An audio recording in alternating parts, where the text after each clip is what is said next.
Dear friends, we start in 5 minutes.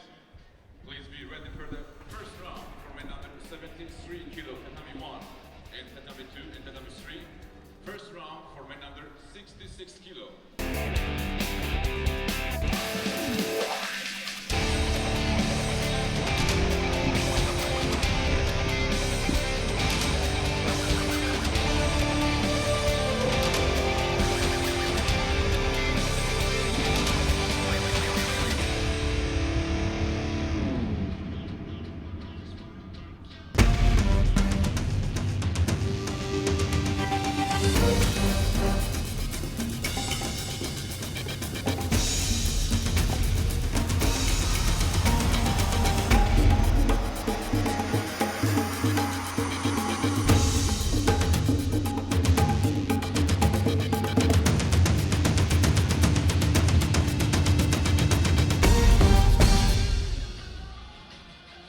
Well, a very good morning and welcome to the opening day of competition at the Ekaterinburg Grand Slam 2017. We've moved from two men, where we had the original Russia Grand Slam, but here we are in the beautiful city of Ekaterinburg. I'm delighted to be joined and sitting next to Annette Böhm. Morning, Annette. Good morning, Sheldon. Good morning, everybody. Annette Böhm is going to tell us about some of her picks for the opening day of competition and just some of the people that we've got to look out for. We've got 7 weight categories for you. Let's have a look, Annette. Yeah, let's start with the women category under 48 kilogram. And of course, we have to mention the number 1 seed, Bacharach Otgon and from Kazakhstan. For sure, that's a pick for me for today. Who else is in? We have the number 2 seed from Serbia, Milica Nikolic, Kondo Army of Japan. Number 3 seed, also definitely good to watch out. And from Guinea-Bissau, the number 4 seed, Tatiana Cesar. These are the names. Under 52 kilos, number 1 seed, we have Gilly Cohen from Israel. Natalia Kusyatina, of course, the Russian fighter. Number 2 seed, Erica Miranda of Brazil. And Amandine Bouchard, French fighter. Right, that's the under 52 kilo category. Under 57 kilo category. Yeah, so we have Hélène Reservoir of France, Rafaela Silva of Brazil, number 2 seed, Israel, Tima Nelson-Levy, number 3 seed, and the Canadian Catherine Beauchemin-Pinard. And to mention, not because she's German, but Amelie Stoll, the Stoll sisters, very strong, young and strong, a new team, but we will speak about that later. And Miriam Roper will fight for Panama. Yeah, she's moved over to Panama. And the nice thing in here is that we've got the current Olympic champion, Rafaela Silva, at under 57 kilo category. And the former world champion no, she's not. Yeah, Udaka Nae of Japan in the same pool. So it could be problems. Safa Choban's in there. She's going to have a hard time coming out of that one. Okay, let's take a look quickly at the under 63 kilo category then. Number 1 seed, the German Martina Traidos. Number 2, Daria Davidova. Number 3 for Brazil, Mariana Silva. And Hannah Martin of the United States of the USA. Yeah, nice to see her seeded. Should help her to get a little bit further in the competition. Those are the 4 women's weight categories. Let's take a look at the men. Yeah, under 60 kilos, we have Amiran Papinashvili of Georgia. He is seeded as number 1. Number 2 and number 3 places for Mongolia, Dashtava Amatushin and Gangbat Goldbata, the 2 Mongolians on one side of the draw. And the number 4 seed is the Spaniard Francisco Garrigos. Yeah, it's a shame that we haven't got the current Olympic champion from Russia in there, Beslan Modranov, but there you go. Right, 66 kilo category. Number 1 seed of Mongolia, Davadosh Tomorek. The number 2 is Davtan Altanchuk, also from Mongolia. Then the Portuguese, Sergio Olenic of, this number 3 seed. And number 4, the Russian Ansar Adanov. Yeah, I think this will be a good weight category for Russia as well. They've got a couple of boys in there that are worth having a look at. And under 73 kilo category, we have from Japan, Hashimoto Soichi. Number 2 is the Swedish Tommy Masias. Number 3 of Russia, Wally Kurshev. And number 4 from Egypt, Mohamed Moyeldin. Right, well, we're going to start with the contests on mat number 3. Peter Zadro of Bosnia-Herzegovina faces Aydin Mukhtarov of Kyrgyzstan. It's Zadro in the white judogi, Mukhtarov in blue. Sit back and enjoy the action.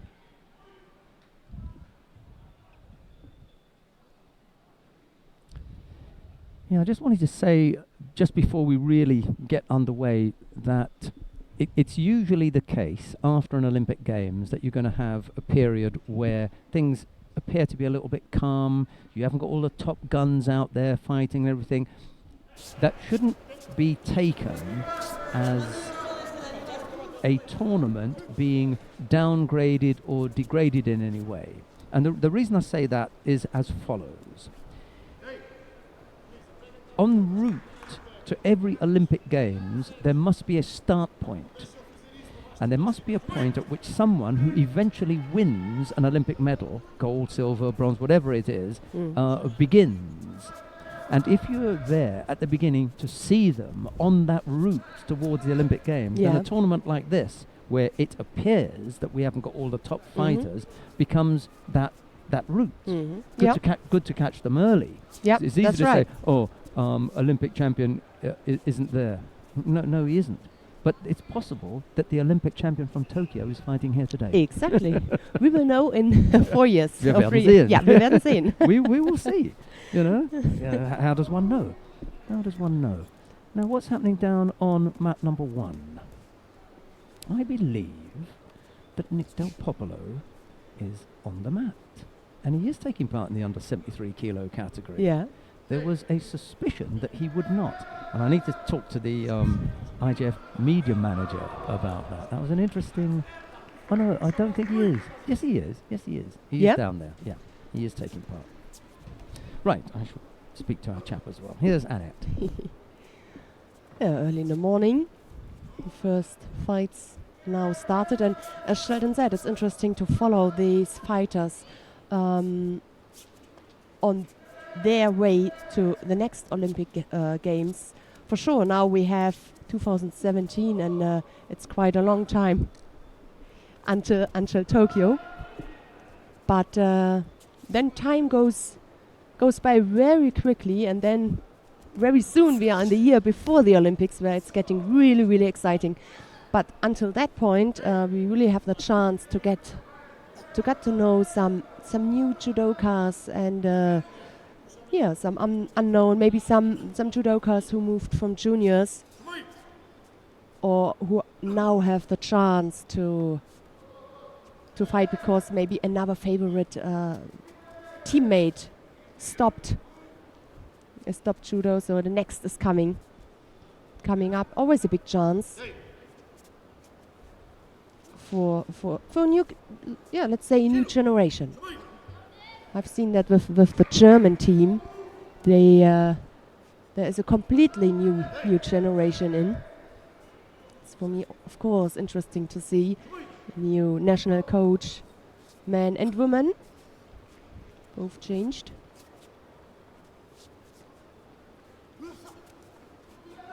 And that's also, I think reflected to the new team.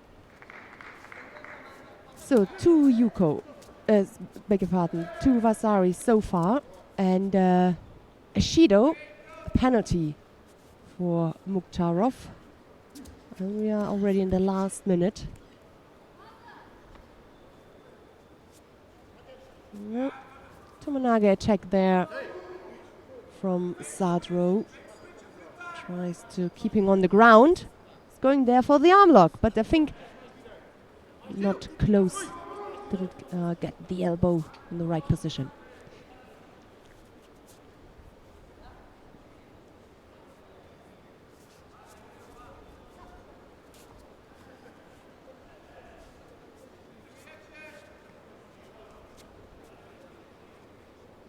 Penalty, not a problem for the fighter. Zadro, he's still leading. Keeps his opponent busy. A good grip now. Left hand, strong position there from Mukhtarov. tactical thing now to defend, not to get in any trouble. That's it.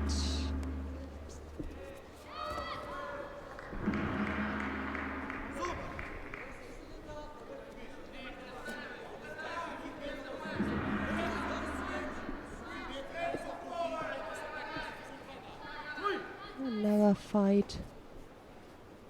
Almost ended. The golden score on mat number 1 for Nicolas Del Popolo. We spoke about him. So we're gonna join this mat for the next contest just to get into the competition.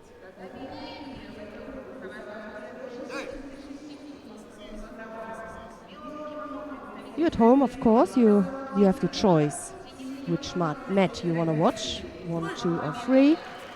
So 2 categories actually. And we're here at the crowd. I mean, it's early in the morning and we already have some Russian fans. And also a big group of children who are watching that Grand Slam. So 2 categories at the moment. The under 73 kilo category on mat number 1 and mat number 2 and 3 under 66 kilos. So we have in white Marcelo Fusita of Brazil and in blue Islam Kametov of Russia. We've got this nice support from the home crowd. It's really a nice venue. It's not too big, so I could imagine that in the afternoon this venue is full, that there will be no free seat. Free mats, nice advertisement. It really looks very, very good.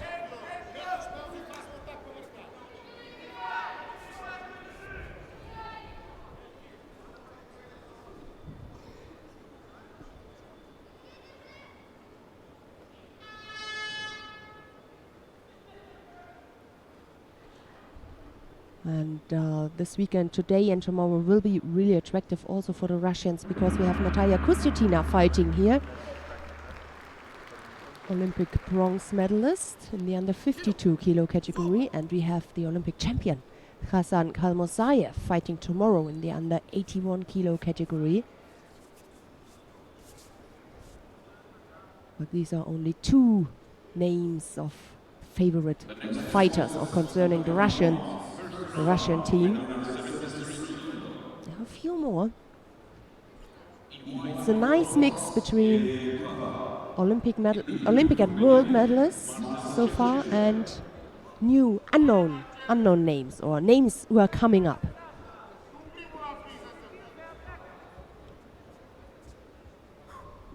So no score so far. Each with a penalty. Makikomi attack right-sided now from the Russian. Not the best body contact.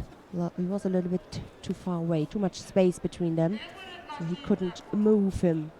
Couldn't break the balance and take him on the ground. Oh! What was that? Never turn your back to your opponent. Again, a little bit too quickly. Yeah, he is consistent enough until the ground, but and he's quick, but a little bit more precise. This is important when the Russian attacks.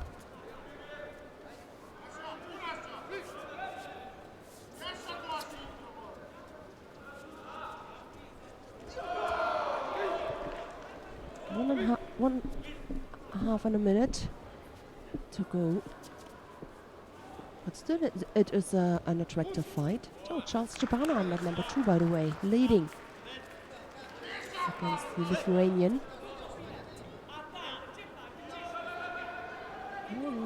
Attempt now from the Brazilian.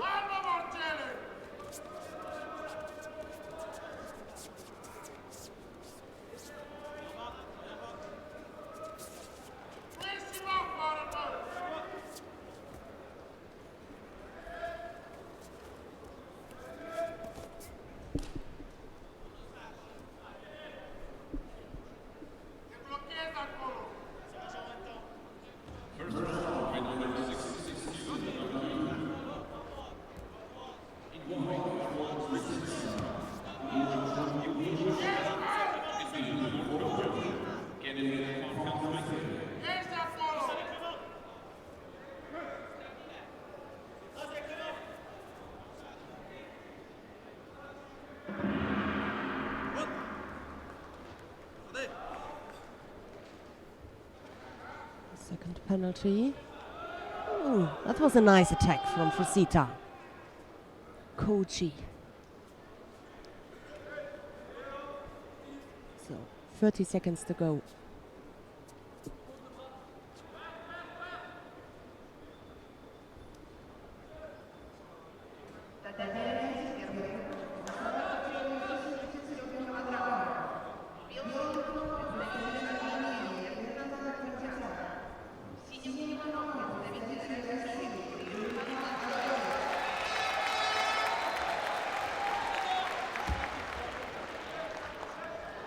Oh, a good attack there from Kametov. It's attractive judo, just not the best control over the arms, over the upper half of the body from his opponent, from Fusita. Okay.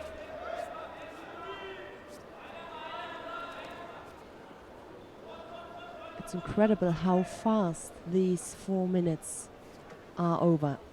So if you're leading, it's good for you, but if you lay back, then you really have to hurry up. You can't afford any break or Oh, he was looking for the flying Chuchigatama, I think.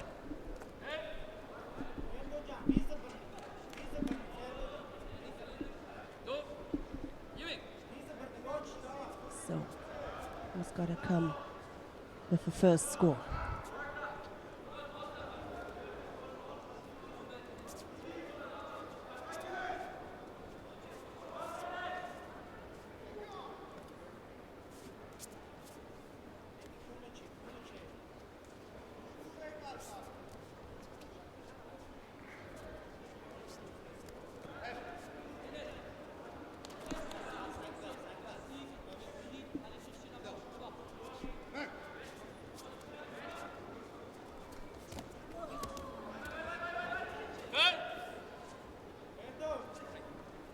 Still no score for both. Difficult to come through or to be effective with a technique, with an attack.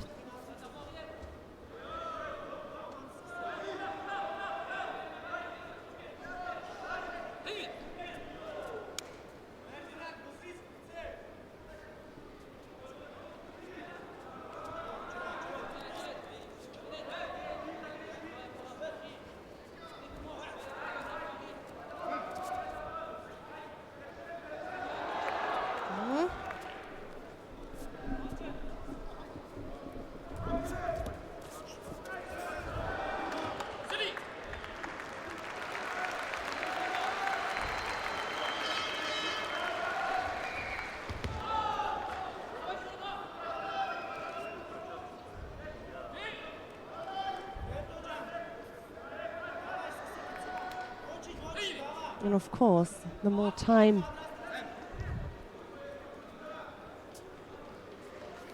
it's getting over, the more difficult it is to come through with a dangerous attack.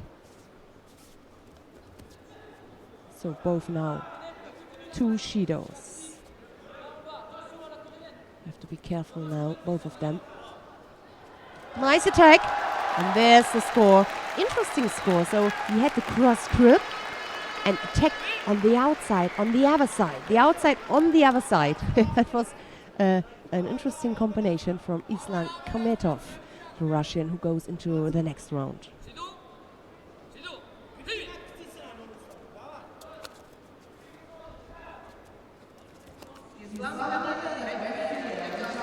Russia. So.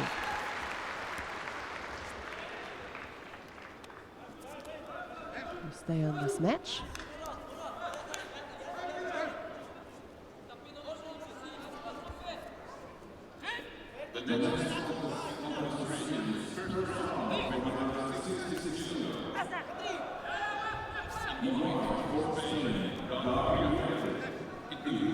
Pool D now. The winner will face Sergio Olenic of Portugal. So Portuguese fighter with a bye, number 4 seed, is watching definitely that contest between Gar Uriarte of Spain and Amirbek Chenkisov of Kazakhstan.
Another Russian win on mat number 1, Ostoyev.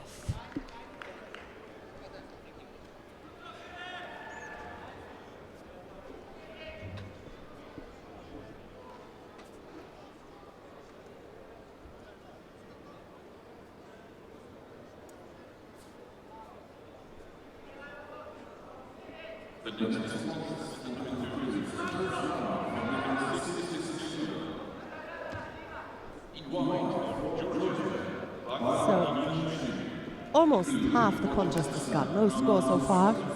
Single penalty against the Kazakh fighter. Oh, lovely Uchimata. Left-sided. That was a good one. Slowly controlled. Not too slowly. A good grip, good contact. No chance for the Spaniard to escape from this left-sided Uchimata. Nice. Tsenkisov it is who goes into the next round and faces Olenic.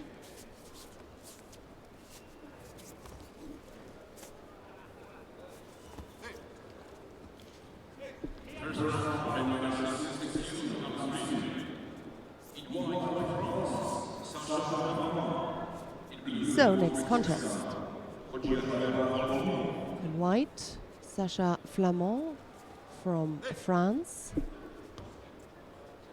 And in blue, Koyakba Olimov from Uzbekistan. Fighter in blue who started with the attack.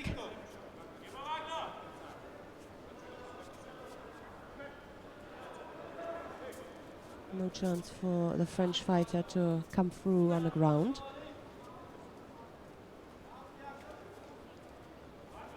The Uzbek fighter must be careful with his left hand, which is protecting his judogi.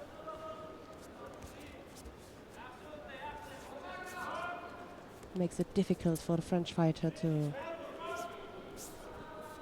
get the grip there.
Another attempt there from the French fighter. Good defense from the Uzbek fighter. Always starts the attack.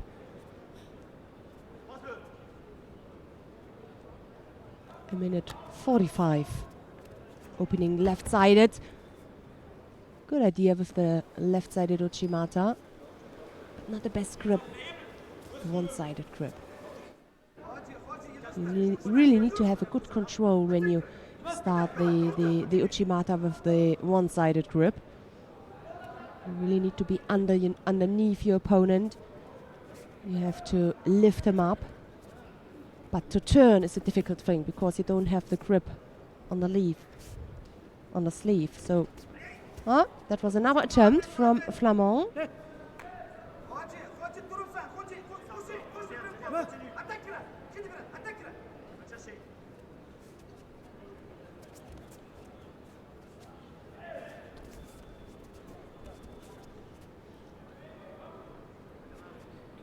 So we're on the last minute now.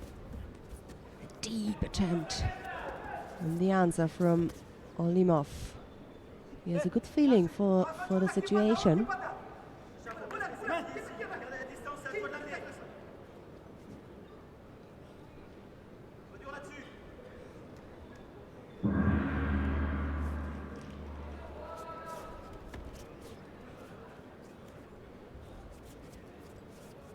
Olimov really looks young, but he's already 24 years old. His favorite technique is Ranaga's Judo base. Seen a lot of Futemi-wasas right now. Oh, that was a good one. And this time he got him. I think also because of the good grip at the sleeve, so he could turn him.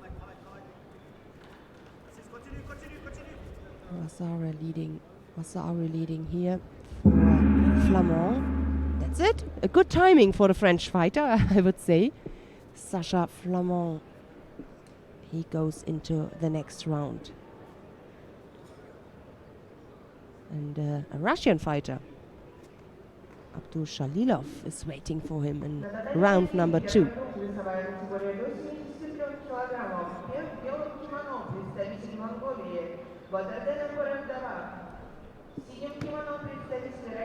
So, that was the first round in the under 66 kilo category. First round for men under 66 kilo, the top 2. We now have a look.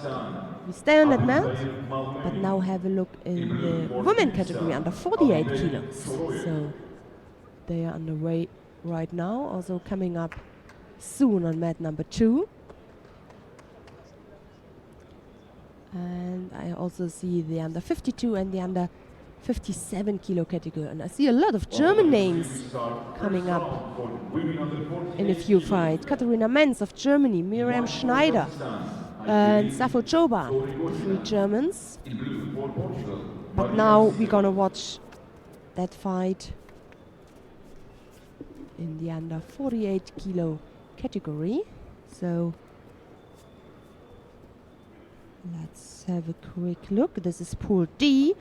Aigerin Troregosina of Kazakhstan faces Maria Siderot of Portugal. Some new names for me, so for sure we want to check this pronunciation during that competition.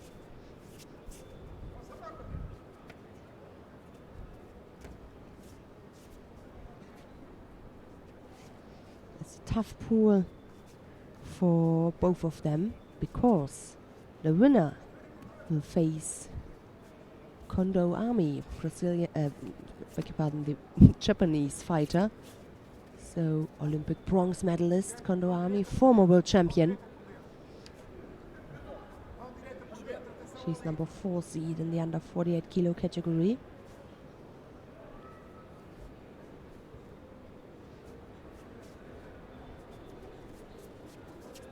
And she will face the winner of this contest. Left-sided, Tsuri Komigoshi. Nice attack from the Portuguese fighter.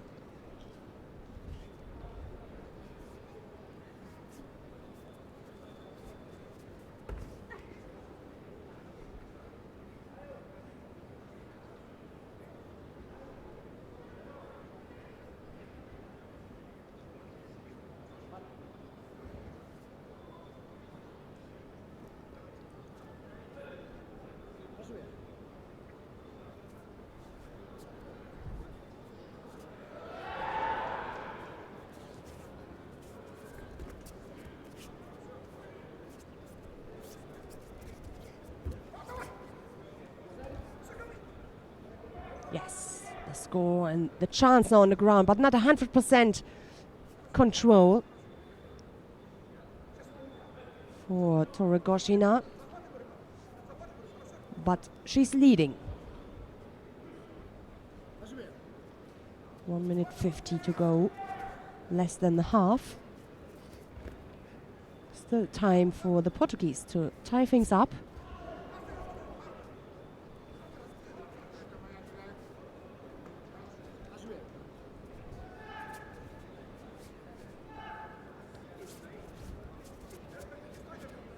Chimata, right-sided. Can she come through? No, she stopped early and went to the ground. Must be that she didn't feel secure when she attacked. But it was a good moment because she had a choice between Uchigari, Uchimata, Haragoshi. But for some reason she didn't continue. Maybe the defense from the Kazakh fighter was too strong, or she felt something is wrong. Something is not. She's not in the best position. Another attack there. The next contest on the 102 is first round for women under 48. Better to attack a little bit less, but the attacks she made, she's making, these attacks must be 100%.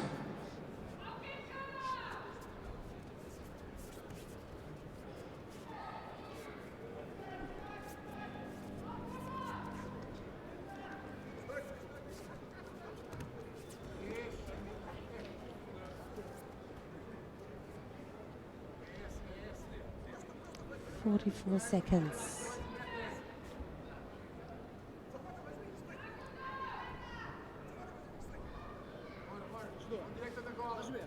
Penalty for dropping down.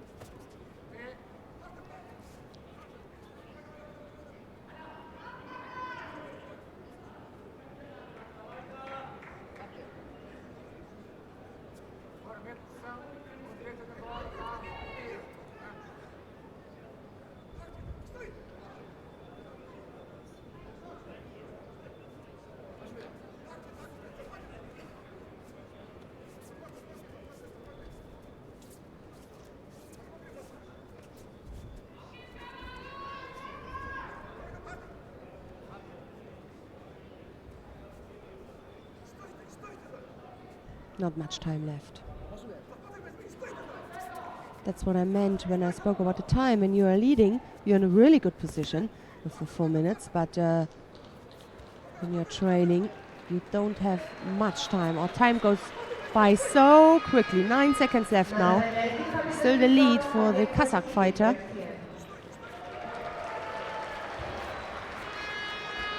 Russia must have won, yeah, and he did on mat number 1.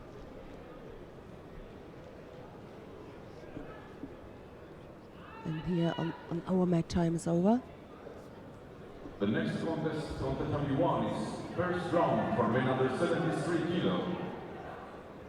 In white for Tajikistan. And it's Torregoshina, the Kazakh fighter, who will face Kondorami in the next round.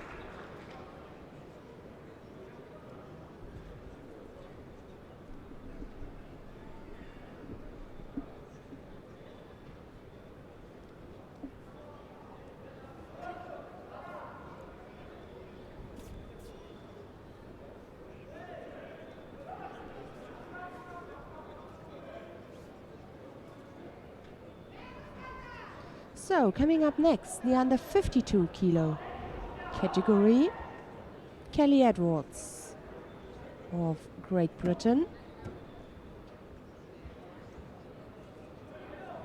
She faces Gunbold Gantsetsek of Mongolia. First round for women under 52 Under kilos. 52. White have a for look. Great Britain, Kelly Edwards. This is In blue for Mongolia, Pool C, Gunbold Gantsetsek. where Natalia Kusyutina is, number 2 seed, Russian. But the winner won't face her before the winner will face Ekaterina Guicha of Canada with a bye. And the winner of that contest then in the quarterfinal could face Natalia Kusyutina if she wins her first fight against the Kazakh fighter. A lot of possibilities here.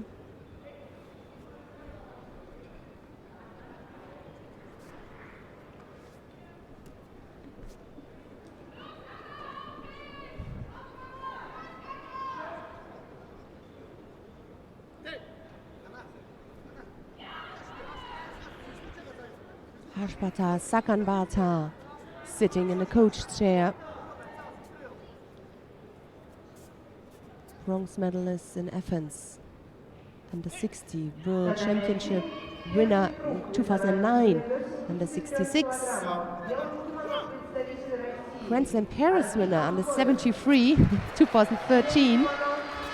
And we tried to find the Asian Team Championship. My colleague Sheldon told me that could be that he started there in the under 81 kilo category, so he has got a lot of experience concerning many different categories. He's a legend in Mongolia, not only in Mongolia, also in concerning the international judo.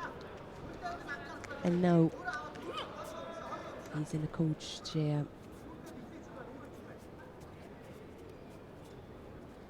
Got a little bit weight, but these times where he has to lose weight is over, so don't need to speak about weight and categories anymore. He's a coach now. Can give his experience to the younger fighters. First round for women under 52 kilos. And as we can see, to men and women. In white for Mongolia, Adison Salmon. In blue for Germany, Miriam Schneider.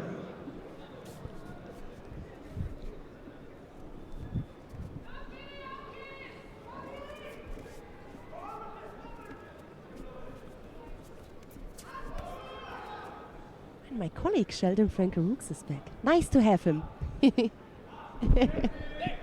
Hello, Sheldon. Well, we've got Yeah. quite an offering. Yeah. Map 2. Yes. After we finish with Edwards and Ganbold, might be interesting. Adiasambu Solman. Yeah.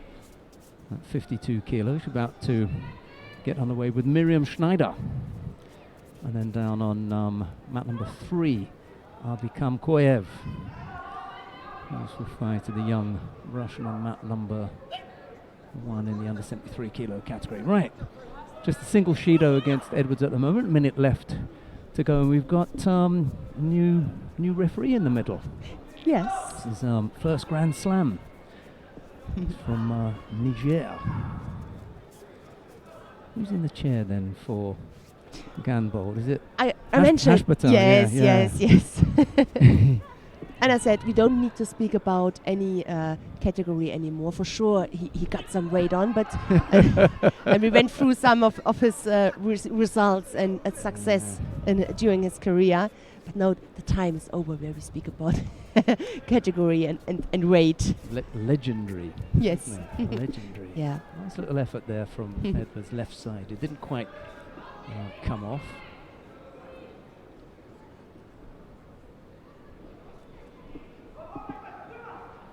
Yeah, we had a nice little mix so far concerning different categories. We had the 48 before, under 66, 73. Now we are in the under 52 kilo category.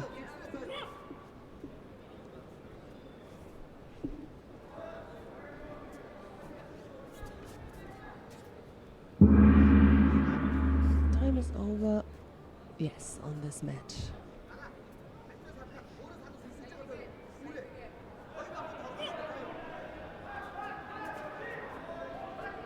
Golden score period begin.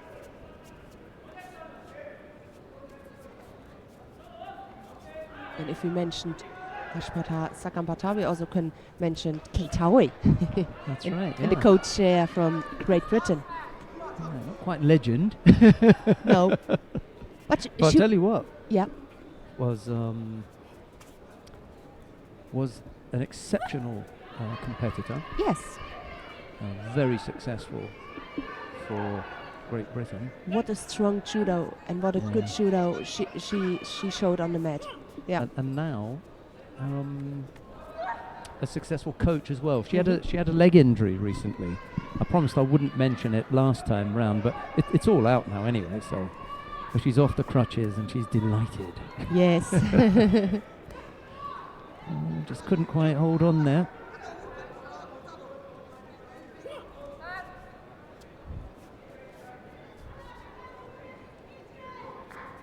Can't afford an error in the golden score period. Gambold, I suppose, could afford to pick up the penalty. It wouldn't put her out. Right-sided effort with the Sernag. It follows that up on the left, and I think that's a score. Hashpatar puts his hand up, claiming it, and I think it is.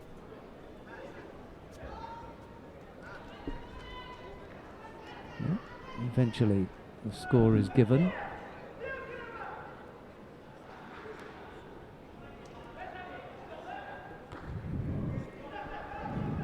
You know, we had the Rio Olympics.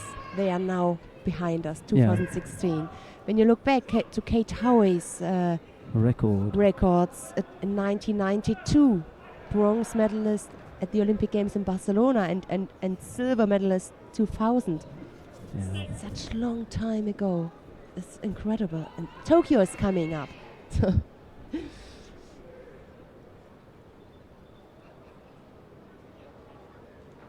I still remember the opening ceremony in Sydney. I was sitting in front of the TV watching my team, the national team. I was, What's going on? It's Oh. It's all over. It's all over. Yeah.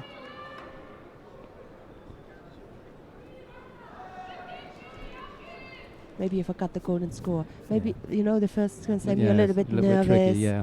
For that, you have your colleagues. That's right, they have to help you out a little bit. Yeah. Anfängerfehler. Stimmt. Yeah. Right, okay. Safo Choban is about to take to mat number 3 in the under 57 kilo category. Ebba Glass of Sweden. It'll be Choban in the white judogi, Glass in blue. In blue for Sweden, Eva Glass.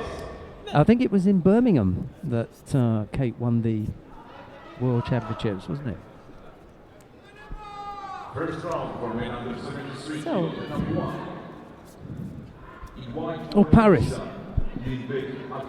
Sorry about that. Yeah, beg your pardon. But look to the record. It was 1, bronze. 2, She 2. got bronze in Birmingham in '99. It was in Paris that 2 years earlier that she won the World Championships. It was who was it that won the World Championships then in Birmingham? Oh, Yeah, that is we so can. bad. We can. Don't say it because I know No. I know it's under 81 kilos. Graham Randall. Graham Randall.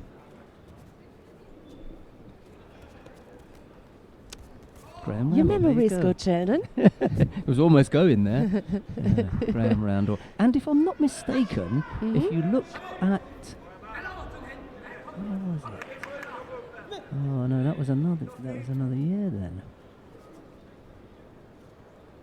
It was, the silver medalist in the under 90 kilo category is our co-worker, Yes. Victor Florescu. Yes. That was, join up.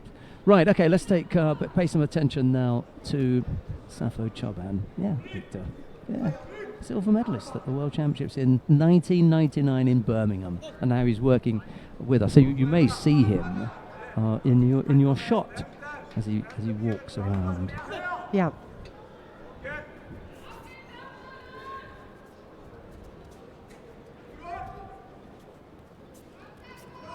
First round for women under So no score so 57 far kilo, tatami 2. between Safo Choban and Ebba Glass.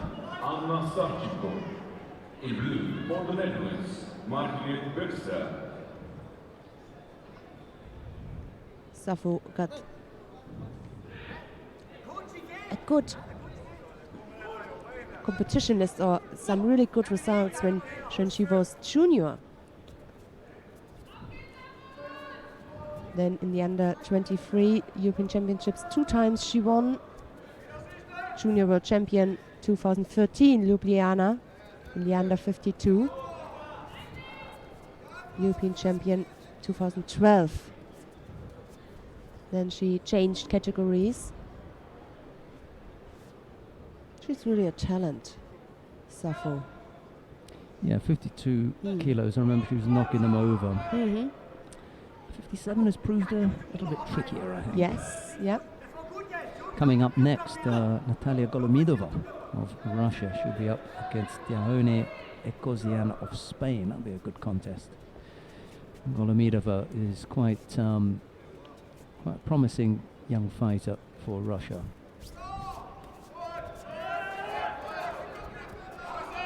Ushigari left-sided from Glass. Choban fights that off and comes up with a nice little counter.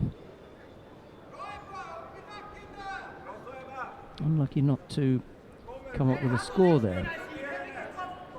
I thought that was a neat little counter.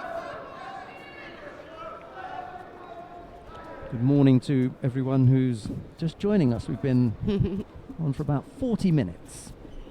We are not in 2 men this year. We've moved over to Ekaterinburg.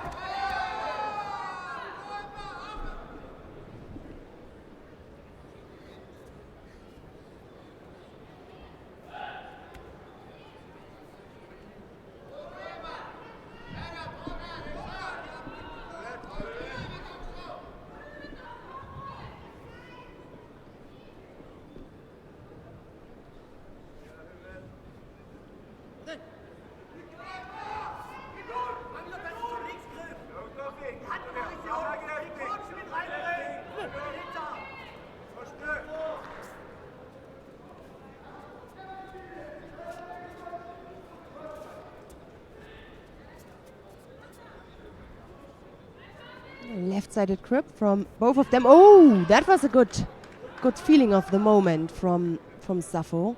She wanted to attack on the left side, and then felt the pressure and turned. Well, she brought herself a little bit into trouble. As long as she can fix the legs from the Swedish fighter, time is over. So also good timing. We have seen this from Flamand, the French fighter, earlier on. Now Safo, within the last seconds, she scored. Goes into the next round. She's always had nice Ashley was that was a good example there. The next fight would be a tough one against the Olympic champion Rafaela Silva. Well, we said that when we were looking at that particular pool this morning. There were some tough fighters in there. Udaka Nae of Japan is in there as well. There's going to be problems. Yeah.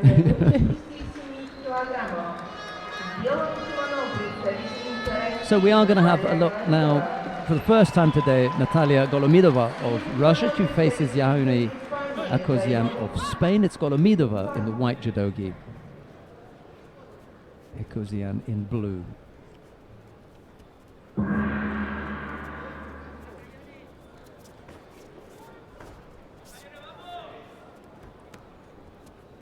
The Russians have got quite a choice now at 57. They were struggling for a while, but there are a few now. What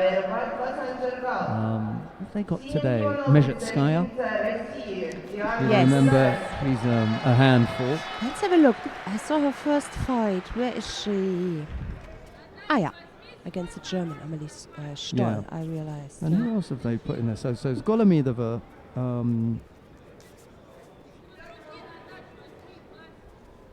Mezhetskaya. Which other Russian have they put in there? Kutsenko and one other. Zabludina. And Irina Zabludina. Yeah. Zabludina is their number one. Yeah. And they've got one other who's missing from that quartet, the four. There's one other who's missing, who could have made it. Either they haven't selected her out of form, or perhaps she's injured and they've had to put someone else in.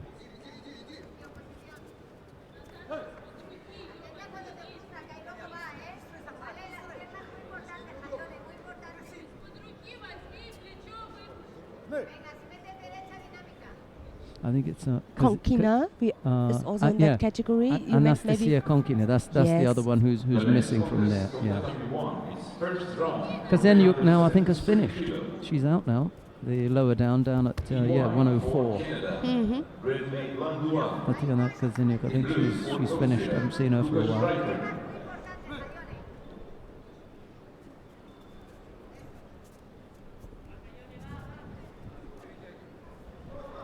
Didn't she medal last year?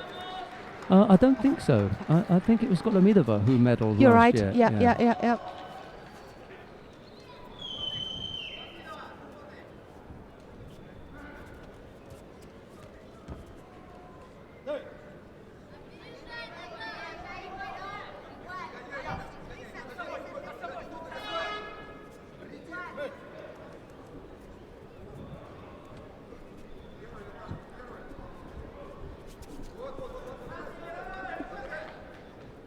Two penalties picked up by Golomidova. She's struggling here. Spaniard giving her some problems. Needs to come up with a score.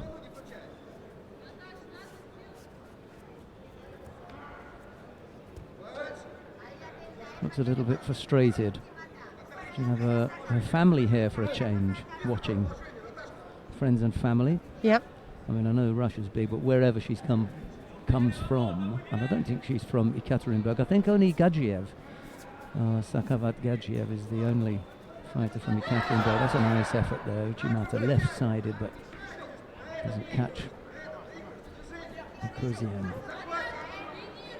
I think he's the only fighter from Ekaterinburg.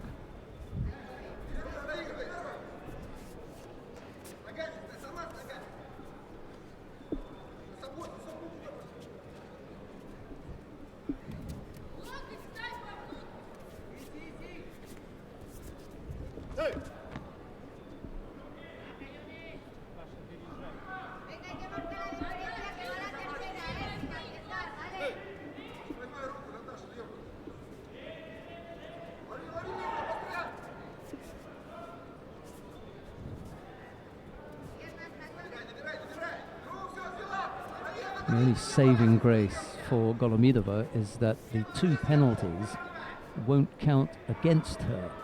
Only a positive score will end it. So that was close. Yeah, close to score. A good attack from Ekaterinburg.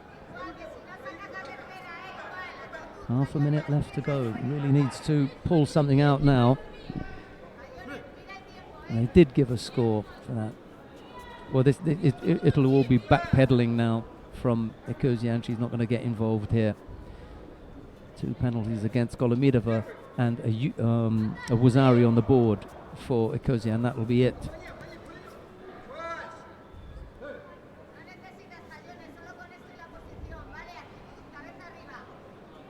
He wasn't able to come up with a score, the Russian fighter, and it'll be a first round exit. She'll pick up a penalty here for a false attack. Yep. She won't mind.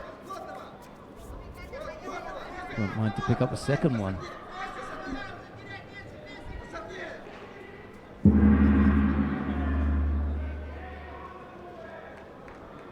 Yeah, she's just done enough. And unfortunately for Golomidova, she didn't do enough. Yep.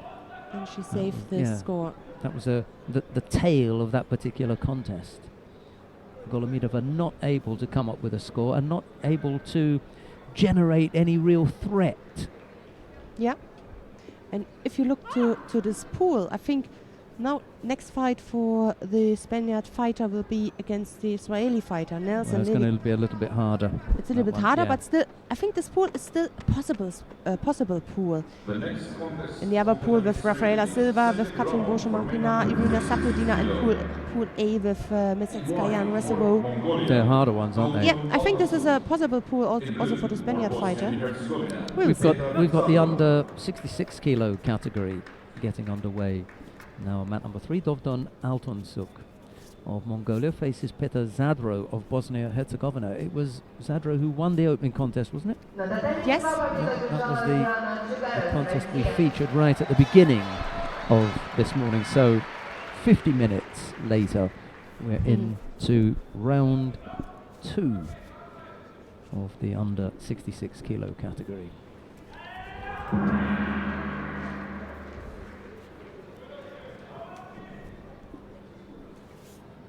Second round for men under 66 kilo, tatami 2. In white for Mongolia, Davador Shtumurhulek.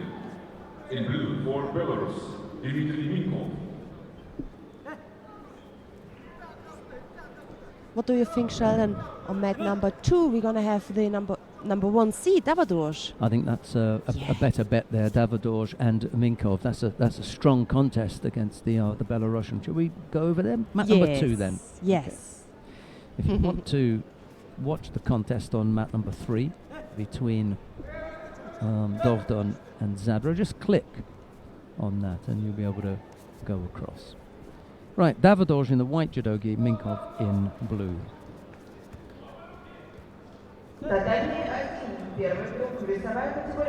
It's always a pleasure to watch Davadorj judo.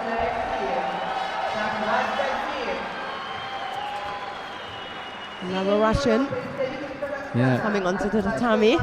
The youngster that we were talking about from Ekaterinburg, Yeah. Sakavat Gadzhiev, the former cadet world champion.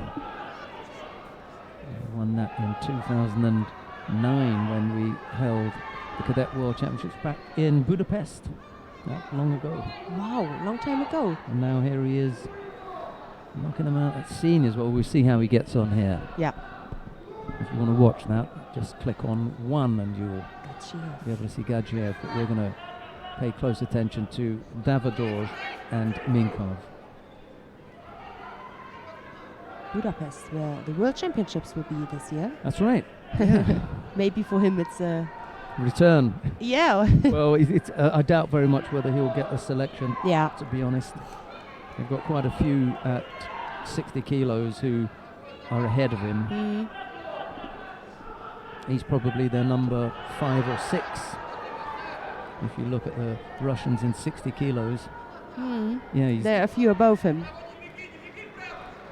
well, you've got Shvirabadze at the moment, who is ahead of the current Olympic champion Beslan Mudranov on points. Then Albert Ogazov, Islam Yashuev.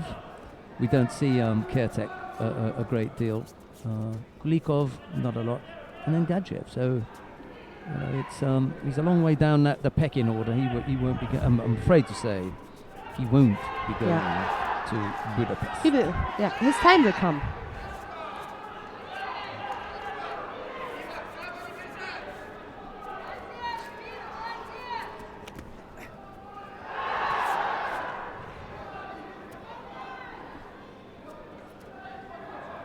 He's trailing against Ashkat Telmanov of Kazakhstan. That's a tough fight for him.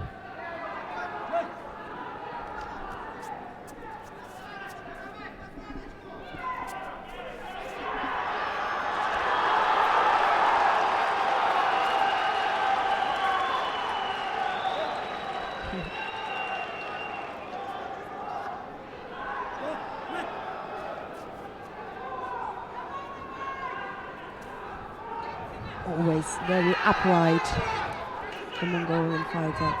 I mean the Mongolian fighters at all, but especially Davadorj. Yeah, he's got a nice style, hasn't he? Right in that moment, he got caught from Minku. Maybe he underrated the situation. There must be something going on mat number 1. Can't see it. Oh, it's only look at the score. No, you're going to see it also at home. There's the score now for the Russian as well, so he tied things up. I think what happened was that he was trailing by Rosari for a while, and has eventually tied the scores. So that's what's happening down there. Those of you that want to watch that can go down there. He's not able to counter him. He can block, but the attacks from the Belarusian fighter are really good.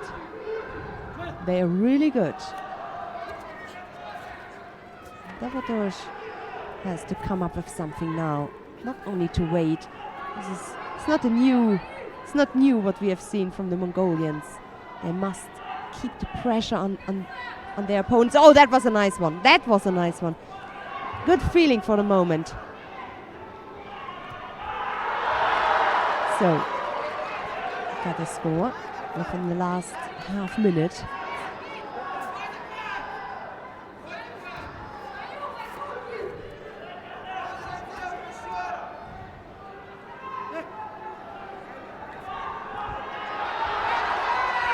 Oh my God, what was that? Something, could say something was wrong with Davados, but on the other hand, you have to say that Minku did a really good job. He's a quality fighter, the Belarusian, and he caught him well. Out. Dmitry Vikov of Belarus comes up with a score 8 seconds from the end as well. Kind of shocked him. Here we go. Beat the number 1 seed. Nice. Yep.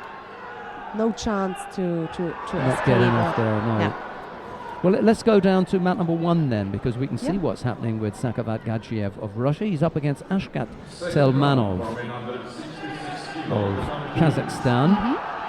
They've just waved off a score of Ippon and made it a Rosari, a second Rosari. 27 seconds Gadzhiev has to pull something back, but he looks as though he's struggling. Oh, yes. Not only a little bit. Yeah. We need some fresh air. And we've got another new referee in the middle this time. This referee's from Kyrgyzstan. I'll get their names for you later on.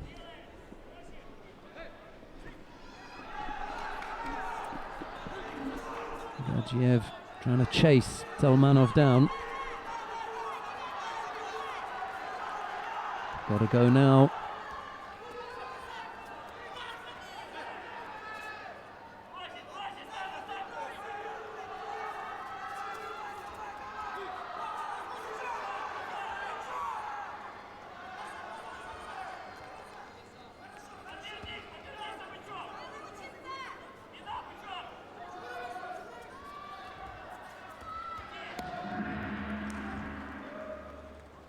Yeah, another case where the fighter did just enough to squeeze past his opponent, and if truth be told, Gadzhiev wasn't able to come up with quite enough to trouble the Kazakh fighter Ashkat Telmanov, and it's Telmanov who goes into round 2. A disappointment for the local boy Sakavat Gadzhiev as he goes out in round 1.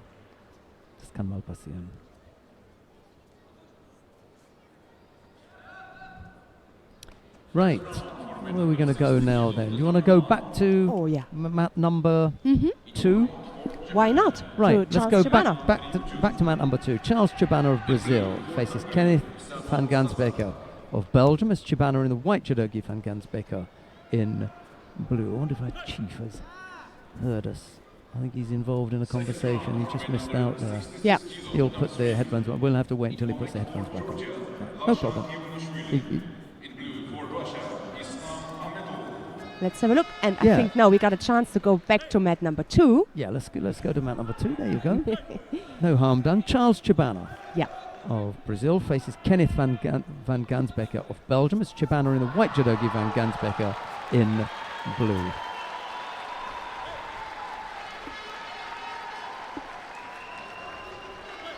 cheers from the home crowd as Islam Kametov throws Lasha Gionashvili of Georgia on mat number 3 for Ippon. He goes into the next round.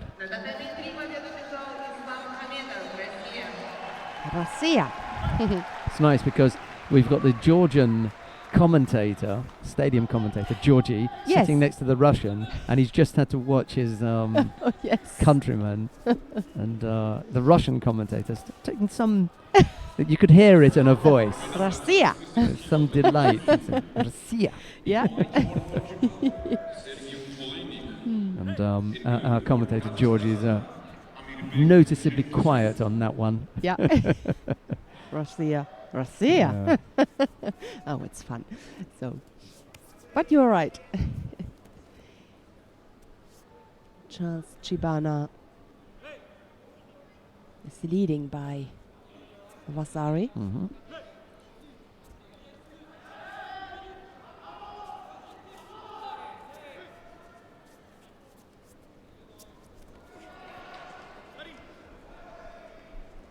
Oh, nice attack.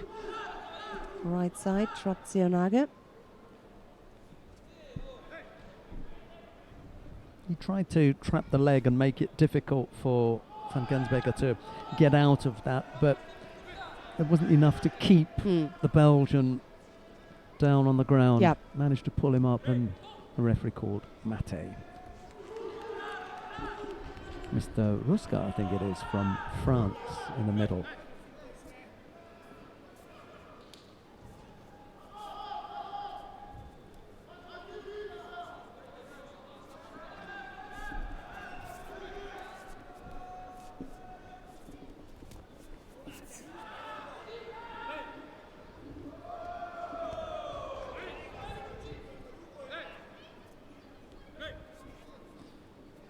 Oh, Chibana coming up with a second score. We almost got arm lock, but Van Gansbecker couldn't get off that one, and it ended up giving up a second score.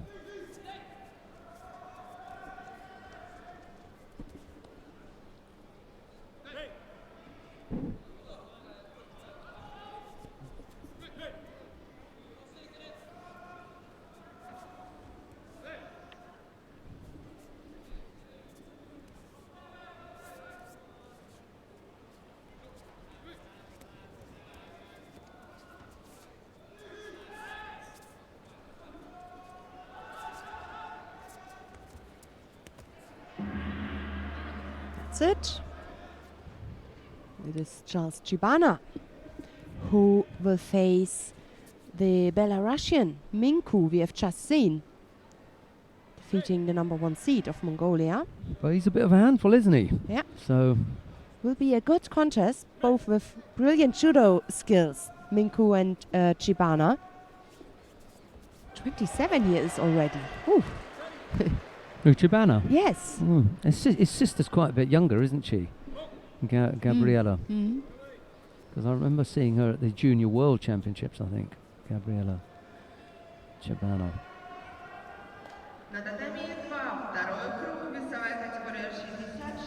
I remember before the Olympic Games in Rio, I have seen so many pictures, advertisement with Charles Chibana. I mean, he's a really good-looking guy, successful. I saw so many things on Facebook, professional things. Professional, not just a selfie or something like that.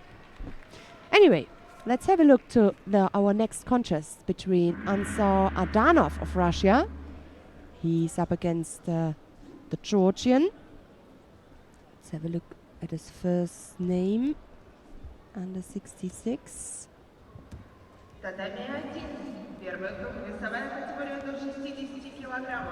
Oh, here we're gonna have him.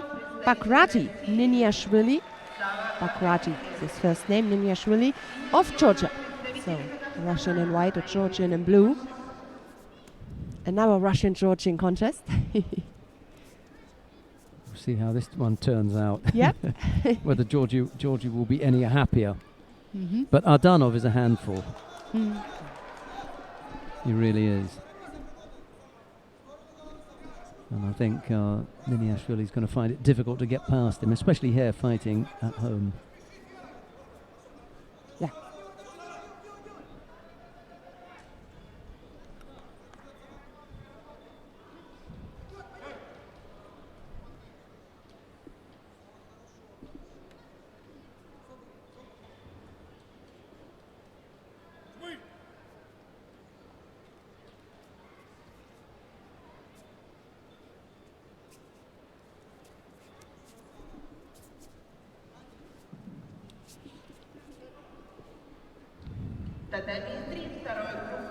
Both fighters are penalized for avoiding to take a grip.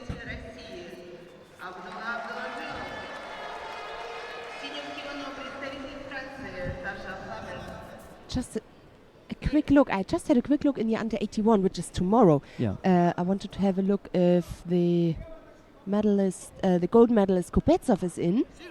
And then I found a name. Where is he now? Kapashirov. We're gonna see tomorrow. Murad Khabachirov. I haven't seen him Yeah. for a long time. He's just been around a little bit recently. Yeah. But I think the European champion is not here. There's Semenov, Kapashirov, Kalmosayev, and Azizov. Okay. Long list in every category with Russian fighters. He has a break. It's okay. After Warsaw, after the gold medal, Kupetsov, brilliant, another brilliant judoka. Brilliant technical skills. So, no score yet. Maybe the possibility, no possibility at all. The Russian just could not finish it. This attack off for score.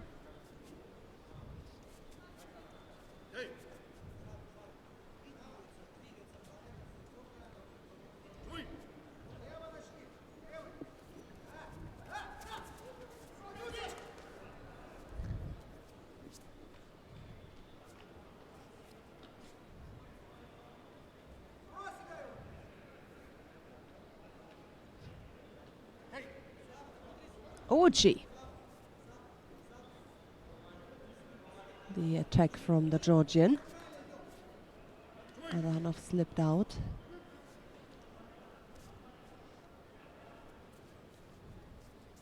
Last 45 seconds. Not much time.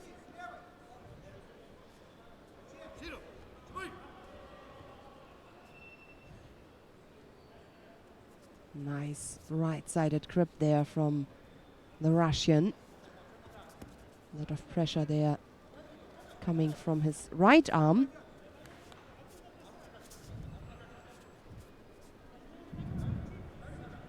No, he can't use it.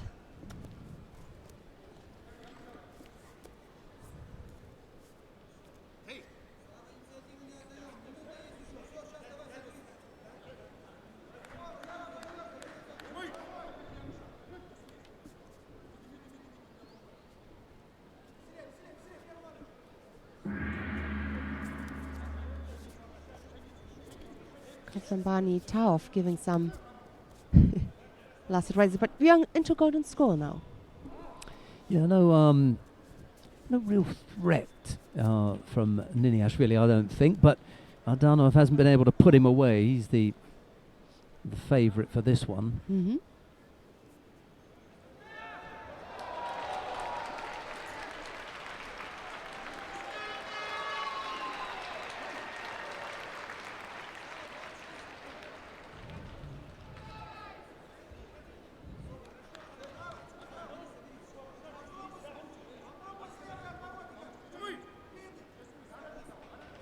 На татами 3 победу одержал Абдулла Абдулжалилов, Россия.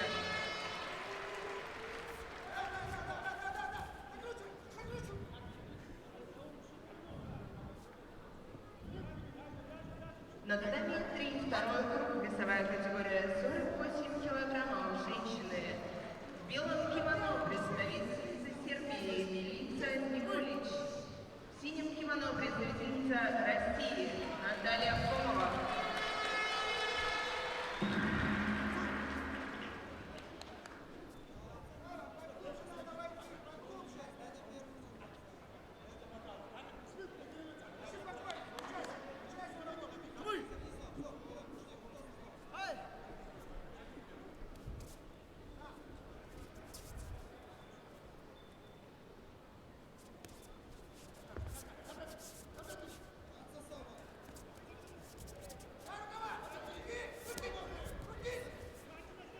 That is a good attack, but still in the end he has not 100% control.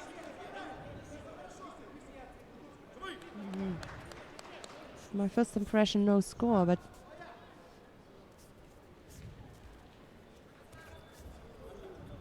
let's have a look. Oh, that means could be that there will be a score. Maybe he landed on his shoulders and it was quite enough for Vasari. We will see.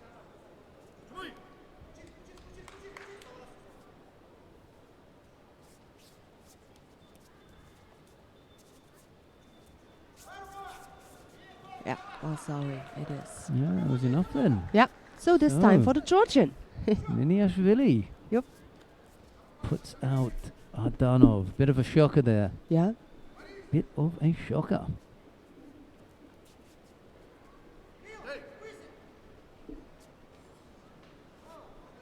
Well, that can happen, can't it? Mm-hmm. You know, just when you think Mm-hmm. you're likely to steal it, up jumps someone else. Upset your day. So there's another Russian, the same pool, Jakub Shamilov. There's still a chance to win that pool from by a Russian fighter. The one is out, another one is still in. Shamilov, the Russian in white, he's up against the Kazakh fighter, Abilkair Maulenin, Kazakh fighter in blue.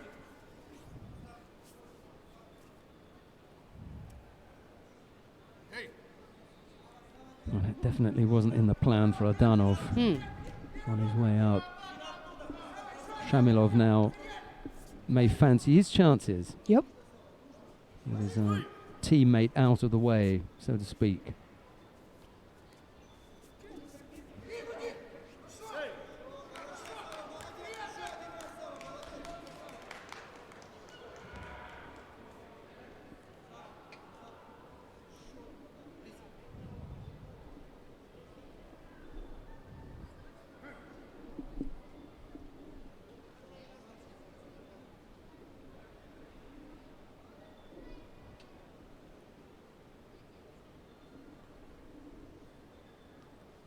We've got down on mount number 1 in the under 60 kilo category.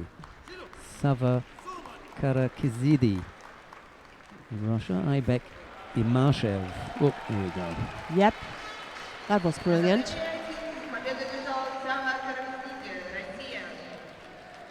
That was good.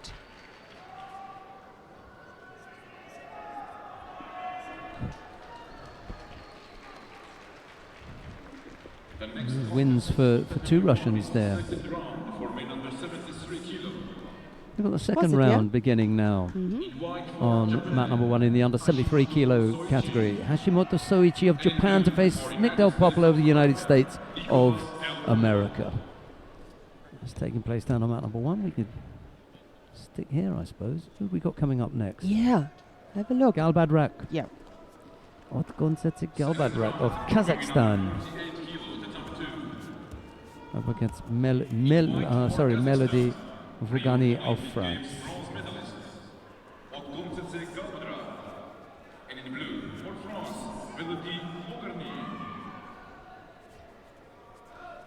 Yeah, Galbadrak has lost her.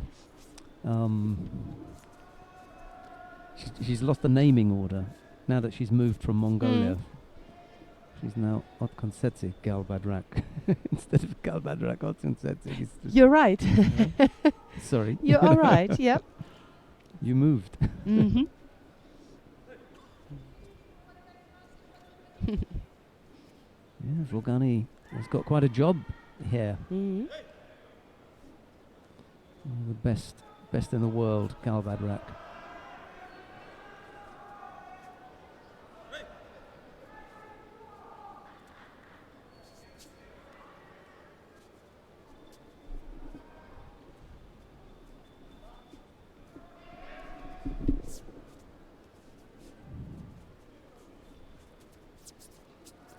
Attempted turnover now from Galbadrak. Looks nice, but just slipped the head. Forgani managed to get herself out of trouble there. Yeah, with a win, she can be in the world ranking number 1. At the moment, it's Mongbat, another Mongolian Yeah, and former yeah. Mongolian battle.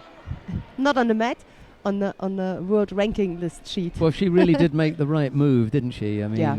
she wasn't going to get selected for the Olympic Games. She wanted to go, and that's a nice score as well. It is. Decided to jump ship, Mhm. they call it, moved over from Mongolia to Kazakhstan. Not far and, away. and ended up on the medal podium Yeah. in Rio. Yeah. And now, as you've just said, she's got the possibility of taking number 1 status. You know, in the year after the Olympics, it doesn't matter if you're number 1 or number 2. I mean, it could happen. So just a nice thing, a detail. Well, but look how highly rated Mimi was at one time. exactly. You know, I thought about this. Yeah, before Olympic Games, she was way up there, and then ended It up. says nothing. It yeah, says off. nothing. Yeah. It's a long road now. Yeah. Okay, now I think you think from World Championship to World Championship. And high position for sure is good, but I think if you're number 1 or number 2, of course you have a lot of pressure then, or you make yourself a lot of pressure when you're number 1. You think, okay, I'm number 1, I'm the best, I have to win. That's what also Miriam Roper said once to us. It's the difference if you're number 1 or a little bit lower. In white for France, Mental pressure. in blue for Mongolia, Ilham Galan Utmasan.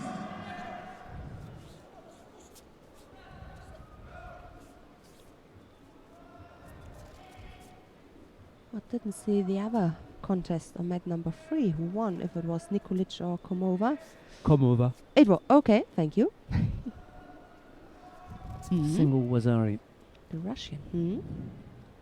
I thought Nikolic might do that, you know, but not working out for her at the moment. So a minute left to go. Gal Badrak leads Vorgani of France.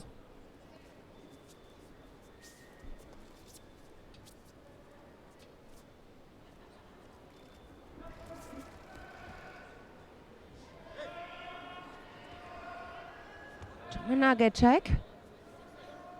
And a second one.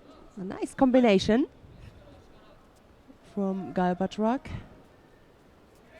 Now tries to keep her for the Senkaku. She needs that arm. Yep. Turn. So step by step. And good defense from the French fighter. But it was a nice work on the ground from the Kazakh fighter. Otkontsetsek. 12 seconds left.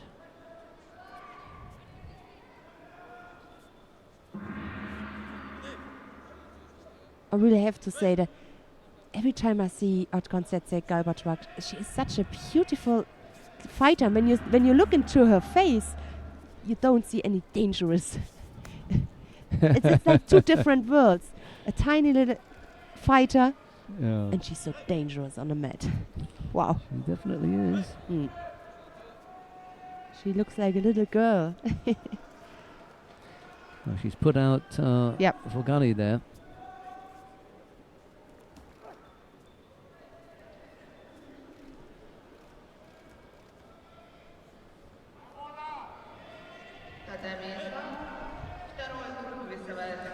Right, what have we got coming up next then? Monica Ungaranu of Romania will face Maria Pedzeskaya of Russia. It'll be Ungaranu in the white judogi, Pedzeskaya in blue.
both already with 2 Judo each. Yeah, Look at the clock. yeah, the referee's not impressed. No. He's seen something that he doesn't like from both the fighters Mhm. and has decided to say to them, look, if you're not going to fight, one of you's going to go out here. Yep. For women under 48 kilo, tatami 3.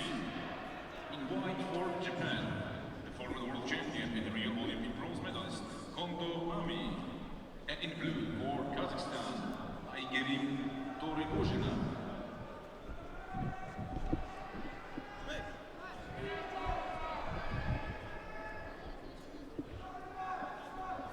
I mean, there's still 2 minutes to go, and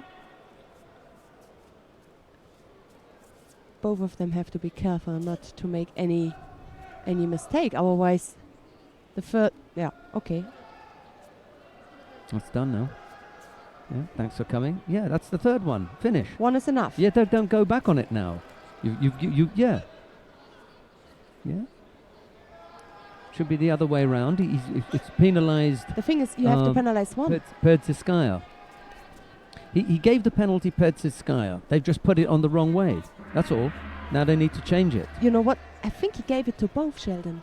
Oh, you can't. Well, you can't. Exactly. This is just a little mistake. On It's still his part, in yeah. your head, you know. Decide which one you're The going to give furthest- it to, Exactly. and put one out. The thing is, the third now is already deciding about the win or losing a competition contest. But that's okay. They didn't come to Not fight. the fourth. You know, there are 4 penalties on the board. He saw what was going on early. He brought them to that point and said, hey, you know, I'm warning you. I'm warning you again. You don't need a third warning. The third warning is out. Now, what's happened is that he's forgotten that it's the third one, and now they're deciding, okay, which one of You have them to is going to decide. go. You Exactly. have to decide. You have to decide now. They're not here to Who's fight. gonna get Either one this? of them. Let's move on. I think so You too. I think so too. You wanted to decide, wanted to punish both, so give them a last chance and then find out. Or you say, okay, who. last chance. There's Yeah. 1:57 on the clock. Let them go again, and the next error puts them out. Yeah.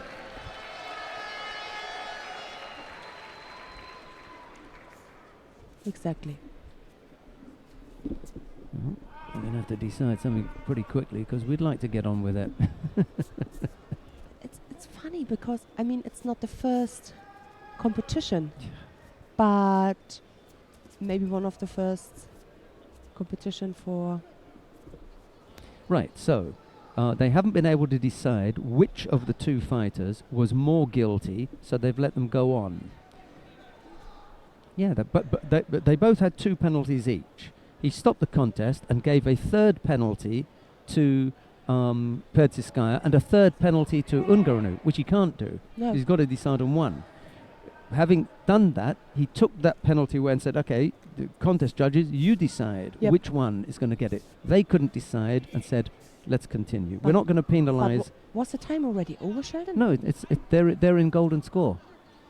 It was That says oh. that the time was already over, but it's not true. But there was still there a was minute. still a and minute 57. How come we've gone from a minute 57? is it a new rule? If you want to, there's some mistake. Yeah.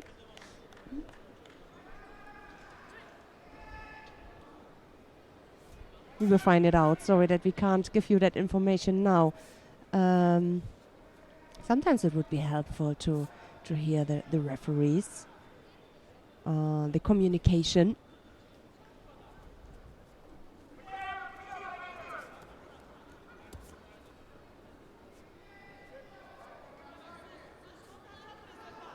You only can guess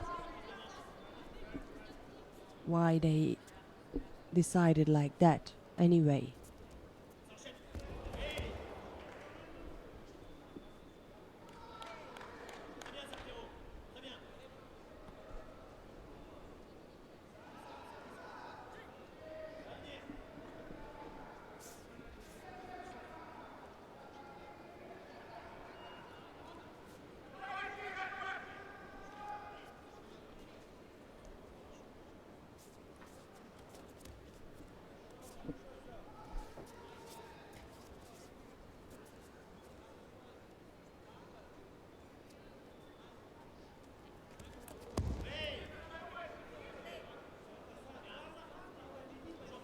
Not really a serious attack from both of them. Now one from the Russian.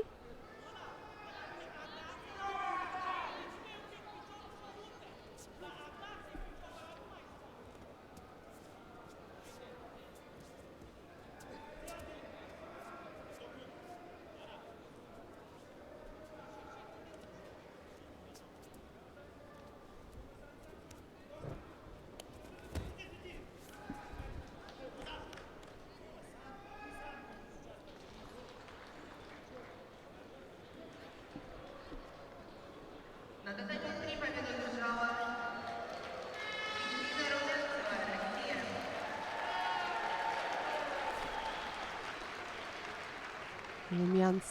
Rumyantseva won her contest on mat number 3 in the under 48 kilo category. На татами 3 второй круг, весовая категория 52 килограмма.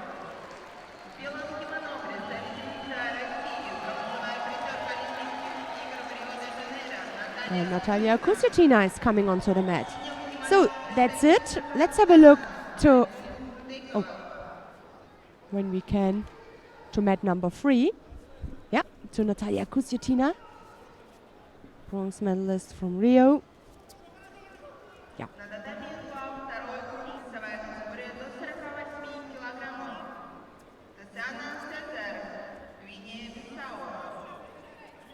В синем кимоно представительница России Сабина Зелянова.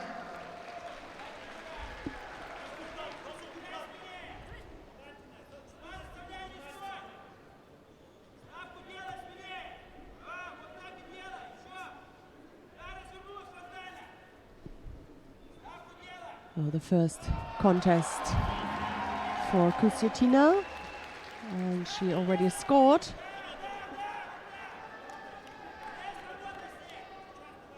Against the Kazakh fighter Aygunim Tuitekova. Aygunim Tuitekova. Now a little bit in trouble on the ground. The question is, can she turn, or maybe she's on a choke? Natalia Kusutina. Can't see the collar, but yeah, that's it. Time was running. Good control. Good opening for an easy opening for the Russian Kusutina.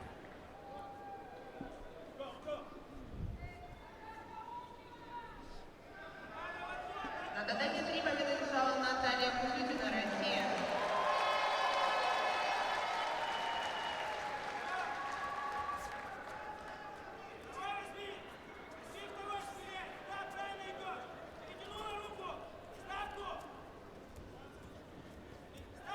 Second round for women under 52 kilo, tatami 3.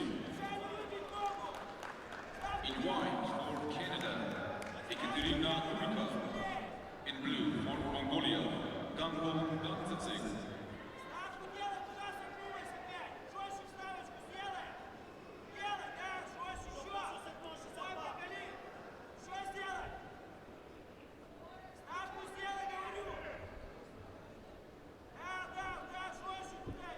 Katarina Guicha of Canada is fighting against Gangbol Ganzetsek of Mongolia.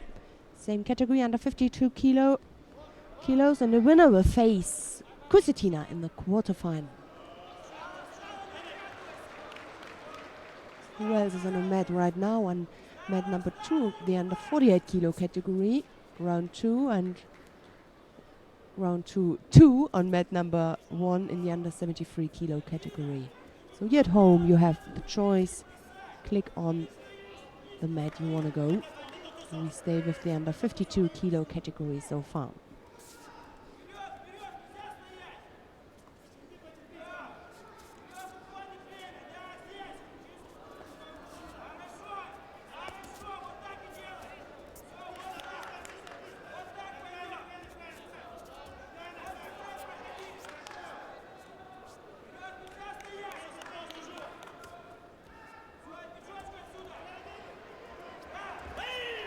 Uchimata, lovely a pawn for the Canadian. That was a good one.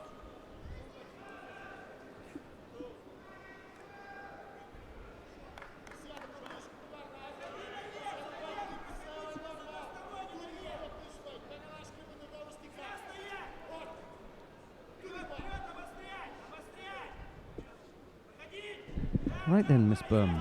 Yes. I now know what happened in the contest between Ungaranu and Pedziska. Yeah, let us know, Sheldon. Right, Pedziska and Ungaranu had got as far as 1 minute 57 left on the clock in normal time. They had both picked up 2 penalties apiece, at which point the referee decided that they were both guilty of a third Shido. Yep. And he gave both of them Yes. the third Shido, which we found difficult to understand because, you know, one of them was going to Yep. win and you're Only gonna one can get disqualify at both this of them. stage. So what they did was, and this is apparently the rule, but it's the first time I've ever seen it employed. When both fighters then get the Hansoku Make, they reset the clock, go into golden score, take the 2 Shidos off the board, and then the first to get a Shido loses. So they can pull forward, is that right? Pull forward the golden score. Yes. Yeah. In this case. In this case, when When they've both both- been penalised, but unfortunately they left both the penalties on, which doesn't really make a difference because, you know, either a score would win it or a third penalty to somebody would Yes. put them out. I didn't, to be I didn't honest, know- I I didn't didn't- know about this I rule. didn't know about it. First time I've ever seen it. Interesting. Anyway, we're watching Erica Miranda from Brazil. She faces Olga Titova Yeah. of Russia. It's Miranda in the white judogi, Titova in blue, and we're sorry to the viewers at home for us not being absolutely 100% up on that particular aspect of the rules. But as Annette Berm has just said, and I've just said, we've never seen it in all the time that we've been involved in judo, so it's a first for us. Our apologies for not being up on that particular rule. And of course we know that you at home, you knew exactly what was going on. We had a little lesson. So yeah, we got a lesson. Okay. Sorry about that.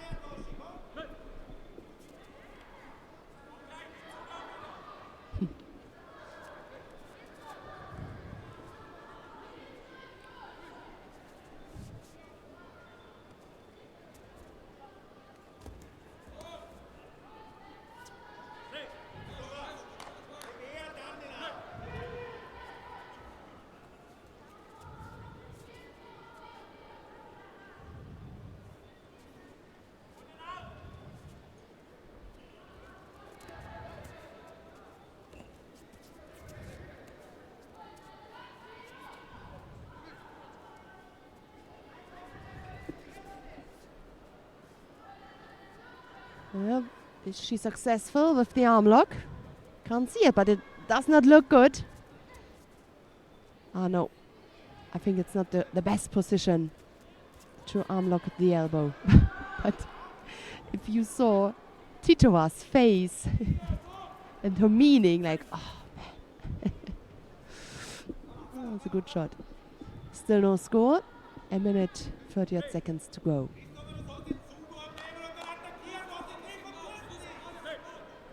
Too far away for this Ochigare. The Russian was.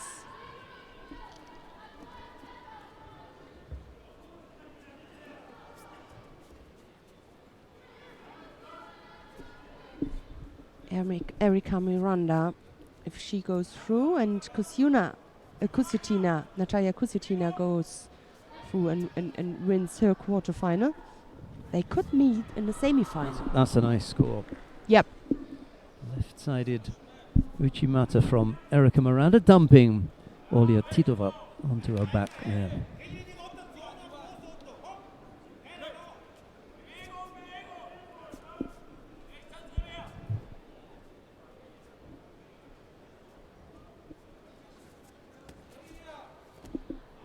Just managed to hop that through at the end. Erika Miranda. Yep.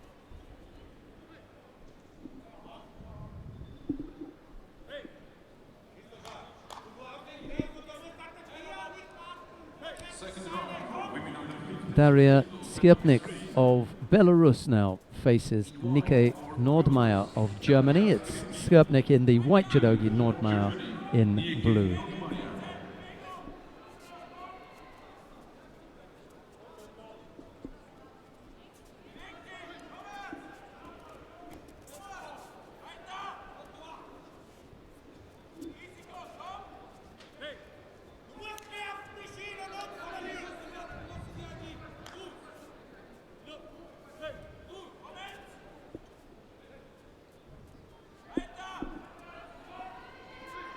Yeah, chance for the Osaikomi here. Nordmeyer, nice and strong. Good, strong effort there from Nordmeyer. Really had to work hard to get out of that one. Not quite finished yet. There's a possible turnover here.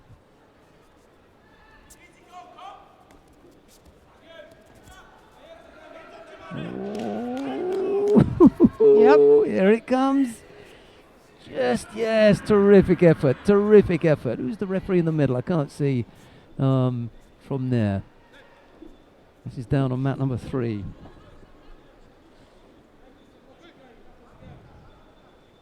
It's the Russian referee left it for a long time. Yes. Right decision? Absolutely. Because Absolutely. danger was not over. It That's still right. was something in. Still, you still could feel the pressure. Top draw effort. Yep.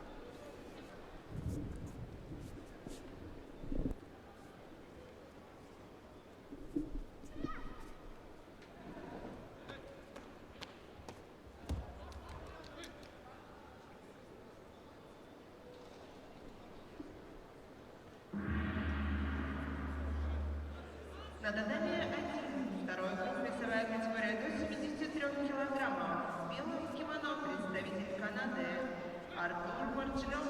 Annika had birthday. I think it was yesterday. Her birthday was yesterday. So unfortunately for the German, an early out. Lost against Daria Skripnik. We have just seen on the ground. Skripnik, who is now up against Erika Miranda.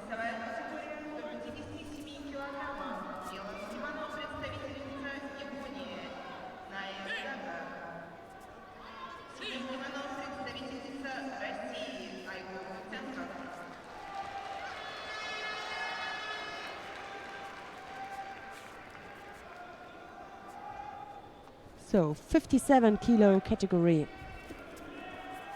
Utaka Nei of Japan is up against Igor Kutsenko of Russia.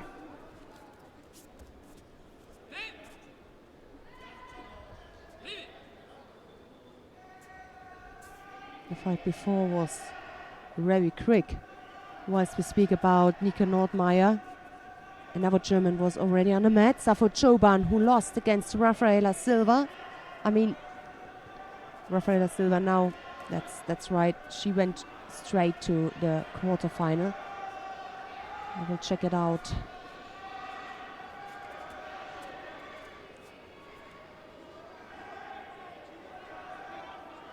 Maybe she didn't appear on the mat. I'm sorry.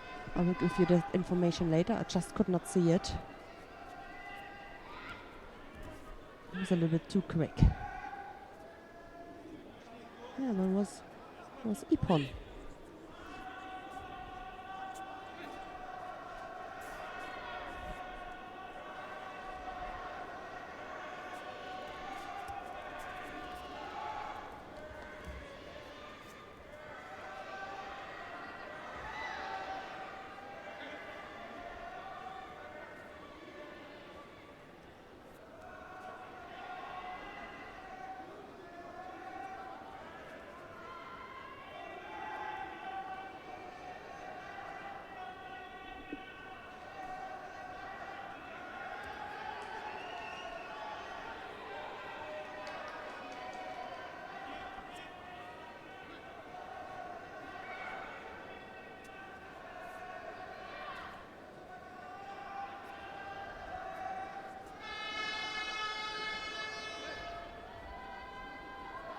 Let's have a look. The lead for the Japanese.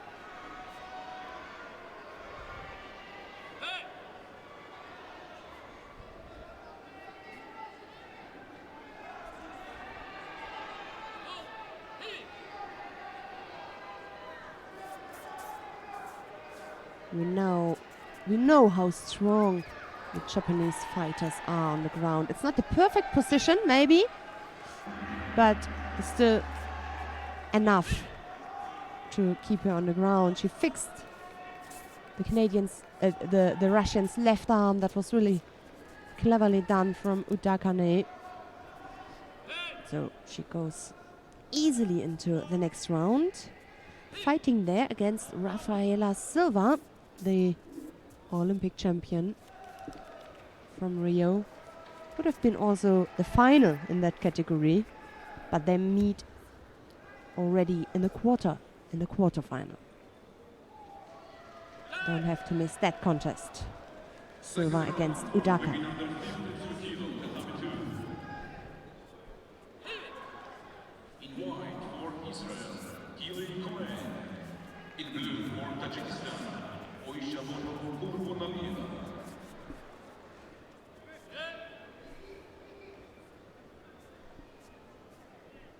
So we have seen the Spaniard fighter early on, spoke about that fight. Timna Nelson Levy of Israel is up against Jayon Equisoan of Spain. First fight for the Israeli fighter. Number 4 seed in this tournament. The second fight for the Spaniard fighter. She won against the Russian fighter in the first round.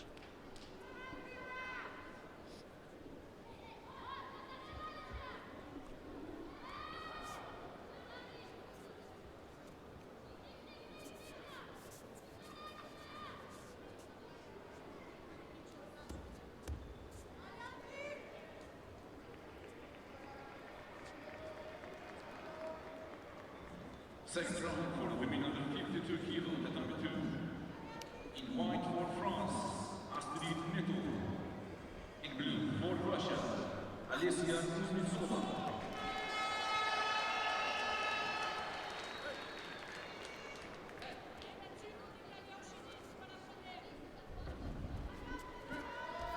Second round for men under 73 kilo, number 1. In white for Sweden, Tommy Matthias.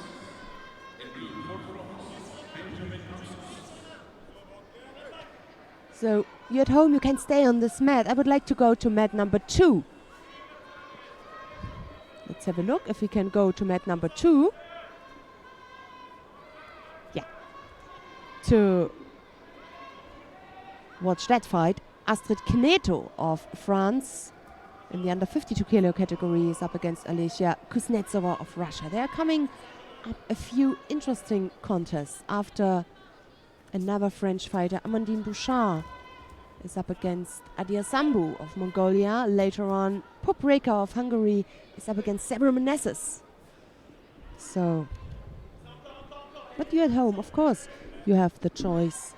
If you want to continue with the fight we have seen before on mat number 3, then just click on mat number 4.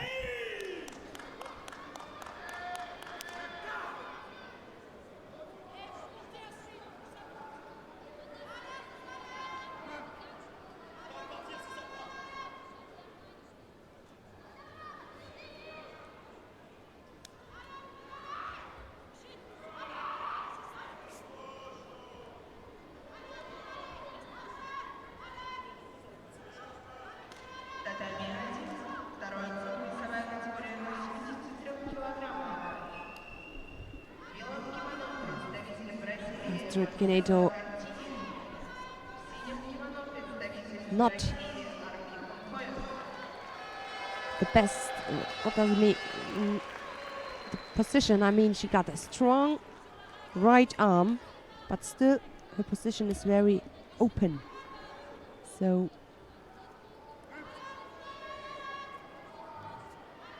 either for one of her techniques, but as you can see, she's opening as a right-sided fighter.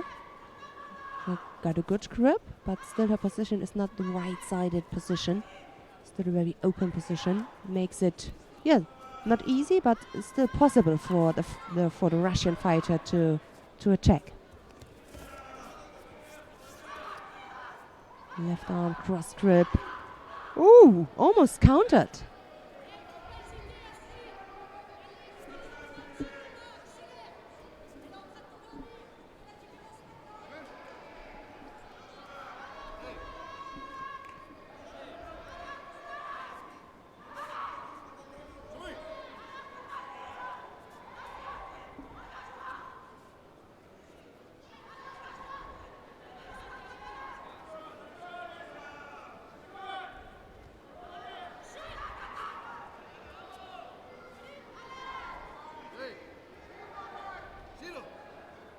Failed Sutemivasa attack from Kneto. Nice work on the ground, but Matej was coming.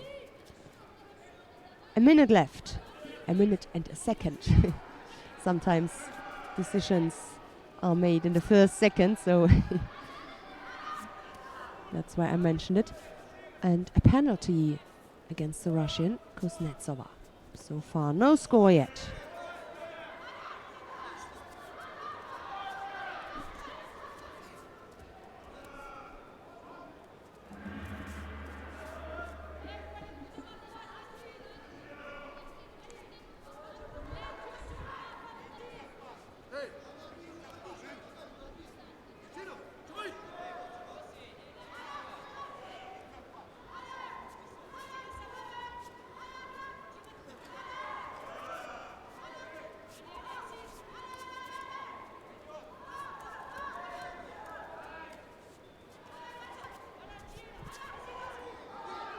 Ochi, a deep Ochi, not with control on the upper half of the body, but still, Kneto wasn't able to take advantage of this attack, to counter, or to come up with, continue that movement.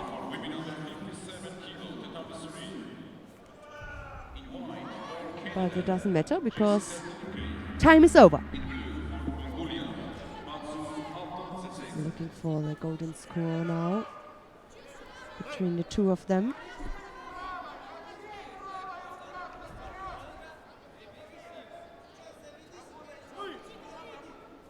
The winner will face Gilly Cohen, number 1 seed, who won her first contest.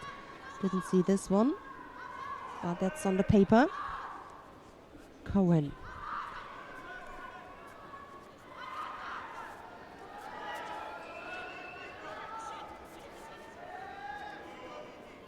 Now you can see that Kneto makes a lot of pressure again. Maybe to penalize her opponent for one more time.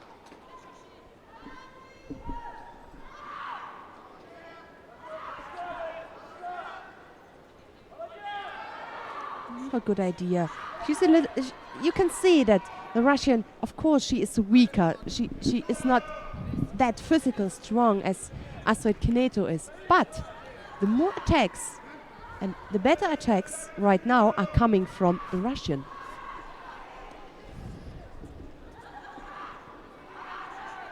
Single Shido against Kuznetsova at the moment.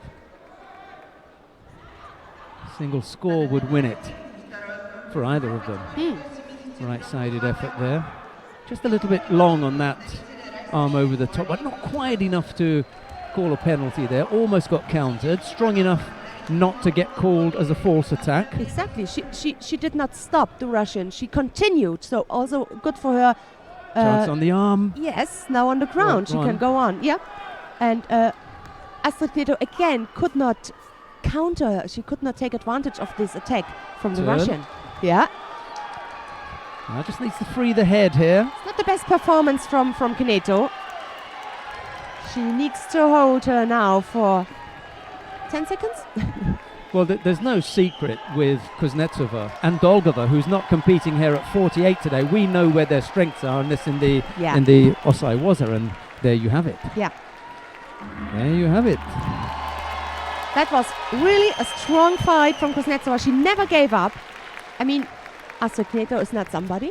And in the past, Kuznetsova would have lost that contest because it went into golden score with a Shido against her. You're She right. would have lost. Yeah. But What a chance is it? Right, It is but- now. Right, and what's happened now is a Newaza specialist like Kuznetsova doesn't have to worry about the Shido. Exactly. See, that was always the problem for the Nevaza specialist, that they didn't have the time to work on the ground. Now, hey, you can have a Shido. Hey, you can have 2 Shidos. I'm still going to come and get you. Yes. Because you can't play the clock with the Nevaza specialist unless you get a score. That is one of the best changes for me. Yes, yes. You have to show judo Yeah, on the do ground. something. On the, yeah. Yeah.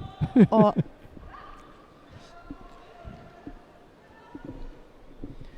Right, we've got Amandine Bouchard of France on the tatami now. She's up against Adia Sambu Solman of Mongolia. It's Bouchard in the white judogi, Adia Sambu in blue. We're going to follow that with Paprika and Sarah Menezes. Jessica Klimke of Canada is down on mat number 3 at the moment in the under 57 kilo category, and down on mat number 1 it's the Russian Wally Kershev. If you want to watch any of those, just click on 1 or 3. At the moment we're on mat number 2. That's the commentated channel.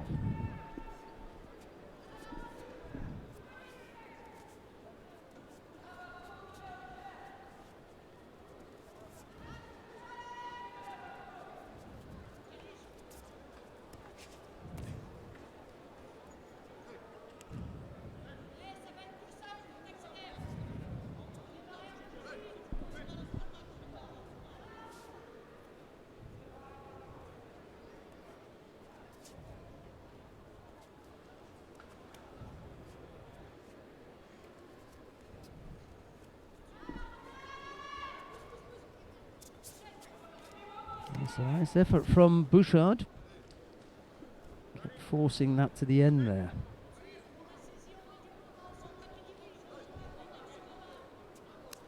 It's the French fighter on the board with 2.5 minutes left to go.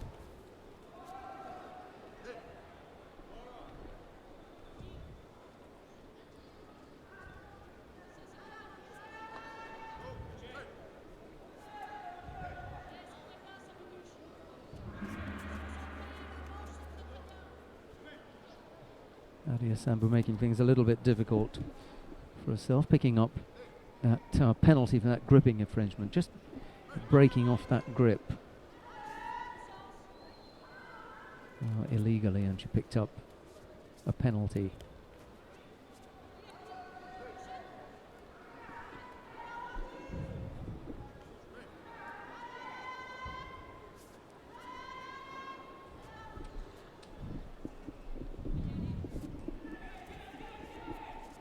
Chance for the turnover for Bouchard, but Adia Sambu rolled with it.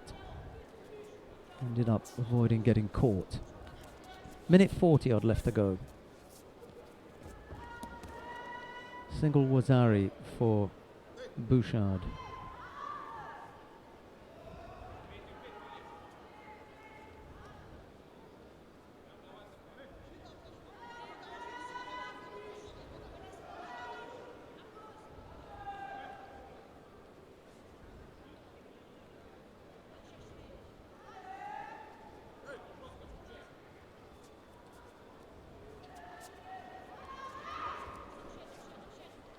Almost catching Adia Sambu there with that little left-sided Diashibarai as they moved quickly across the tatami. Adia Sambu ending up on her front, so no score. Well, no score for that technique. Wazari is the lead at the moment for Bouchard with a minute left to go.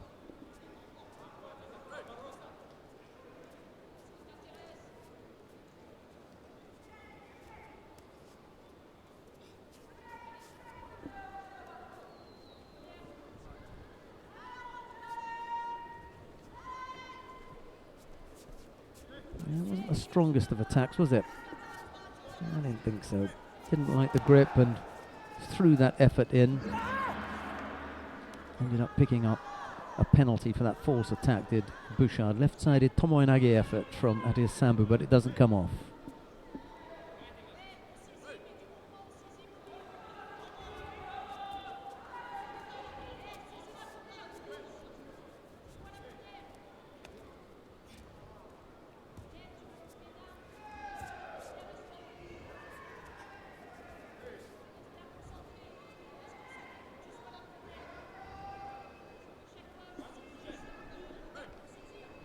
Adia Sambu's got to step off the tatami for a moment just to tidy something up with something to do with the fingers, I think.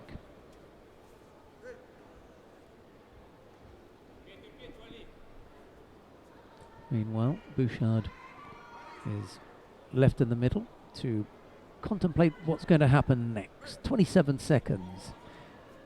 She's got left to hang on to that one score, that one Wazari.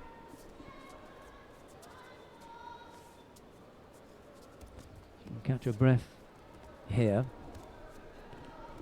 whilst Adia Sambu has a bit of tape tidied up on the fingers. Shouldn't be too long, and then we'll get her back. Only if it's something to do with blood, maybe that takes a little bit longer, but the tape shouldn't delay us for too long. In the meanwhile, I can tell you Wally Kershev is still involved in his battle with the Mongolian down on mat number 1, and Jessica Klimke is still down on mat number 3, so no change in what's happening on the 3 mats. 7 weight categories that we're bringing to you today. 3 men and 4 women. It's the 60, 66 and 73 kilo categories for men, and then for the women it's 48, 52, 57 and 63.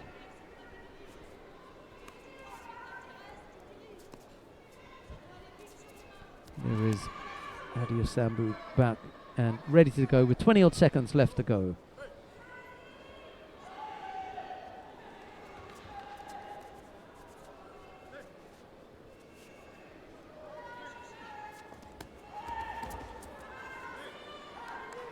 Whoa, no, you walked off the area. It's no good throwing your hands up. Adia Sambu was attacking. You wanted to avoid taking a grip and you stepped off the area. In fact, there was hardly any contact. So you can't say there was a push out. Didn't make any difference in the end. Adia Sambu not able to come up with a score. 2 penalties against Bouchard, but she had the single Wazari, and it was a good effort from the French fighter as well. It was a good score. So out goes Adia Sambu. Bouchard through to the next round.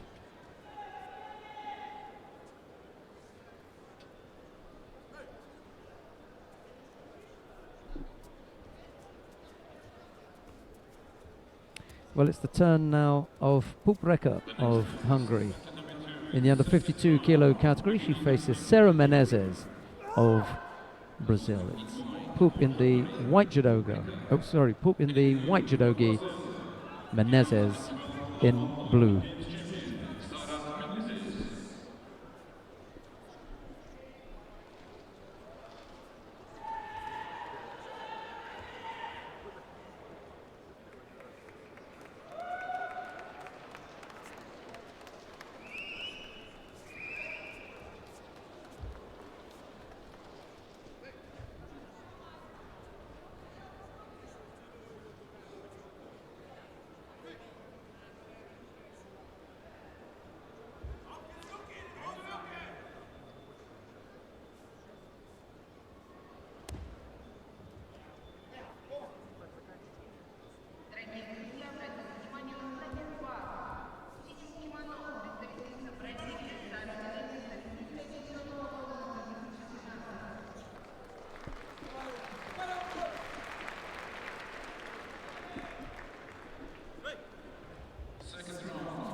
Little right-sided effort there from Menezes, but Pup was up to stepping off to her right to avoid getting caught.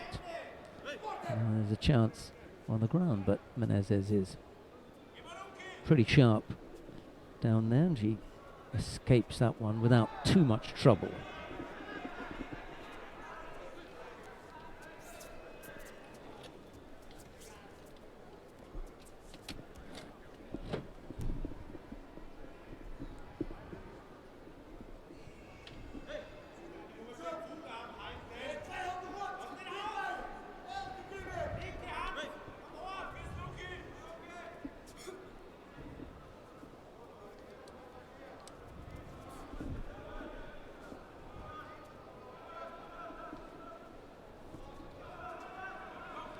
A little bit of a stalemate as both fighters try and find an opening. It's a little bit tight in there. They've got both their elbows close to their bodies, and there's not a lot of room for moving around there. Right-sided effort from Menezes almost ends up with a kind of Makikomi effort in the end, but can't quite come up with the finish.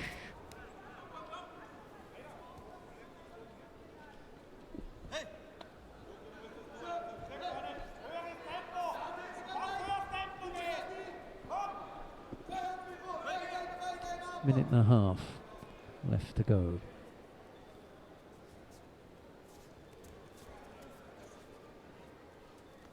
Menezes has got good gripping skills. She's moved up from 48 kilos, under 48 kilos, where she was Olympic champion in 2012.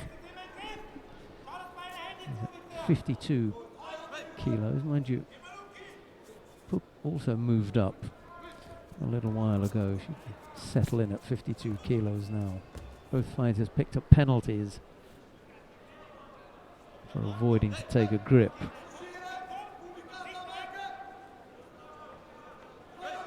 There's a minute left to go now.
Well, this one looks as though it's going to go into golden score.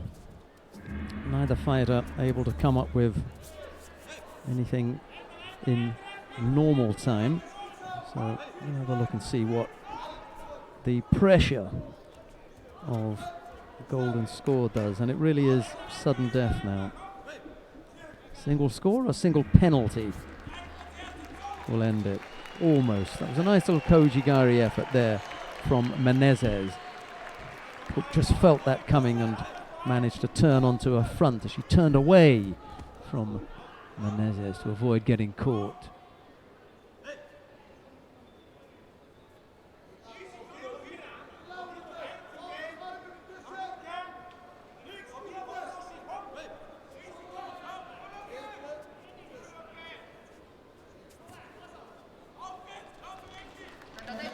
And another strong effort on the left side this time with a Nippon Seoinage effort from Menezes. Pup is falling behind here if she's not careful. Another attack from Menezes here. A clever attack here would sort things out, I think.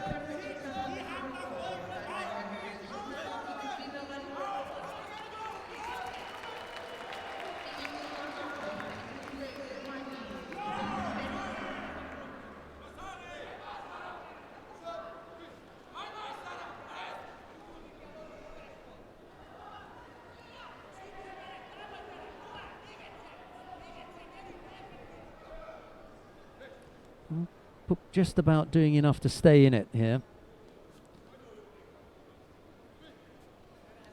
Came up with a couple of attacks.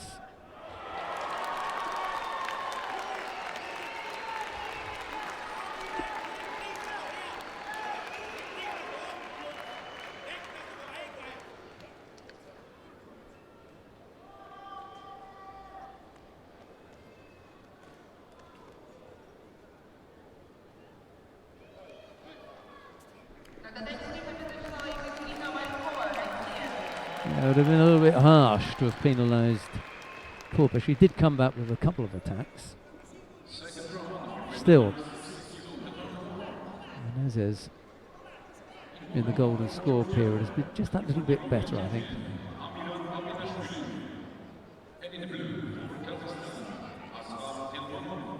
So she's got to be a little bit more brave when she goes over on that right side. Poop-Brekker. She's not convincing in the attack on that right side.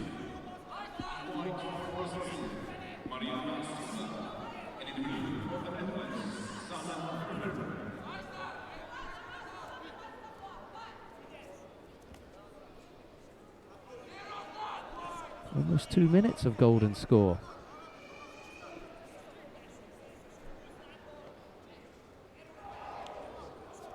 Menezes a bit weak on that left side. That wasn't the strongest of attacks.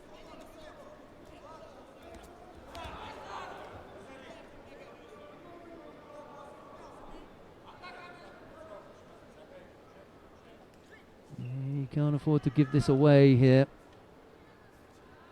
Just didn't look convincing, that last attack from Menezes. May get away with it.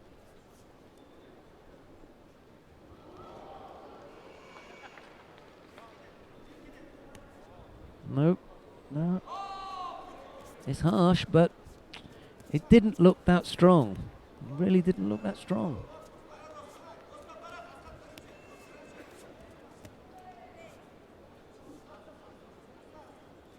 So, Poop-Brekker, after looking in danger of going out during the golden score period, actually ends up taking it on the back of a false attack penalty given to Sarah Menezes. That's a bit of a shame. Right, who have we got coming up next?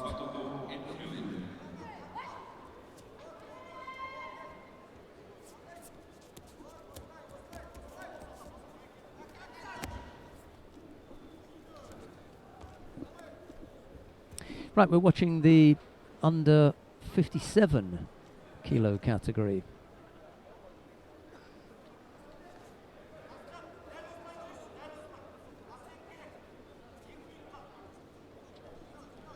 And on the mat now is the number 1 seed, Helen Rossavo. She's up against Lagvaktogu and Enkrilin of Mongolia. It's Rossavo in the white judogi, Lagvaktogu in blue.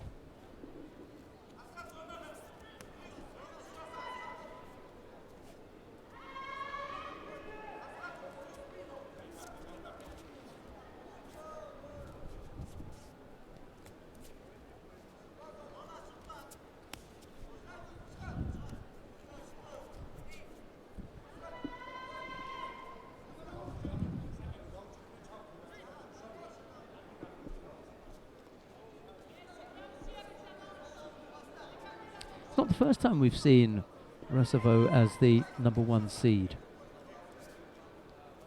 She's up there at the moment, not entirely convinced, to be honest, as the go-to fighter at this weight category. But hey, you know, she's battled her way up there. They don't give those ranking points away. She's won them legitimately by entering several competitions and performing well and beating her opponents.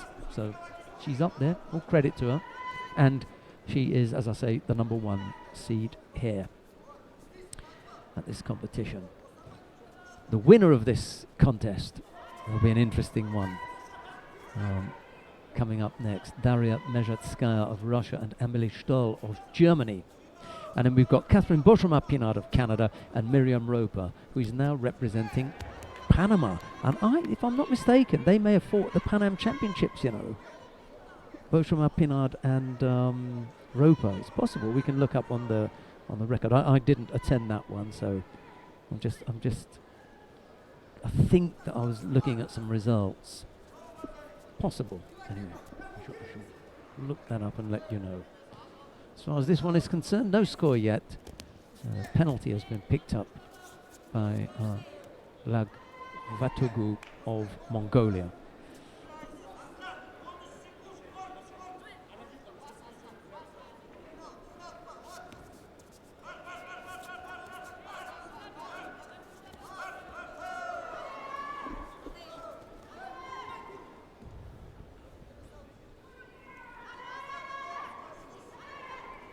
No, it was another Canadian that Miriam Roper fought. She fought Jessica Klimke, who is also here today.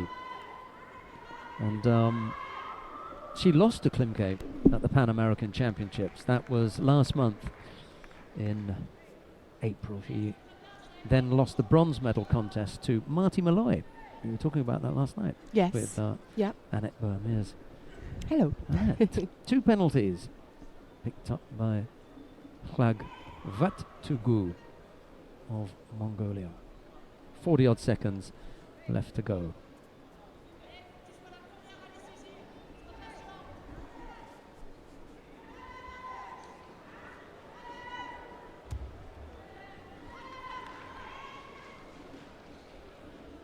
The time is 3. We start quarterfinals for men under 66 kilo.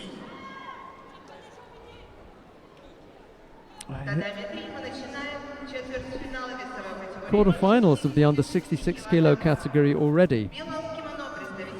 Yes. We're going to have to.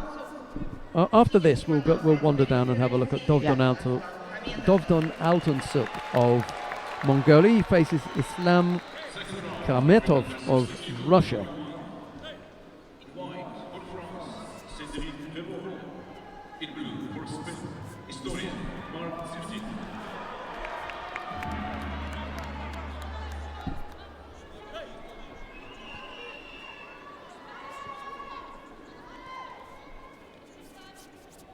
One is going into golden score.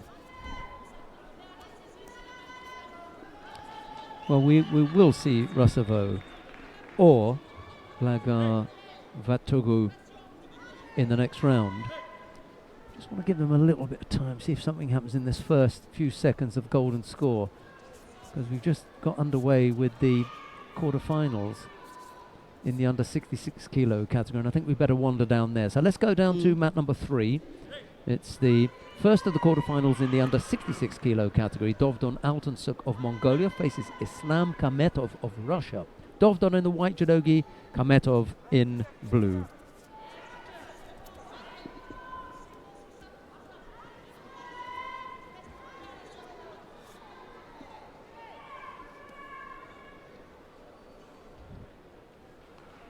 Temperature picked up a little bit today in Yes. Ekaterinburg. Nice turn, good turn from Kametov.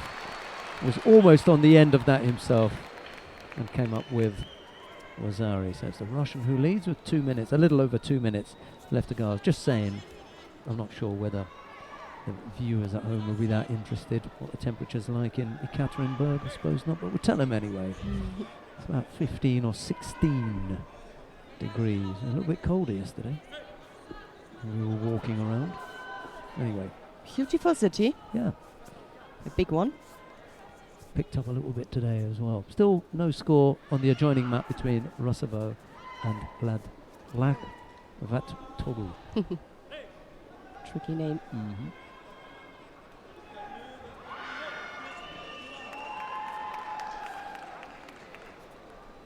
Well, it's all over now. Mongolian scored. Number 1 seed on her way out. Oh dear. Yeah. So Rusovo losing out to Lag Togu. We'll see her again then. Татами 2, второй круг, весовая категория до 57 килограммов.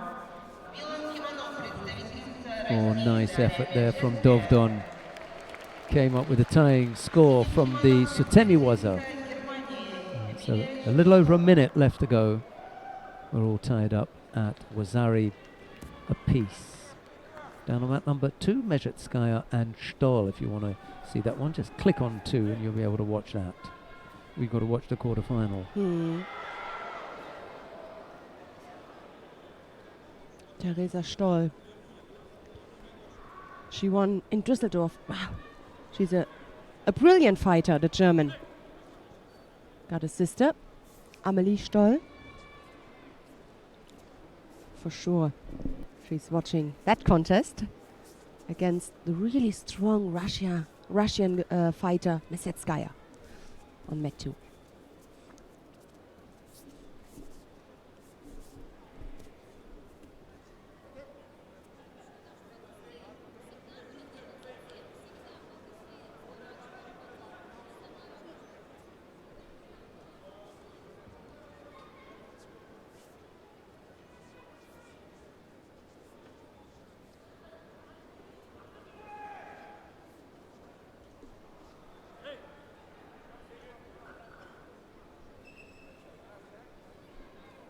And one Mongolian in the under 66 kilo category is already out, Davadosh.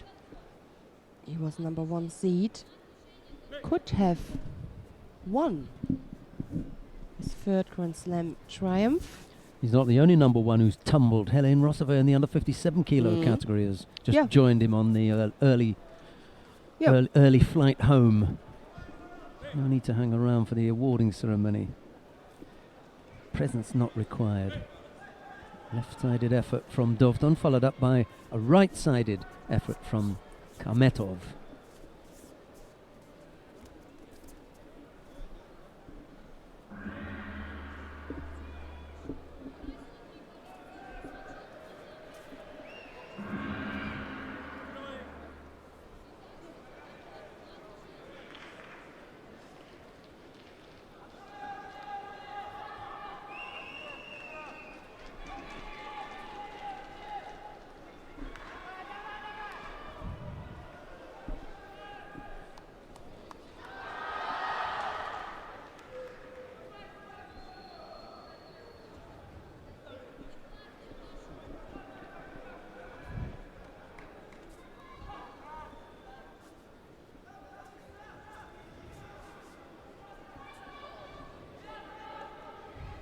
Another left-sided effort. Oh, and countered on the right. Yeah.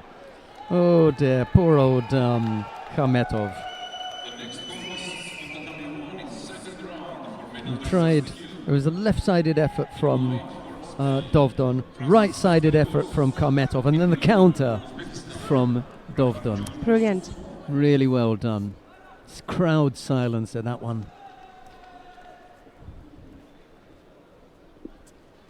Yeah, the problem is all the quarterfinals on mat 3 now.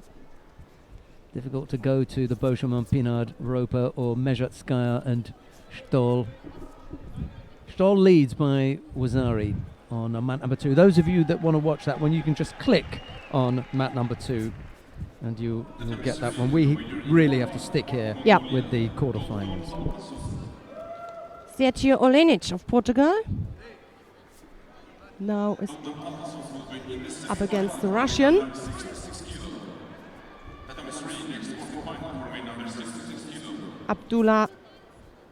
Abdushalilov, the Russian in blue, Portuguese fighter in white.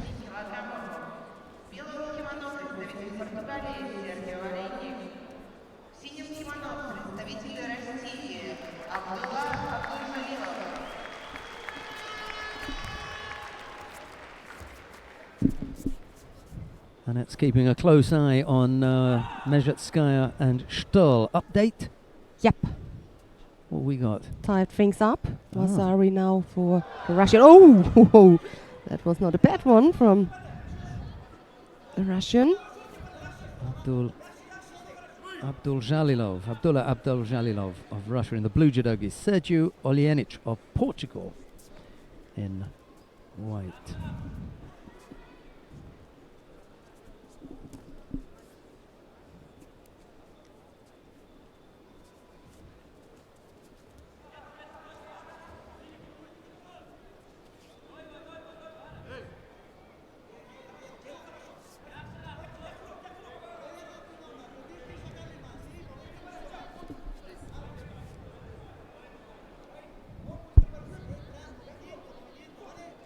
Oh, almost a minute is gone, no score yet. But already some good attacks. Ooh. They're both fast, aren't they? They're Yeah. quick fighters on, Yeah. on their feet. Okay, I mean, you'd expect that for 66 kilos. It's the lighter end of the weight scale, but nevertheless, they are moving with some degree of skill and speed. We've seen two scores, or no, sorry, the two scores have come in the other contest. There's no score in this No, one yet. yeah. Beg your pardon, Olienic and Abduljalilov.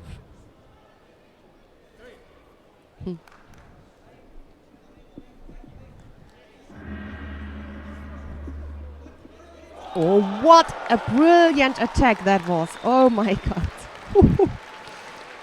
That was good. Was too quick. Well, we were talking about speed. He just unleashed something there, didn't he? Yeah.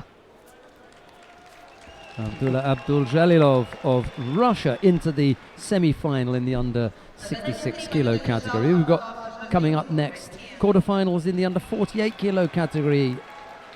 Now, Annette, Natalia Komova of Russia to face Melanie Clement of France. Komova in the white judogi, Clement in blue. Will follow this with Kondo Ami of Japan and Kristina Rumyantseva of Russia. That's coming up here on mat number 3.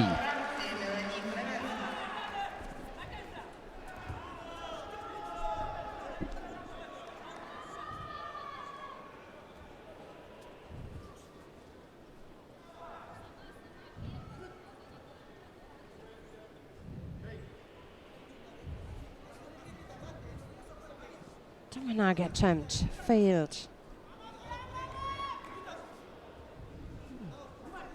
Early penalty against the Russian. For dropping down for this Tominaga attack.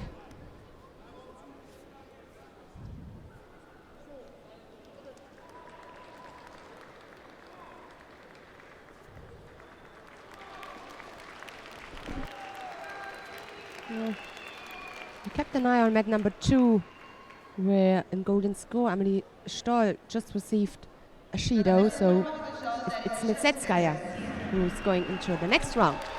Okay. Second round, women under 56 kg, category 2. In white for Canada, Catherine Moshevilla. In blue for Panama, William Rocker.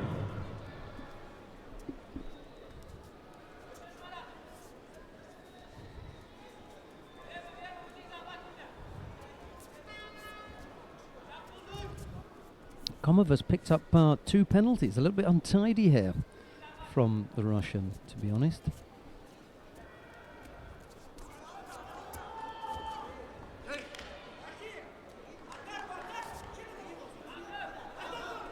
Yeah.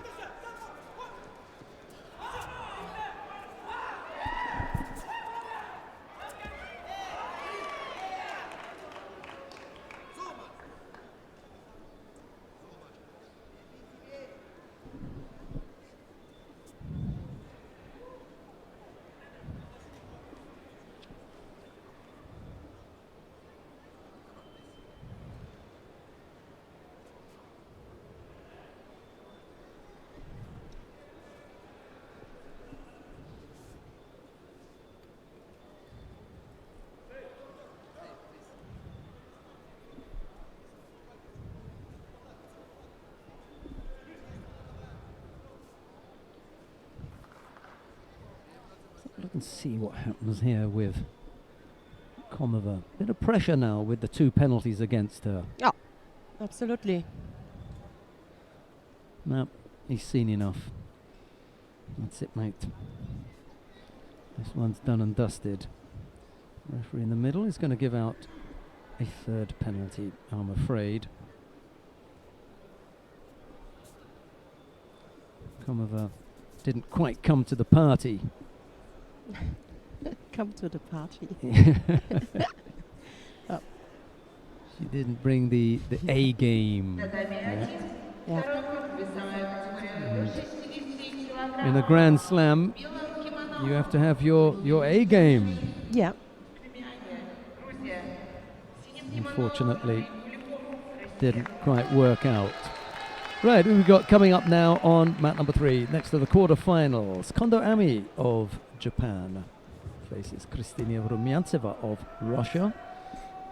Kondo in the white judogi, Rumiantseva in blue. Tall order for Rumiantseva, despite the fact that she's competing at home. Kondo, the favourite for this one. Четвертьфинальная встреча весовой категории до 48 килограммов. В белом кимоно. Чемпионка мира 2004-2014 года Челябинск. Представительница Японии Кондо Ами. В синем кимоно победительница Гран-при Алматы 2013. Представительница России Румянцева. Was it in Chelyabinsk that Kondo won the World Championships? Did we see her win there? Because she was junior world champion, wasn't she? Junior world champion and senior world champion At the in a same year. time, yeah.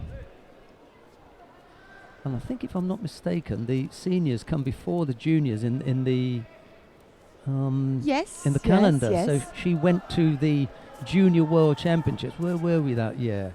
Was it Fort Lauderdale or Miami? We're or- gonna check this out. It was 2014 in Miami. And 2014.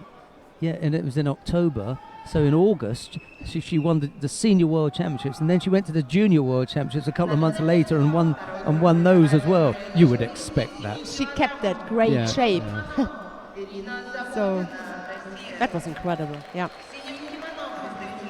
Right then.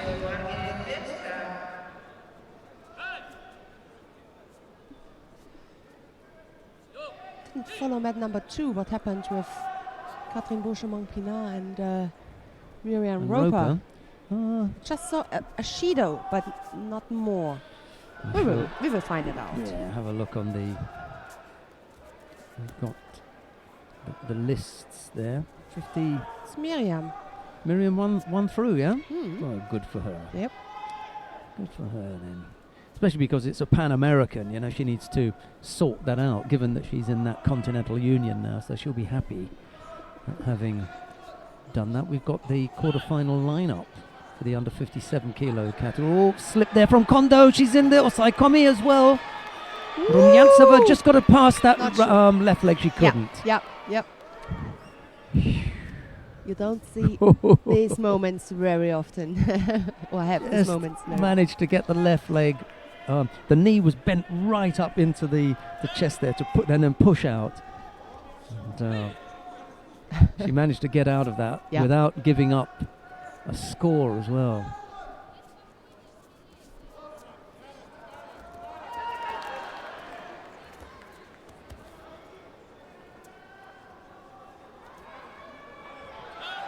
That was a nice little Sutemi Waza effort there from Rumiantseva on the left side. Doesn't quite come up with the score, but it was threatening.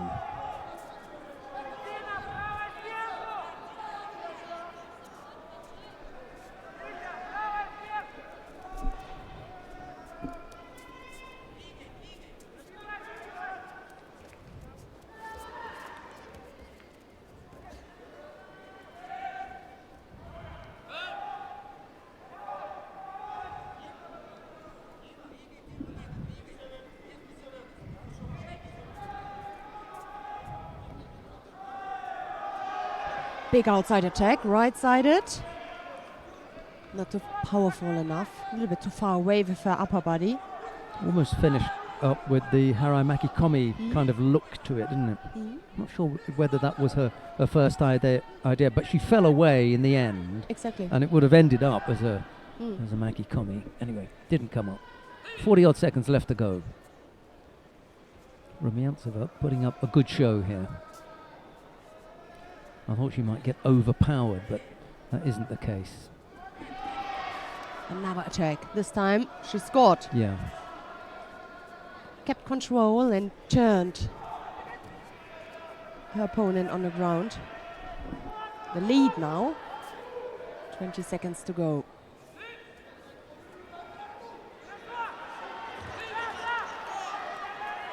But you can see she's not dominating that fight. Absolutely not.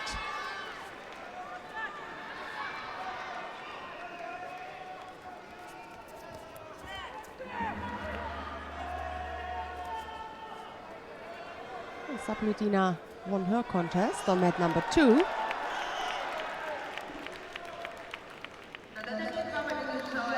Also another interesting contest between Roper and Saplutina. Another quarterfinal.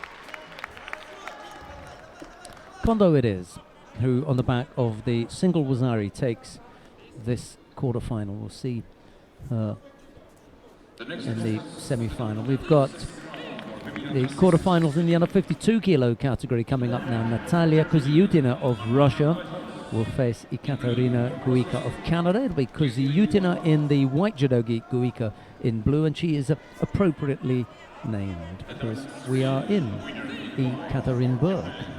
Yeah. And it is Ekaterina Guika. In fact, that there are several girls here with that name, Ekaterina. Yes. Yeah. Russian name, Russian girls. One But of- this is a Canadian. Yes, one of the staff in the president's office, Kate, helping us out, and they call them Kate, don't they? And then one of the volunteers on the staff desk. They're all very friendly and helping us out. So thanks very much to them. Kuziutina in the white judogi, Guika in blue.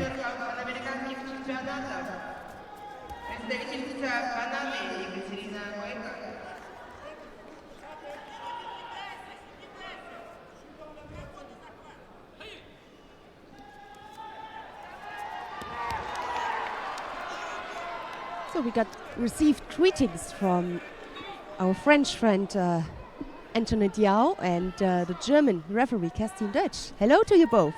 Salut. Watching us, enjoying this Grand Slam competition.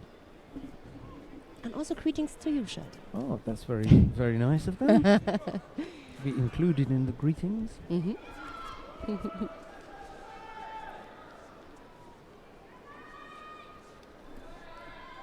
One of my favourite referees. Mm-hmm. I'm not going to say which one though. seeing as you mentioned two. You leave it open. Well, they know. It is. Yep. It's clear, isn't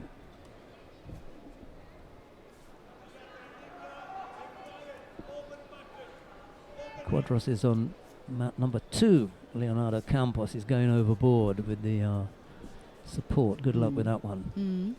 He's up against Martina Trados of Germany. That's on mat number 2. Second round for men under 60 kilo, tatami 1. In white for Mongolia, Dashtava Amartushi. And in blue for Japan, Nagayama Ryuju.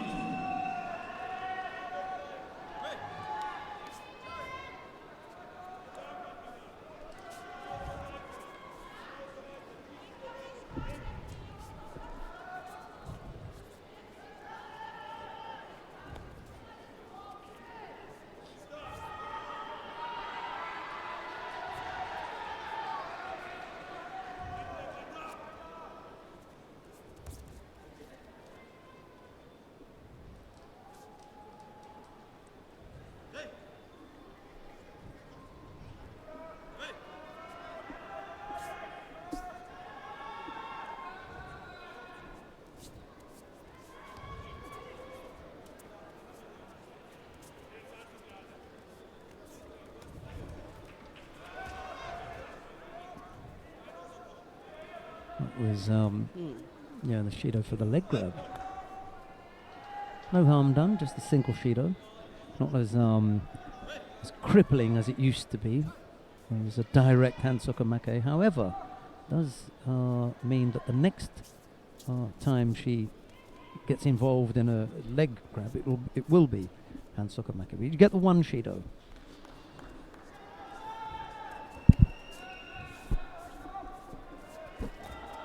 Sumigashi to the wrong side. I mean, she wanted to go to the right side, but the defense from the Canadian was so that she had to go to the left side. The next contest on tatami 2 is second round for the women under 63 kg. In white for Canada, Stephanie Tremblay. And in blue for Russia, Kamila Bakurova.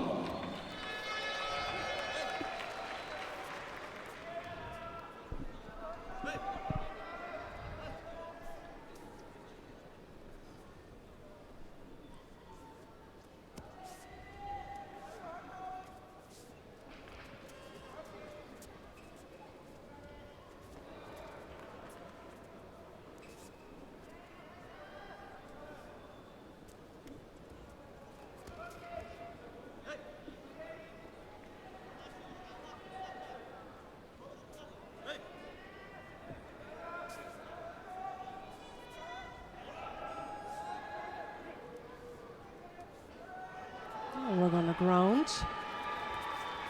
Oh, is it already the Osekomi? Interesting. She's right next to her, fixing her, but anyway, it's counting. Yeah, the back, because we can't see, but the back will be square on the mat and flat. The referee's got that in his view. Yep. He says He has another that'll view. do, yeah. Yep. Shoulders pinned at the top. The lower part of the body will look as though it's on the side, but from his angle, he was perfectly happy with that. So was Kuzutina. She was happy with that. Yeah. Well, he would be, wouldn't he? You know.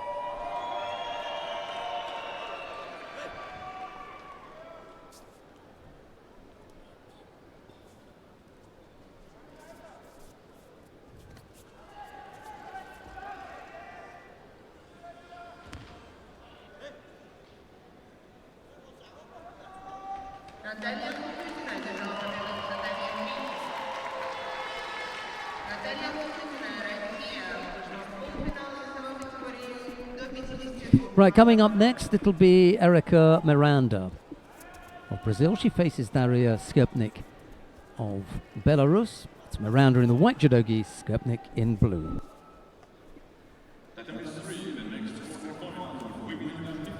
Another quarterfinal.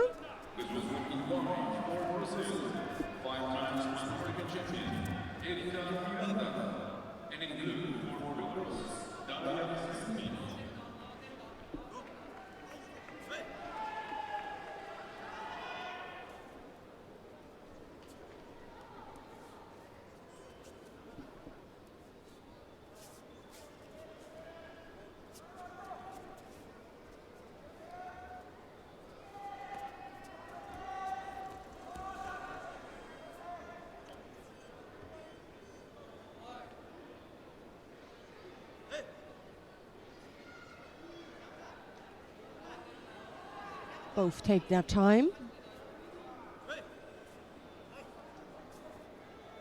The grip on the two colors, for me, signals that I want to go no risk, just to have a good control over the opponent. The same way, it's not the best grip for an attack. Well, it depends what you want to attack. If you're going for the Serenaga, then it's pretty fine, but normally Erika Miranda has another grip. At least one arm, one hand is on a sleeve.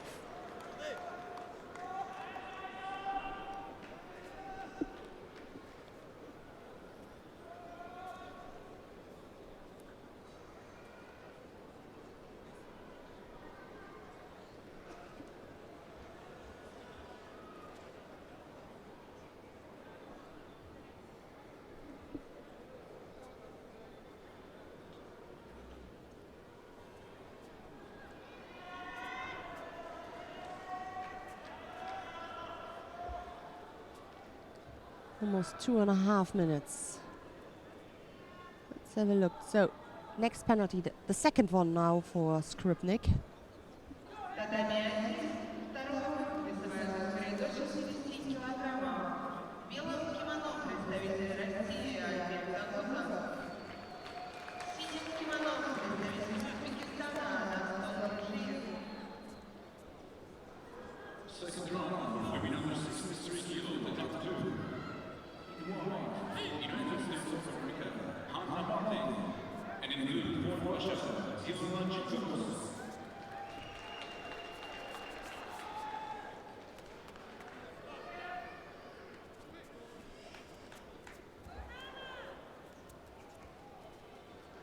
Oh, flying to Chigatama there, the attempt from the Brazilian. We have seen it one time before from a man. But he also failed. Difficult.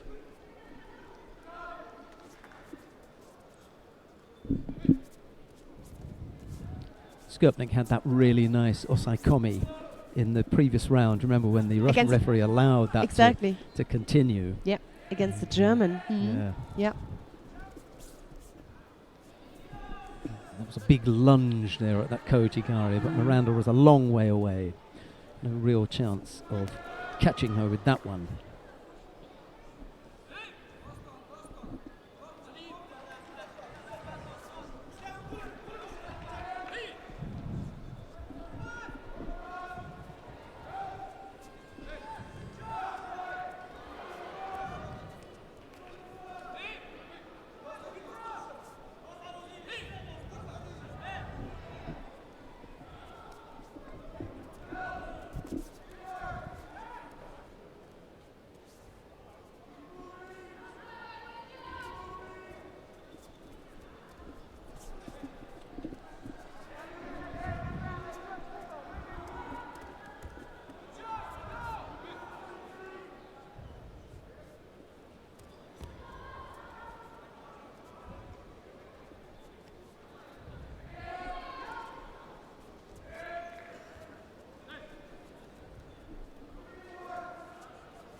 Seven seconds left to go.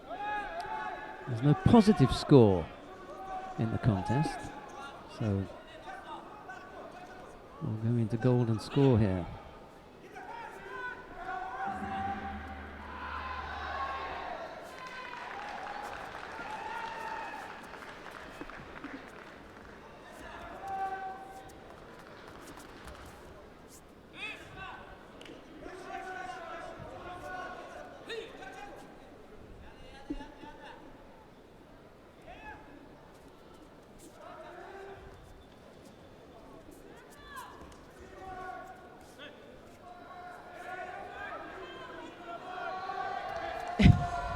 Sweet.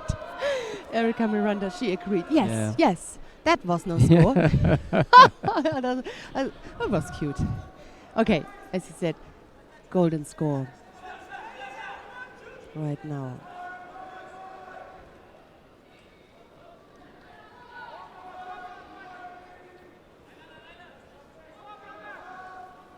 And again, both hands on the collar.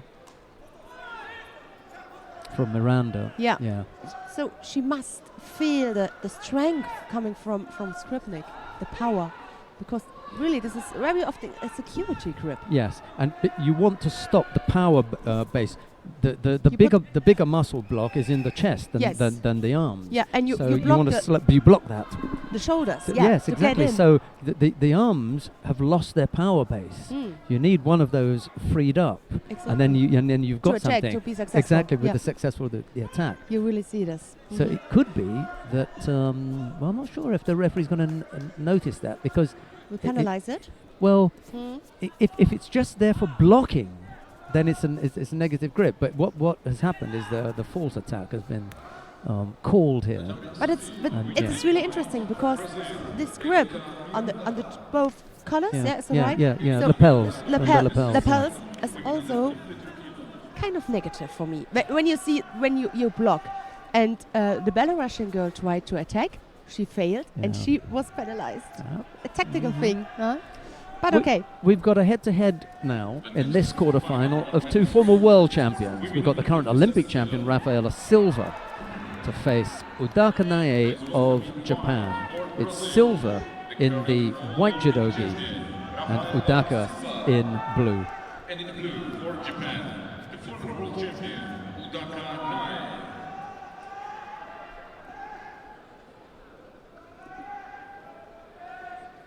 Внимание, на задание 3. В белом кимоно представительница Бразилии, олимпийская чемпионка Рио, Рафаэла Силва.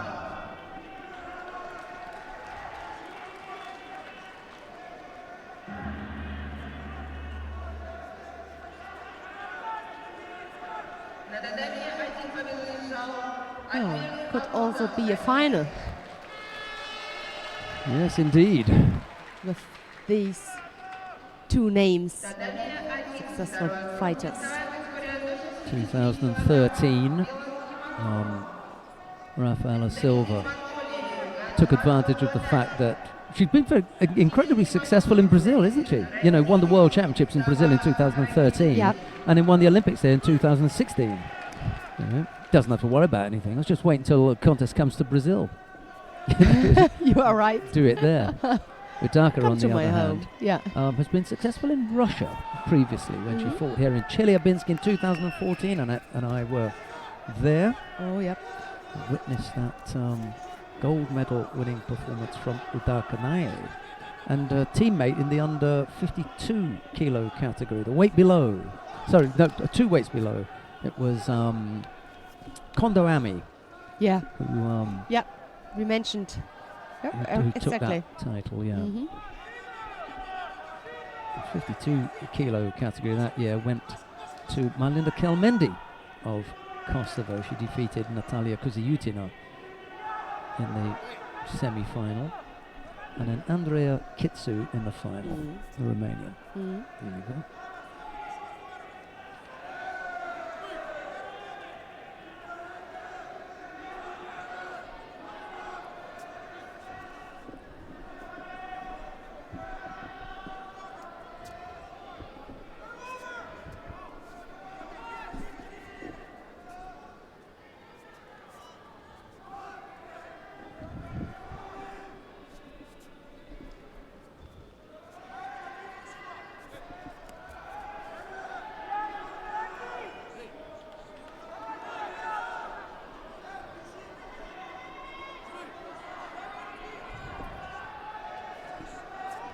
Both have already 2 Shidos. Yeah, it was always going to be that kind of close battle, wasn't it? Yeah. You know, tight between the two, and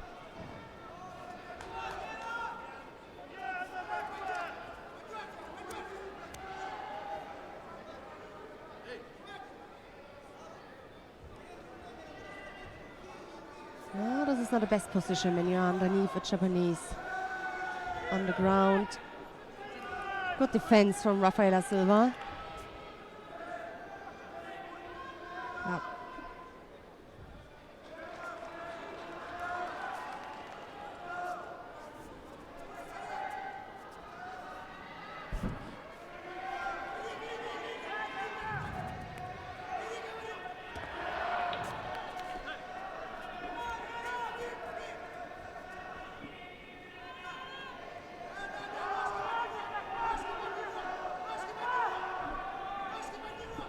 Whoop. Again, we've seen it before from Erika Miranda. The attempt. It's the third time I see it today. First, a man tried it, and now I like it. the thing was she had to defend it. You know, she had to defend that. It was a good, strong effort Mm-hmm. from Rafaela Silva.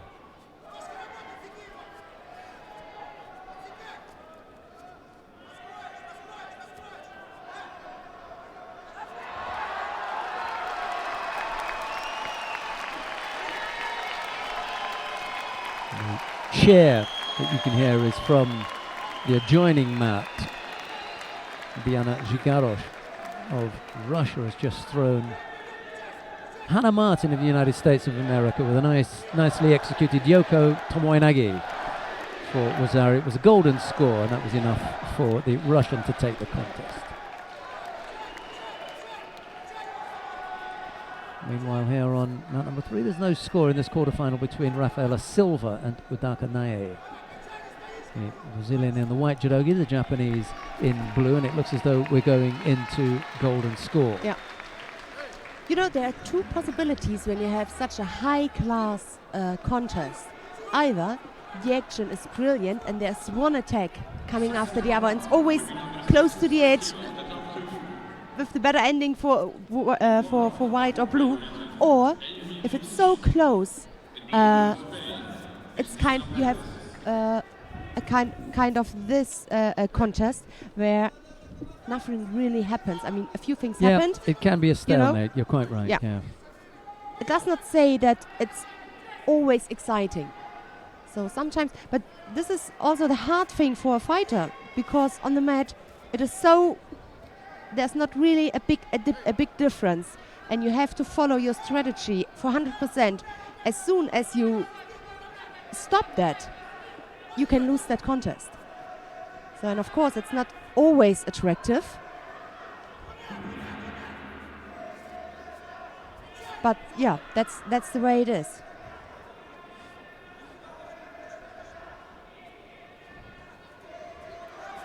I'll try to turn her.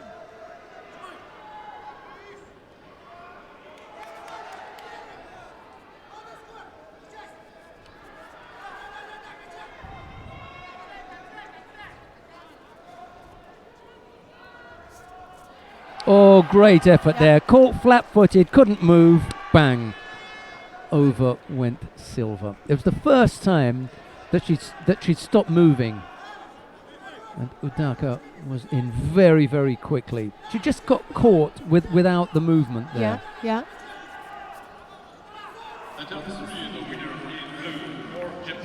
Udaka Nae into the semi-final. She just stands still for a second. Yeah.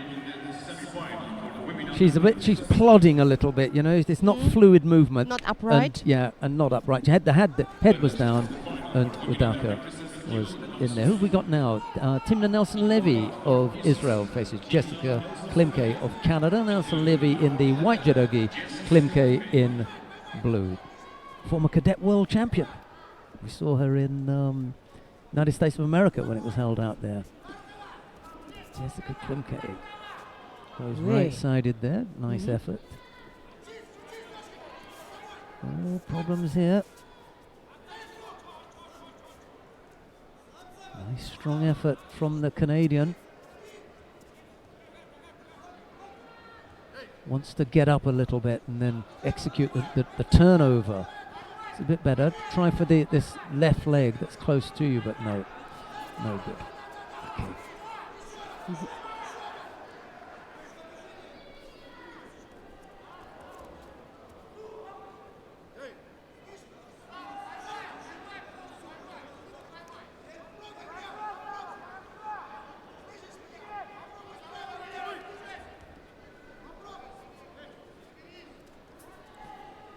Yeah, the Canadians are a bit spoilt for choice at 57, eh?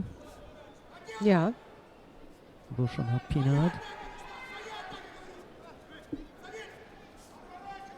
Klimke.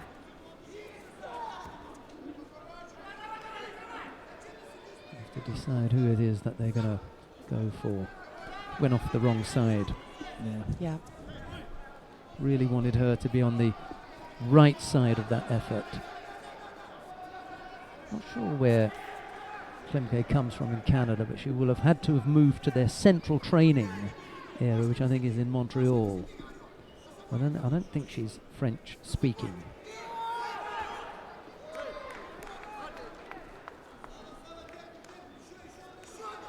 Quite a few countries are involved in centralized training, and when that happens, you've just got to go where the training is. Chance for Nelson Levy to attempt the turnover, but Klimke's defence looks pretty strong. And the referee is going to call Mate here.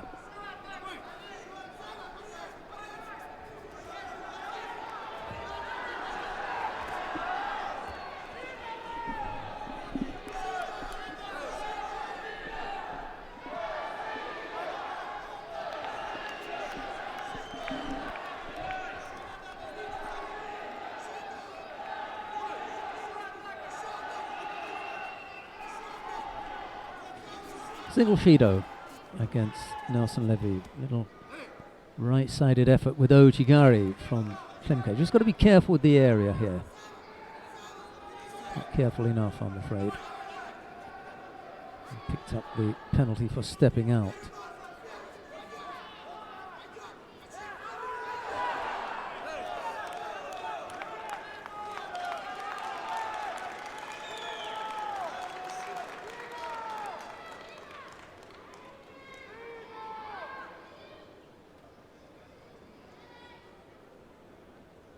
Oh, lovely Koichigaki from Jessica Klimke.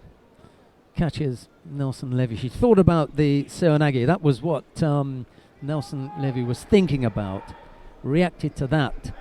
And she was on her heels as Klimke came in. A really nice effort. Wazari on the board. Now, problems for the Israeli to pull the score back.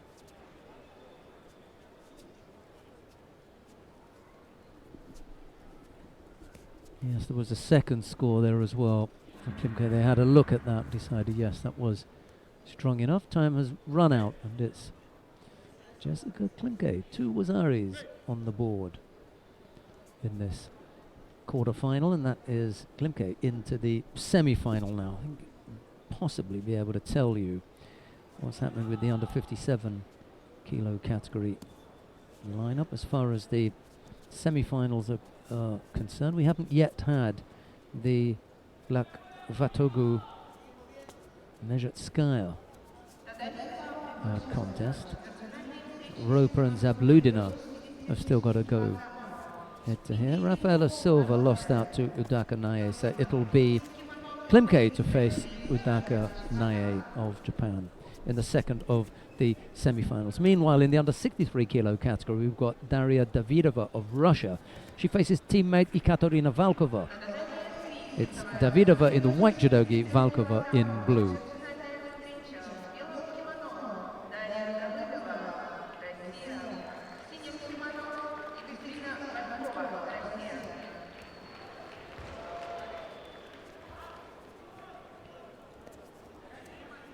Davidova picked up the penalty for stepping out.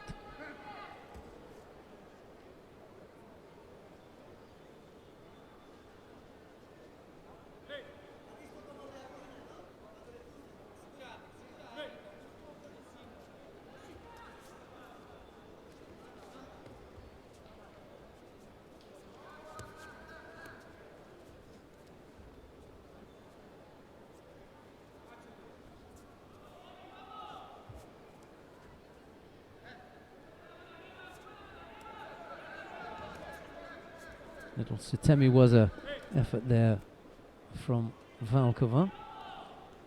Doesn't come off. She's still got a chance to try and work something on the ground here. No real progress being shown, so the referee decides to call Mate. Stands them up with a little under 3 minutes left to go. No score as yet. Single penalty against Davidova. It's Volkova who wants to get involved in some nevaze inviting Davidova down initially and then having to defend with the legs to keep Davidova out.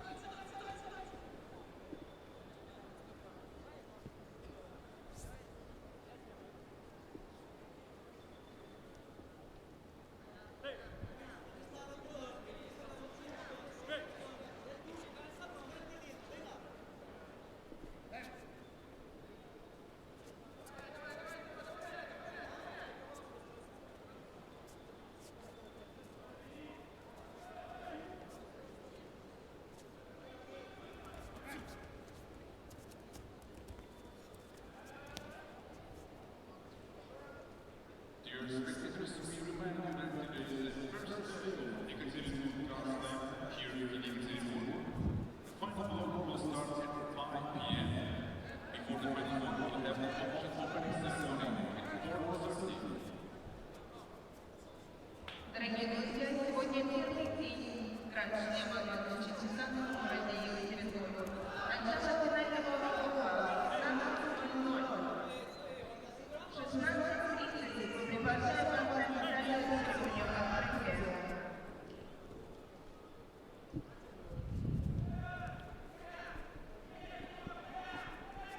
Minute 40 left to go.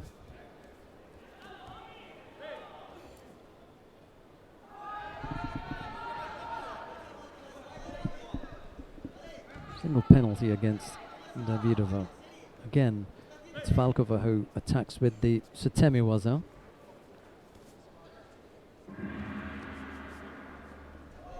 She can't make any headway, and the referee again calls Mate. Davidova picked up a second penalty, this time for passivity.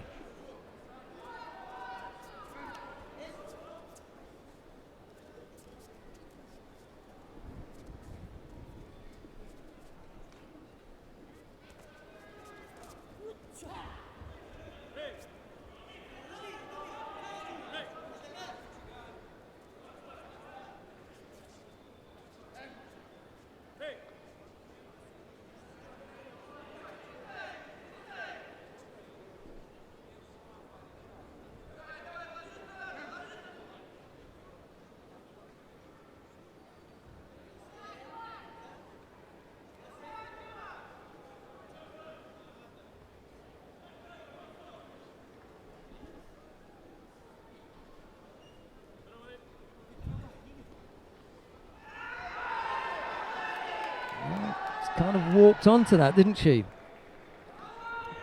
Davidova not really thinking about it too much. In the end, ended up gifting that, I think, to Valkova, who leads now with half a minute left to go by Wazari. Just took a step forward, did Davidova, and made it that little bit easier for Valkova to come up with that left-sided low upon Seoinage.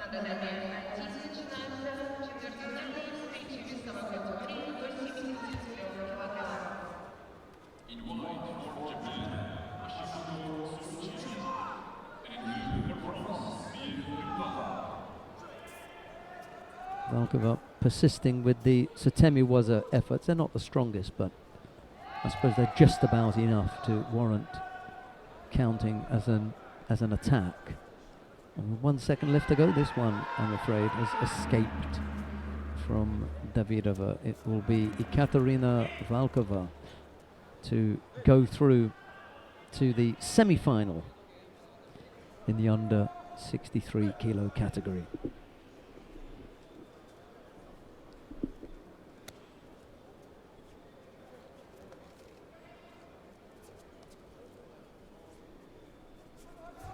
Well, we've got another quarter-final in the under 63 kilo category coming up. But we're going to go to mat number 2. Because in mat number 2 we've got a quarter-final in the under 66 kilo category. Bagrat Niniashvili of Georgia faces Yakub Shamilov of Russia. It's Niniashvili in white, Shamilov in blue. That would please all the Georgian judo fans. can have a look at this one. Say hello to all the Georgian fans watching at home. Golma Jurba. Unfortunately, Georgian caught there. Shamilov, and he's had to tap out. That was super quick. Shamilov was onto that like lightning. Well, not Niniashvili's proudest moment there, I'm afraid. Getting thrown very quickly with the Yoko Tomoinagi for Wasari, and then the Shimiwaza going on almost immediately from that, and the Georgian having to tap out very quickly. Yakub Shamilov into the semi-final. We can have a look at what's happening down on mat number 1 now. Why not? Hashimoto Soichi of Japan faces Pia Duprat of France. Hashimoto in the white judogi, Duprat in blue. We join the contest with 2 minutes left to go. There's a single Wasari on the board for Hashimoto. Let's have a look and see what happens here.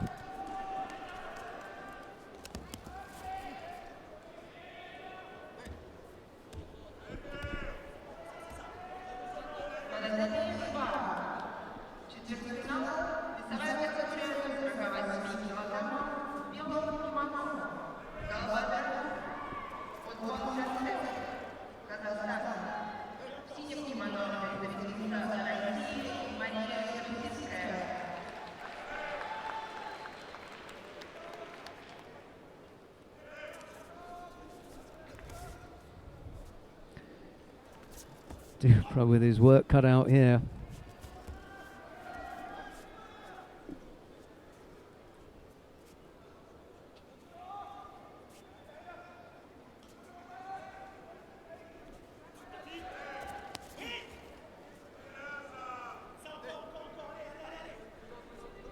Almost gave him the little feint there with the Ashiwaza. Duprat just had Hashimoto moving for a moment. Turns to the left. I think that's a false attack. No, got away with it. Sinisha Skirovic, the referee in the middle, had a better view of that, what happened at the front. We only got to see Duprat's back.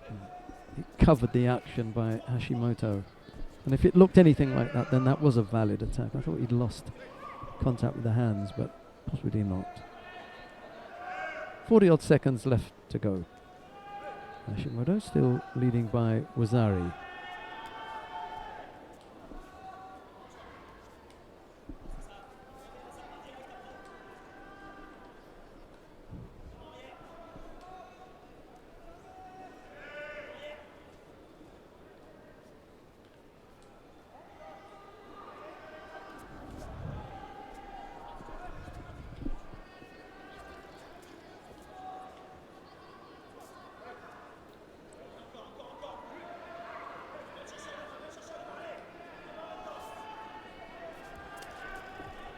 Well, Hashimoto's just played this a little bit careful, hasn't he?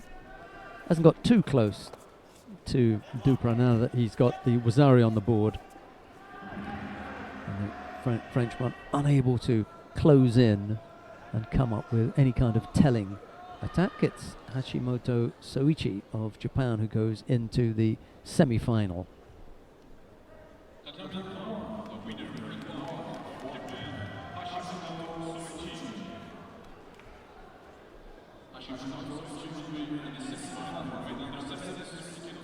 We've got another semi-final in the under 73 kilo category coming up here. Why not stay with that one? It's got another French fighter. Oh no, that's the upcoming one, Benjamin Axus and Marcello Contini. That will follow this contest.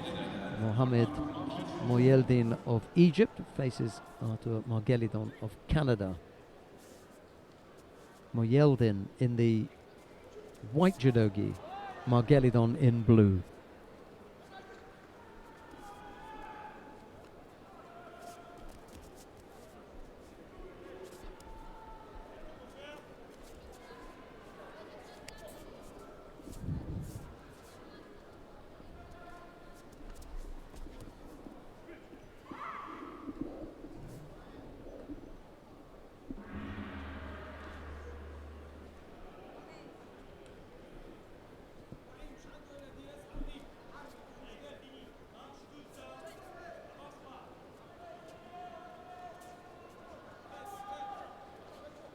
number 3, the winner in white for Brazil, Mariana Silva.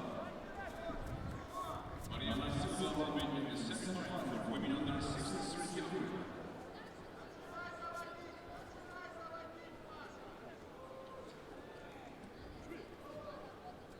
On the number 3, we start the repetition for men under 66 kilograms. Wanted to go over on the left side there. Oyelden again looking for the Osodogari on the left side, but almost got caught left-sided himself with that little Toshi effort.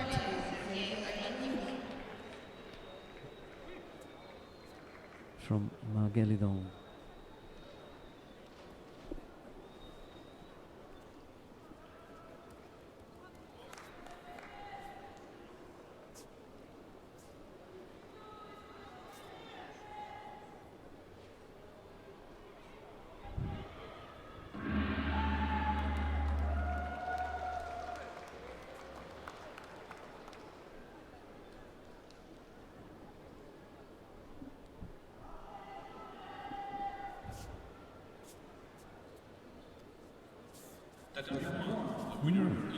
Margelidon takes that contest and goes into the semi-final.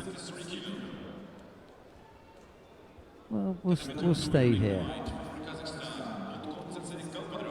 Have a look at Benjamin Axos and Marcello Contini. Why not?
First minute out of the way, no score as yet.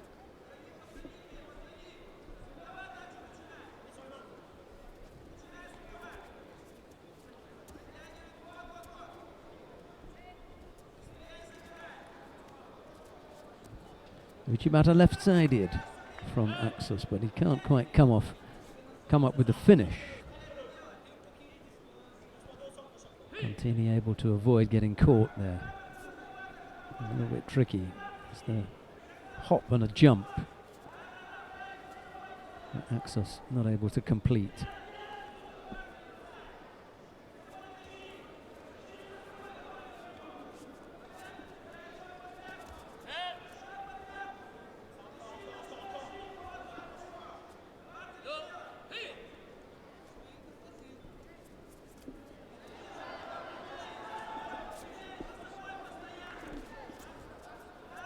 Again, the Uchimata. He really needs to come up with a combination here if he's going to catch Contini. Contini has been able to avoid going over to the initial Uchimata, left-sided Uchimata effort on a couple of occasions now. Come up with something slightly different. There's also the possibility that now that Contini's seen that, he'll come up with the counter. Got to go in the other direction now.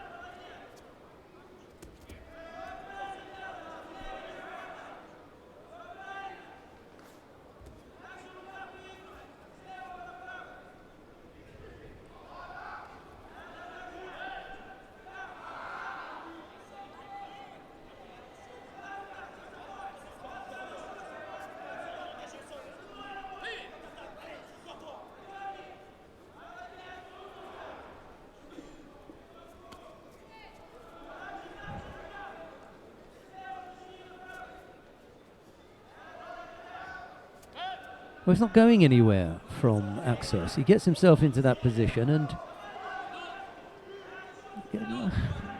that's harsh. Axos has at least been putting himself in the position to come up with the attacks, and he gets penalised. I thought that Contini was the one who was the most negative of the pair. Anyway, he's picked up a second penalty. It's all one direction from Axos. Really needs to come up with a combination here. Uchimata Ochigari would be useful. And if he's not careful, he'll get countered.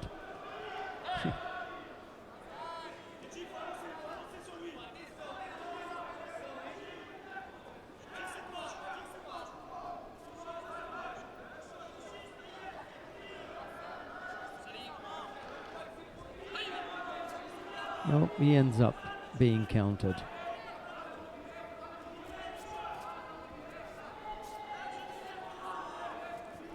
No.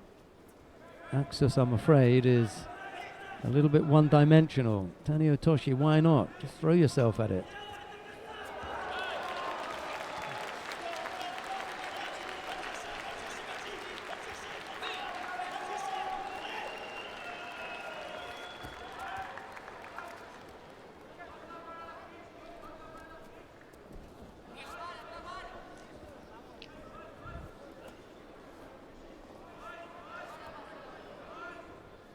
Can't remember how many times Axos had got himself into useful looking positions and then couldn't finish off.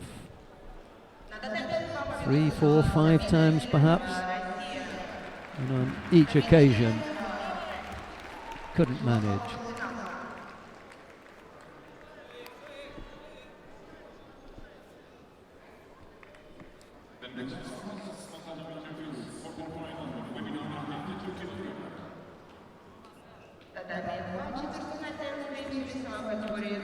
Well, let's go to mat number 2 now, because coming up on mat number 2 in the under 52 kilo category is the number 1 seed, Gilly Cohen of Israel. She faces Alessia Kuznetsova of Russia. It's Cohen in the white judogi, Kuznetsova in blue.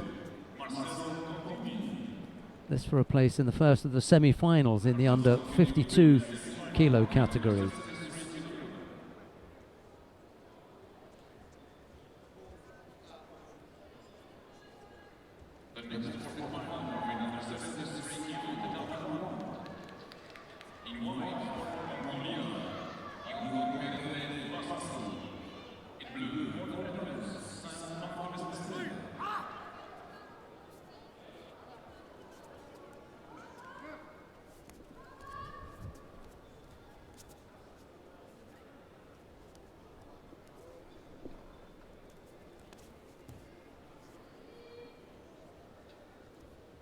Must be a really big scalp for Kuznetsova if she could take this. Would like to spend a little bit of time on the ground with Cohen if she could. Maybe not the best position. Really wants to turn to her right. Bring the Israeli back into the tatami area. Can work on the arm now. Yeah, there's a chance. Needs to grab the leg. Oh. Couldn't manage that, and on this occasion Cohen proving strong enough to get out of the danger. Should be well aware of Kuznetsova's skills on the ground anyway. Stop them on that occasion.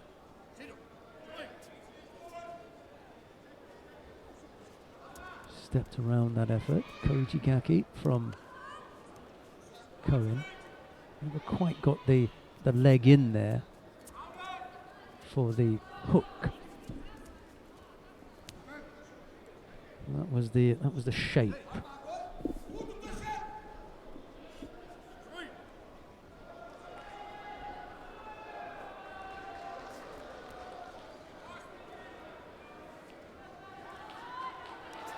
Left-sided effort from Kuznetsova blocked by Cohen, and there's another opportunity for Kuznetsova to get involved in the ground, but Cohen's not interested this time round. Needs to try and stay in the middle, give herself the best possible chance of getting involved in groundwork, if that's what she's up for, Kuznetsova.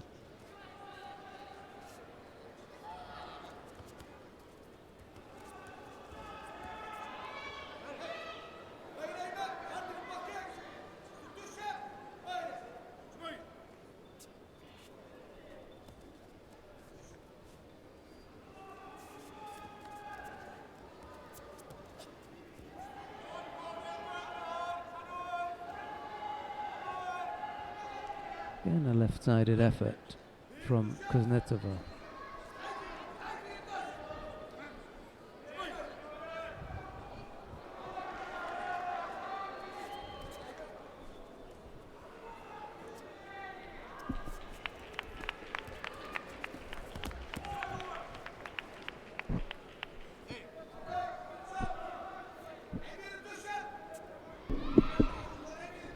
First strong attack we've seen from Cohen, left-sided.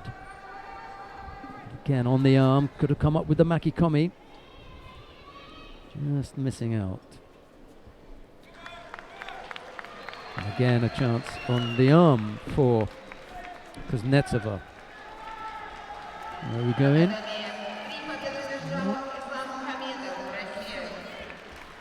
Not Can't quite. really- yeah, yeah. there's no Yeah, leverage yeah. there. Yeah. Yeah. But still a lot of pressure on Yes. Gilly Cohen. This looks as though it may be going into golden score on it. Oh, yeah. Yeah. It's been a good For sure. contest.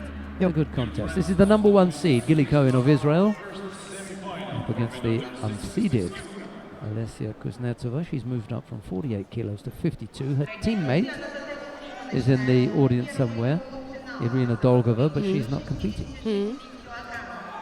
Both from the same city. Again, that little Makikomi effort, but it wasn't as strong this time. And Kuznetsova doing almost everything to try and involve Cohen in some newaza.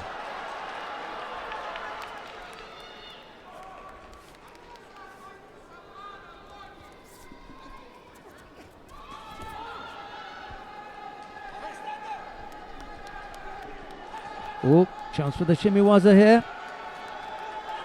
Unfortunately, we can't see it, but the referee has a Yeah, perfect view. He's right on top of it. Yeah. I don't think she's entirely lost the arm either. It really is the shimiwaza is the best position here. Yeah. Now you can see that there's still the possibility of the arm. Cohen having to fight really, really strongly here. She'll use that left leg to push.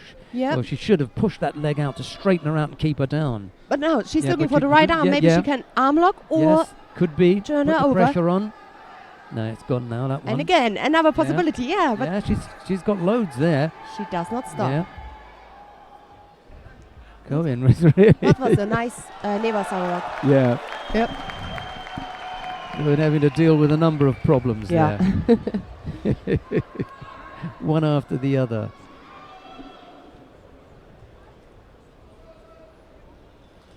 Good pressure. Well, we all know about Kuznetsova's skill on the ground. We've seen it today as well. It's a little bit weak on the left side there, but we're going to fall to too much for that.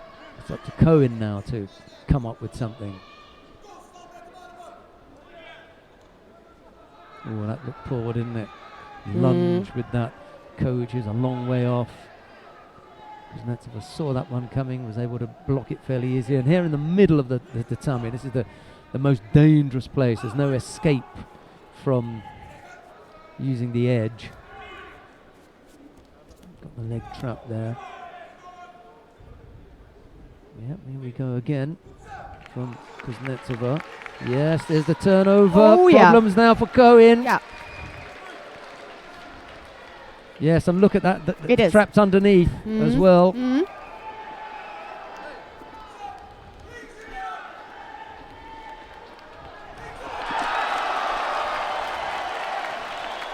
Yeah, that'll do. Strong Osaikomi, really, really strong. And another one tumbles to the Osai Komi Queen. Yeah. Absolutely. So all the work on the ground was kind of, is it rewarded? Yeah, rewarded, yeah. Rewarded? Yeah. Because in the end she managed it and she did it. Super work from Alessia Kuznetsova. We were about to go down to mat number 3 to see what was happening with Abdullah Abdul-Jalilov of Russia, but he's thrown Dovdon Altunsuk of Mongolia for Ippon. So don't worry about that one. That one's done and dusted. Who have we got coming up? Yeah, Amandine Bouchard and Popreka in the quarter-final. Not a bad fight. Yeah, Why not, because huh? there's only the repechage contest between Exactly. the two Russians down there. So we'll stay, with this quarter-final between Amandine Bouchard of France, Popreka of Hungary. Here is Annette Blum. Yeah.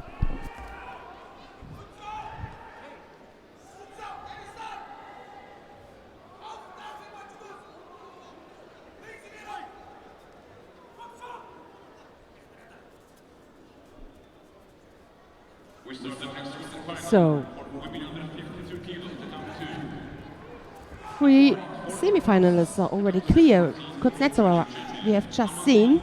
Then Kusyatina and Erika Miranda. So the 4th now who has to fight against the Russian Kuznetsova. Either Amandine Bouchard of France, she's in white, or Popreka of Hungary, she's in blue.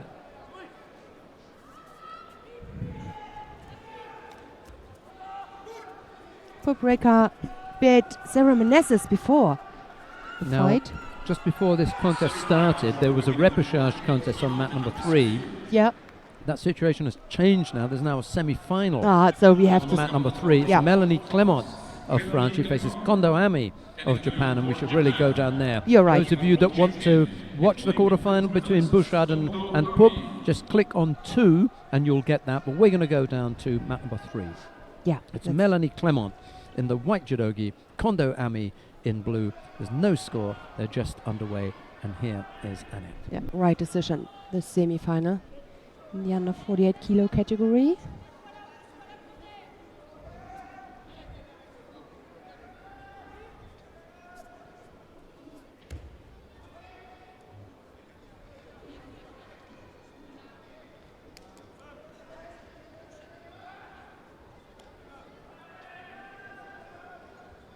The attempt there for the arm lock from Kondo Ami. Still working things out. Mate. Tatami 1, quarterfinal for men under 60 kilos. In white for Georgia, 2013 European champion, Amiram Abinashvili. And in blue for France, Cécile Devour.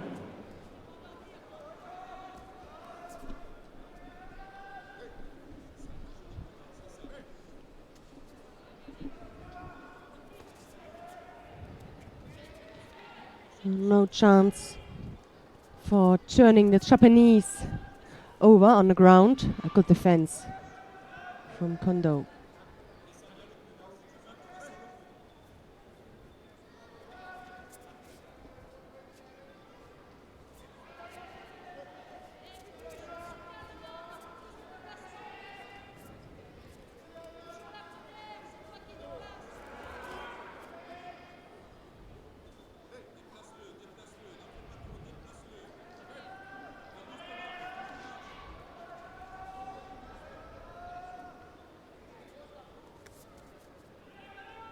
Again, the one-sided grip from the French fighter and the right arm from Kondo Ami, who keeps the distance.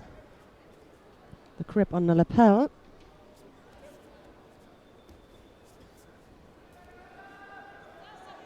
And that makes it difficult to get close to the Japanese. Always this hand keeps, for distance and keeps the opponent under control. Now again, time for the Japanese. Oh, they stopped.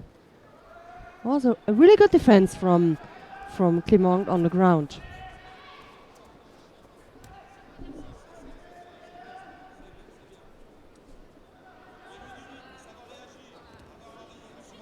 Left-sided attack, but half-hearted Just half of the grip she got. The attempt. Oh, this time it looks good. The Sankaku attempt there. She got the right arm from Clément. And again, it costs a lot of power, but again, a really good defense there from the French fighter.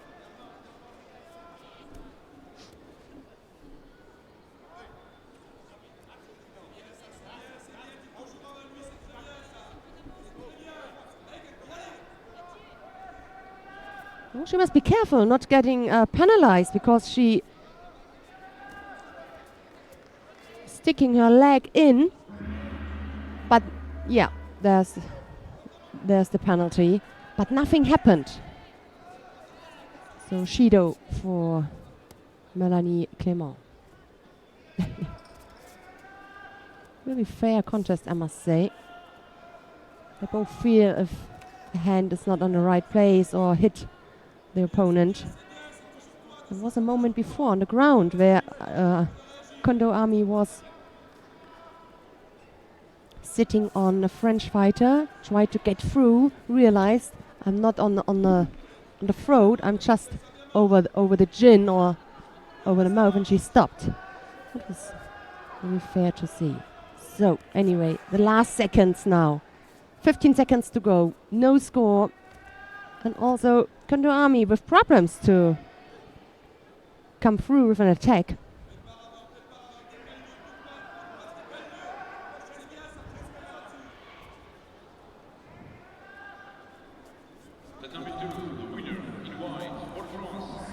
Amandine Bouchard won her contest.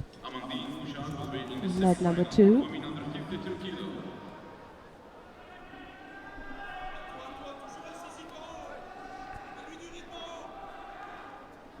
The next quarterfinal on tatami 2 is for the women under 57 kilograms.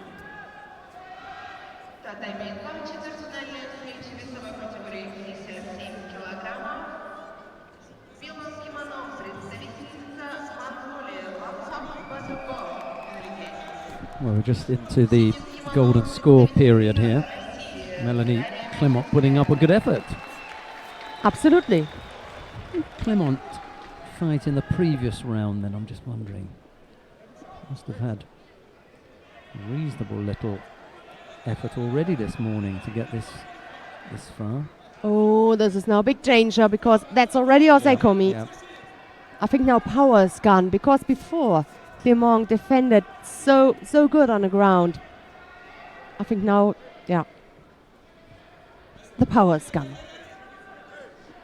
Right shoulder is controlled by the Japanese. That's it. Kondo Ami. She goes into the final, the first finalist in their category. And the French fighter with chances for a bronze medal.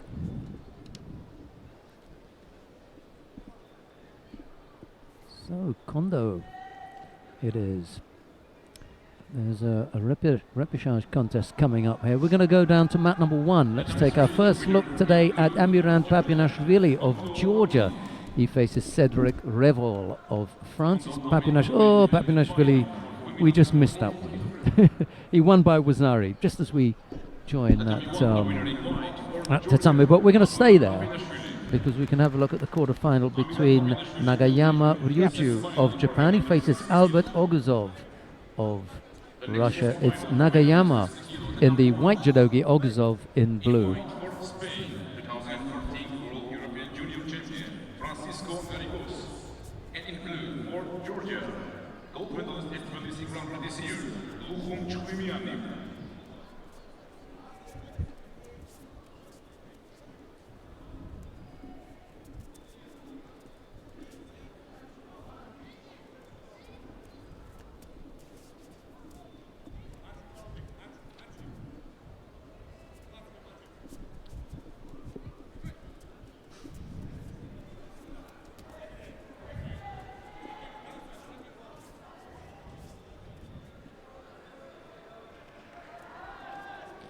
It's Garrigos and Chukwuemiani. So we left one Georgian, Papinashvili. He went off.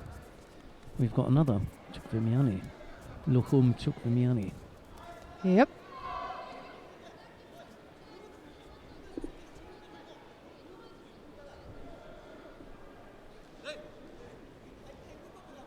And then Daria Nezhetskaya is on mat 2 at the moment, the Russian in the under 57 kilo category. Both fighters, Garrigos and Mezetskaya, I have seen in Miami at the Junior World Championships, Yeah. and they both impressed us. Yeah.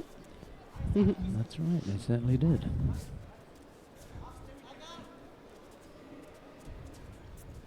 Smigashi attempt.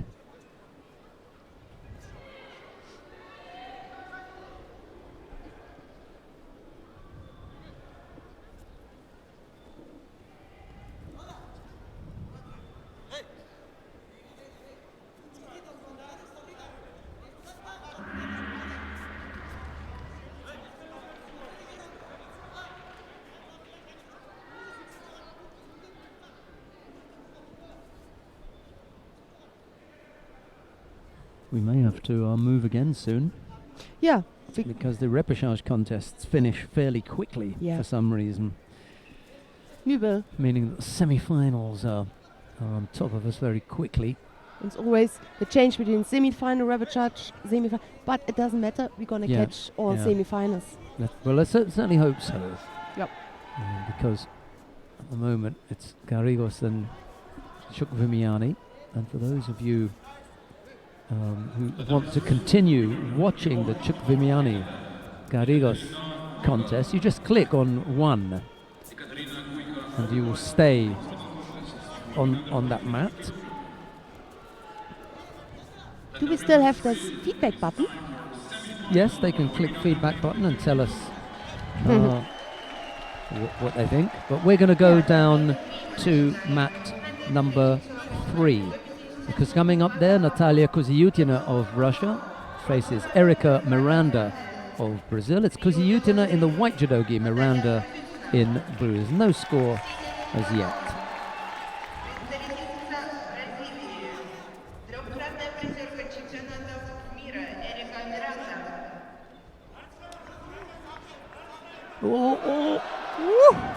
Yeah. Almost had her up onto the hip there. Yeah.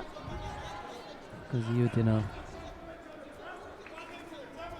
Powerful looking effort from the Russian, right-sided.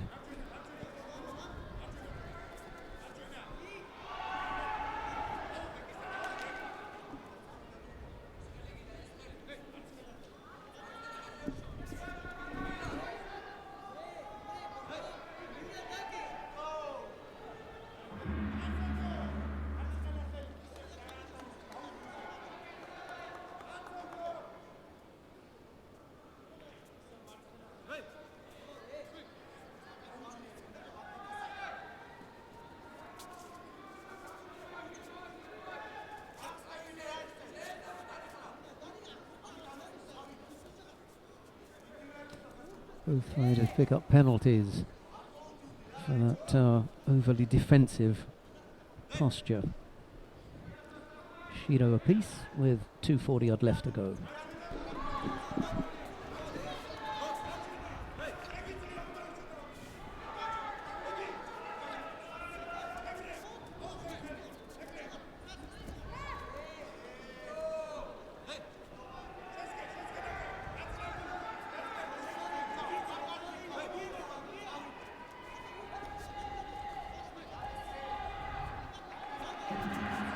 This is the number 2 and the number 3 seed. They both managed it into the semi-final. But I think when you have a look to the draw sheet, it was already expected a little bit. Fairly When you- clear, was it? Yeah, when you see the other names. Of course, sometimes you have surprises, and today the number 1, I think 2 in 2 categories went out or were beaten. Davador Mhm. in one and Helene Rosovo in the other. Exactly. So it was a little bit kind of expected, but nevertheless, it is a high quality semi-final, both of them, Kuziutina and Miranda.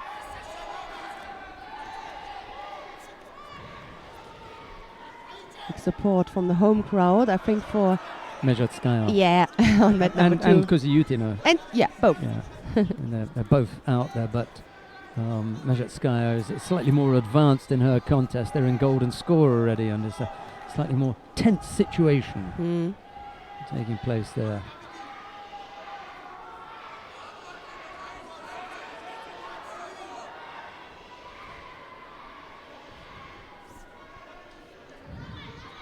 Minute 12 on the clock.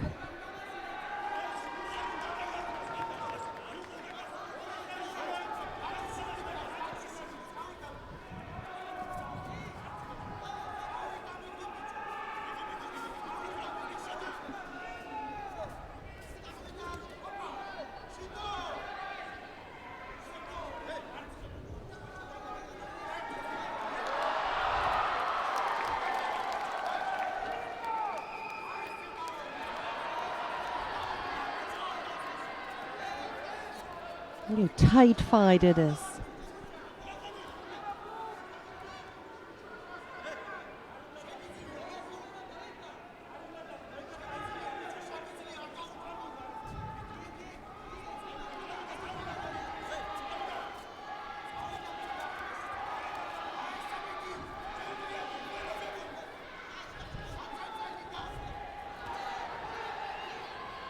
It's nice to see when Natalia Kuzyutina changes the sides from left to right.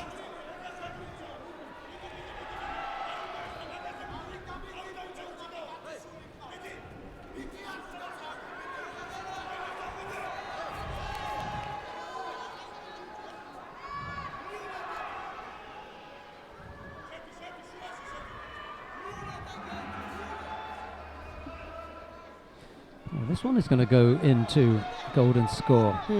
Kuzyutina's teammate is on the adjoining mat, Daria Mezhetskaya. She's already into 2 minutes and 18 seconds of golden score. Trying to sort things out. Mind you, they've both picked up 2 penalties apiece there, 1 apiece here in this one. And they're underway already.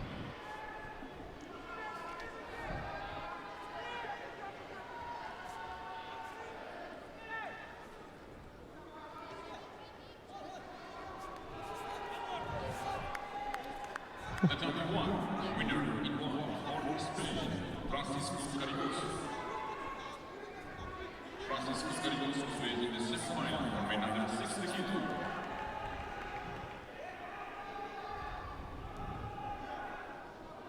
The next contest is quarterfinal for men under 60 kg. Ojigari, Koji.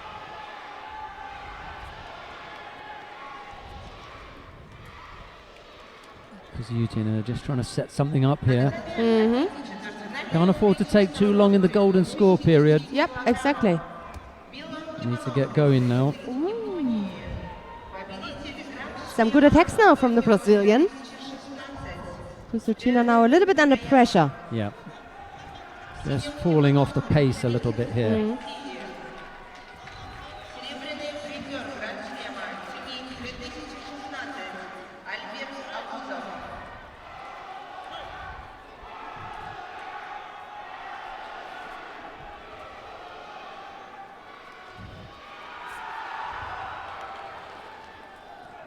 There's a huge battle going on mat number 2.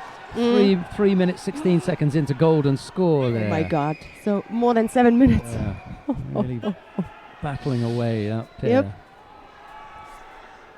Yep. Flagvatugu and Mezhetskaya still battling away. This one's already minute 40 odd. But I think the referee's seen enough on mat number 2. That's going to be it. The Mongolian's going to take that one. See what happens here. Yeah, the Russian picks up the 3rd penalty. It's the Mongolian who makes her way into the semi-final. Mezhetskaya is going to have to battle it out in the repechage. At number 2, the winner in white for Mongolia, Khatvatoko and Khrilen. Mongolian judoka will wait in the semi-final for women under 57 kilograms. Well, after this one on mat number 3, we've got the repechage contest coming up between Rafaela Silva and Timna Nelson-Levy. Miriam Roper is about to take to the mat in her quarterfinal against Irina Zabludina of Russia. Could be an interesting one.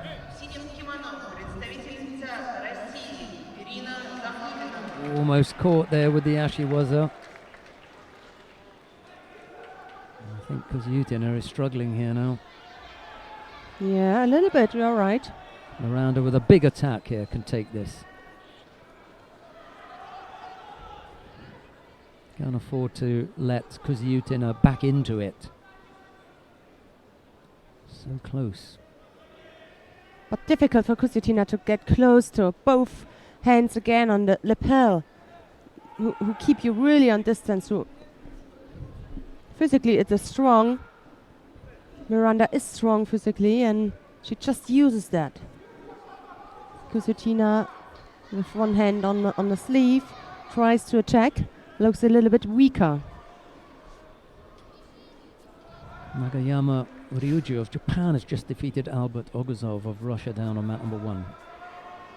Also already more than 3.5 minutes golden score. Yeah, that's 2 that we've Tough fights. been talking about that were long. We didn't see the measured scale one, but we were aware of it, and this one we've got right in front of us. Yep. Very, very tough. Little Sumigoshi effort, but Yeah. wasn't enough even to trouble No. Miranda.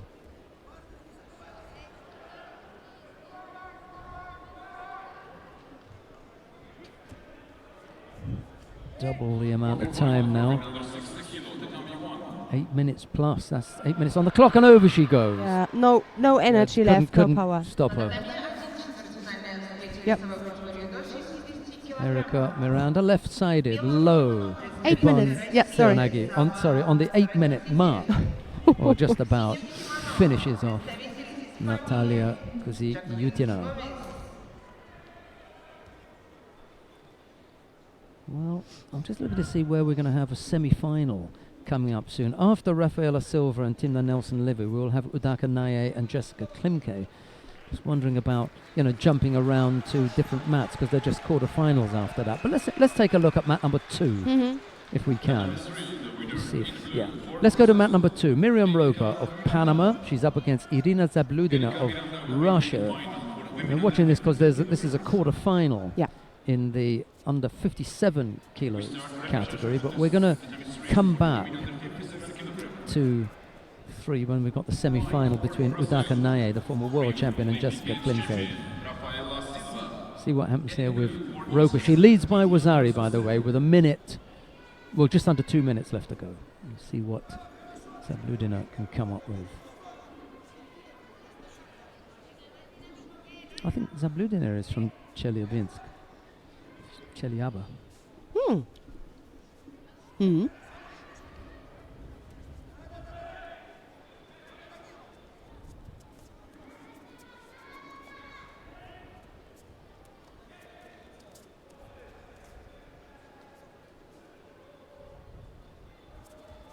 I think she lost her contact lens. I'm struggling to find that one, and so is the... Oh, you found it, yeah. There you go. Looks funny. How to find if you can't see anything? It's difficult. Somewhat amusing. Yeah, she got it. Right, we can get back underway now.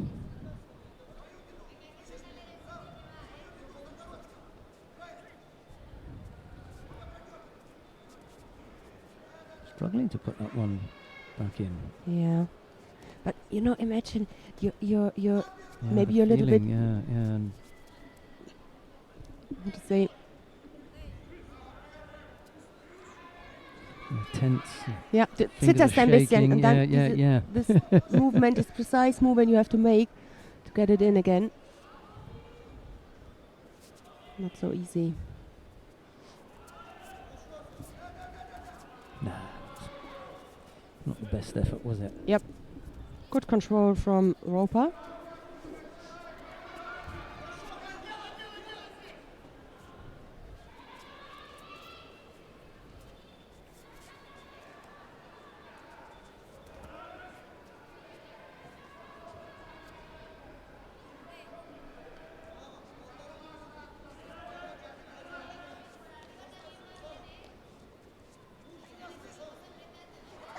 Outside attack from Zabludina.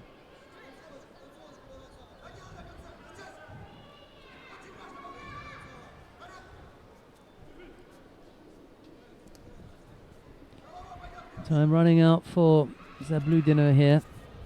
Half a minute left to go. Finding it difficult to break Roper down.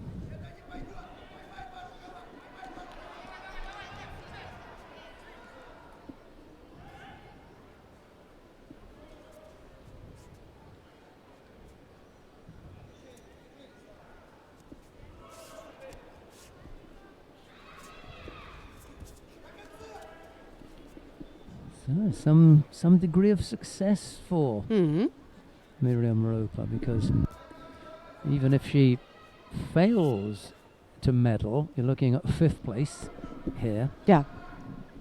You know, she's gonna take this contest now. Yeah,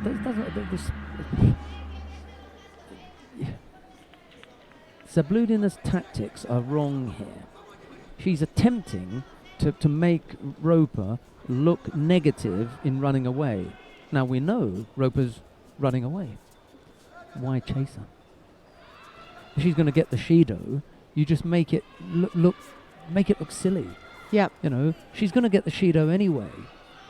You slow things down and stand there and put your arms out and make it look as though Roper doesn't want to engage. She's forced to, or else she'll get the Shido. Yes. But you waste time in chasing her.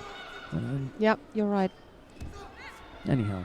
Miriam Roper will be in the semi-final. Roper into the semi-final. Even if she loses the next two, it'll be a 5th place. That's good points in a grand slam. Yeah.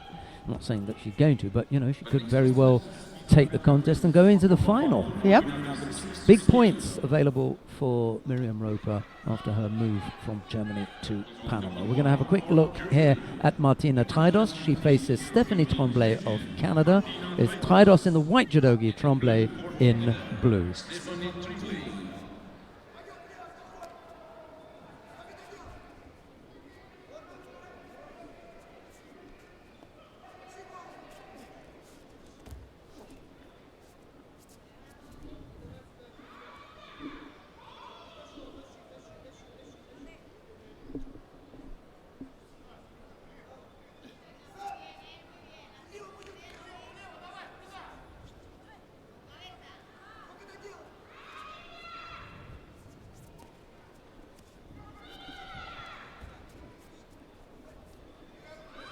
Try to work out the Sankaku. Martina Traidos. Very strong on the ground.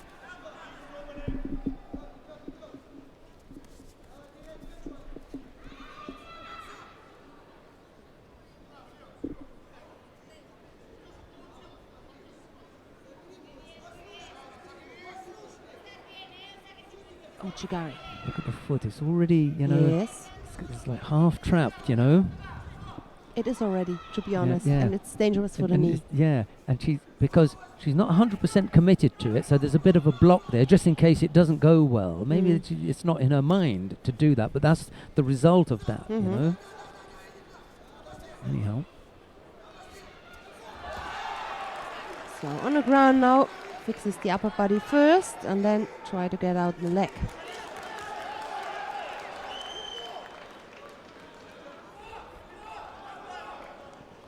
Oh, this is yeah. there you go. And now it's strong. That's it. Almost. Yeah, not quite. Yeah. So Martina Traidos proving strong enough there. Left-sided execution of that Osai was up from the German. Strong enough to see off the challenge of Stephanie Tremblay. Tremblay will go into the repechage contest, but Traidos into the semi-final. What we got coming up next then? Diana Gigaros of Russia faces Amy Livesey of Great Britain. It'll be Gigaros in the white judogi, Livesey in blue. And then if Silva and Nelson Levy finish off, then we are duty bound to look at Udaka and Klimke. So that's a possibility. We'll give you a quick look at Gigaros and Livesey, but really we're looking at Udaka and Klimke. Tatami 3, the winner in white for Brazil, the Olympic champion qualifies for the remarkable contest for women under 57 kilo.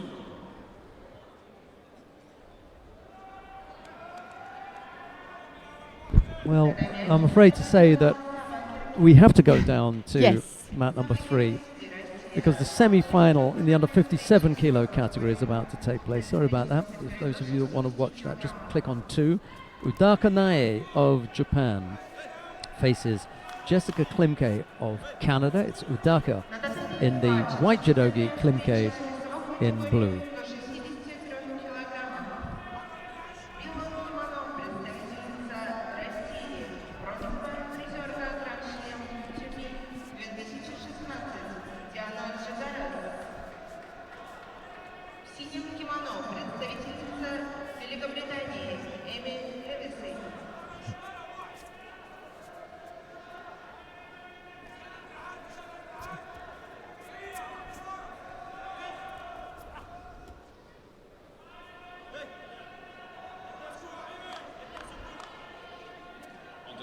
We have the next semi-final for women under 57 kilogram. In white for Japan, the former world champion, Udaka. And in blue for Canada, the current Pan-American champion, Jessica Klimke.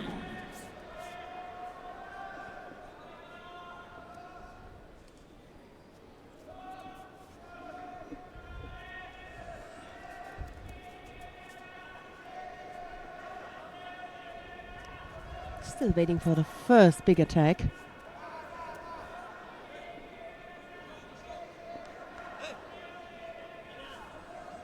It's really clever from the Canadian to keep the right arm from Udaka under control.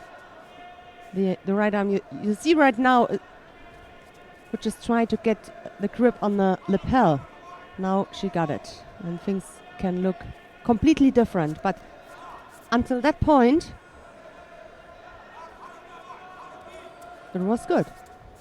Again, the right arm from Udaka, I think is the aim from the Canadian. Well, she lost a little bit that focus, and immediately it's time for the Japanese to attack. Yeah, you see.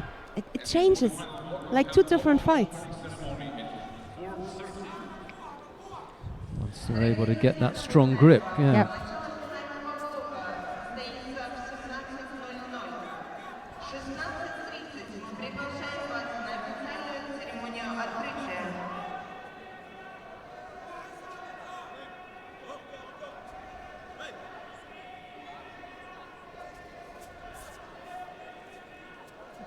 Again, the right arm. Now it's too late. She tries to solve it. Now's a good time for an attack from Klimke. Yeah. You've got the sleeves trapped. Not to the rear though. There's no purchase there. You've got to be brave, open her up, and yeah. Sode Tsurikomigoshi maybe, something like that.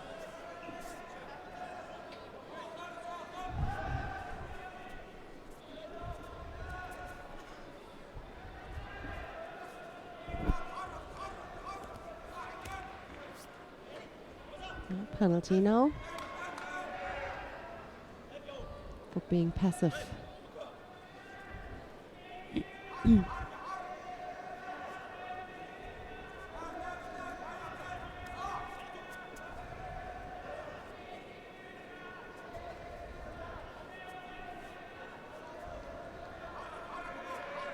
Again, she's looking for that arm.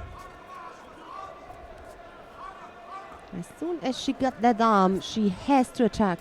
She has to come through with something. Because it's not a comfortable grip for the Japanese. But if she want to have a chance, she has to use that chance.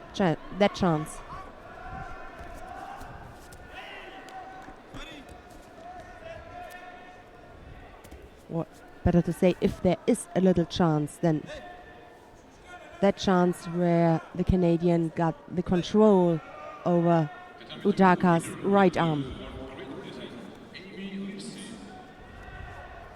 Uchi left, missed. Missed out, yeah.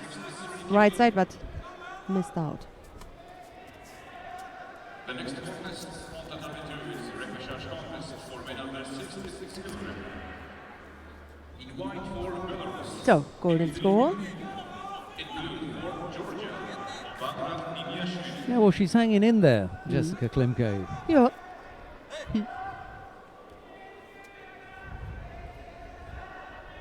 A few words of encouragement from Sasha Mamedovic, who's in the chair for her.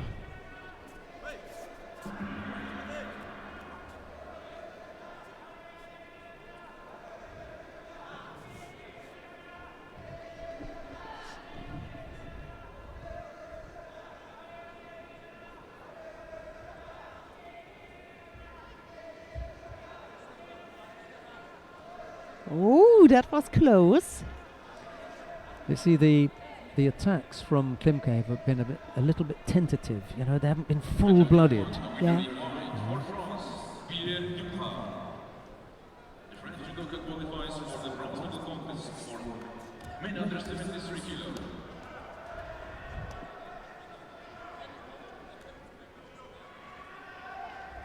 I believe the Canadian is doing a good job. For men under 73 kg, tatami 1. In white for France, Belgium Axus. In blue for Mongolia, Yondon Perete Basku.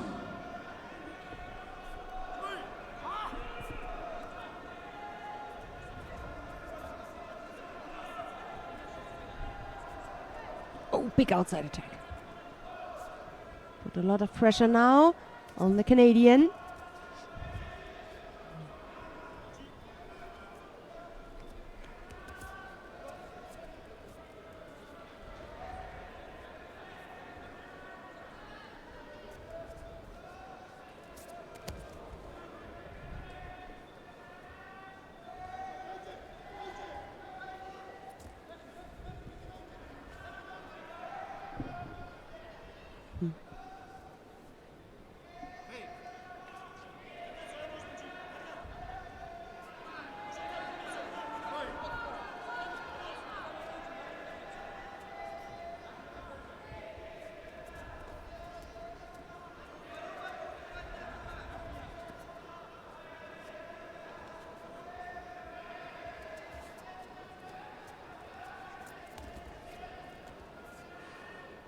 Maybe she could get through with an inside attack. Yeah, Kojo Ochi even.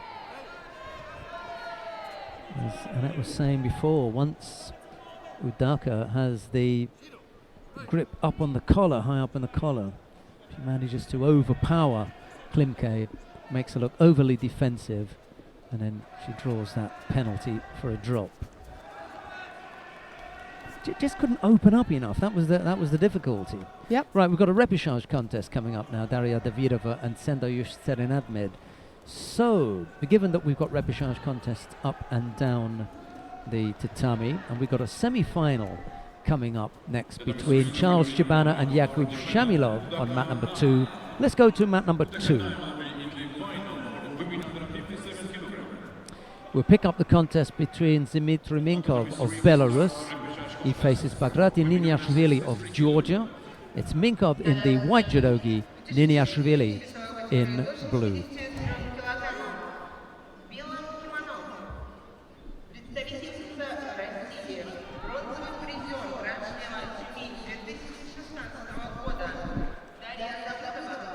Single Shido against the Belarusian at the moment, Niniashvili, with a clean sheet. There's a minute to go.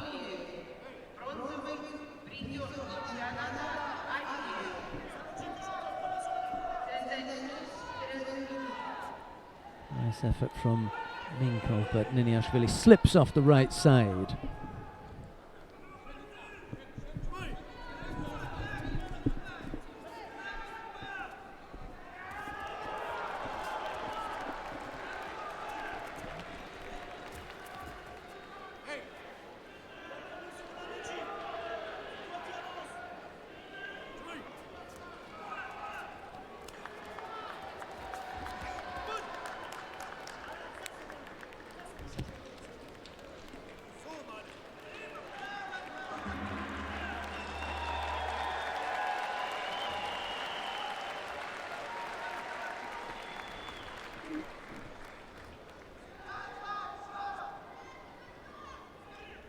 Победу Дарья Давыдова, Россия. Дарья Давыдова становится участницей третьей за третьим местом весовой категории до 63 килограммов. Well, there's no score during the normal period of time. Minkov picked up the single Judo. And now we're into golden score. First score will take the contest, or a second penalty to Minkov. But he attacks there strongly on the left side and almost catches Niniashvili. Irakli Sirakidze is out of the chair, giving Niniashvili some advice.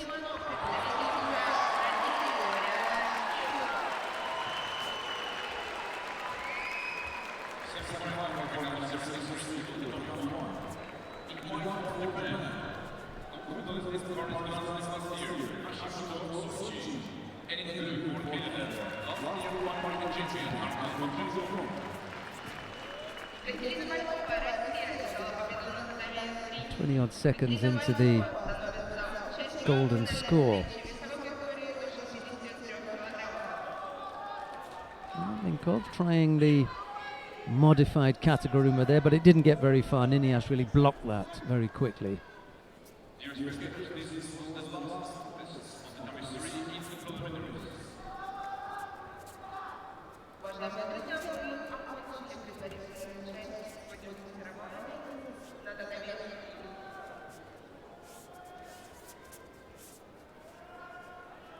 Strong grip with the left hand by Niniashvili, making it difficult for Minkov to free up and come up with an attack.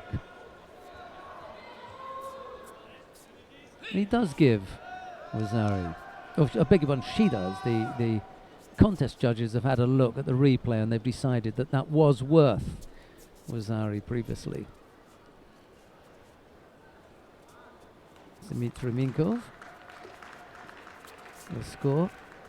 Bagrat Niniashvili not happy with that one. And it's Dmitry Minkov who goes into the bronze medal contest.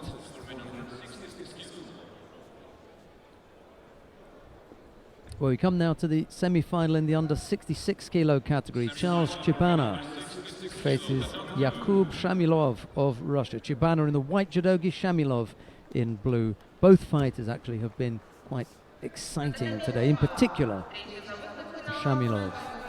Let's see how this one turns out then.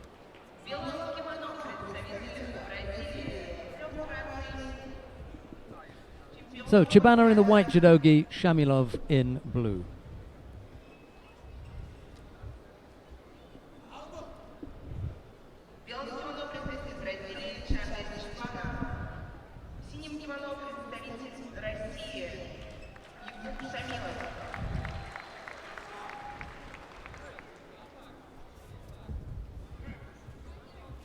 Semifinal for men under 73 kilo, Tatami 1.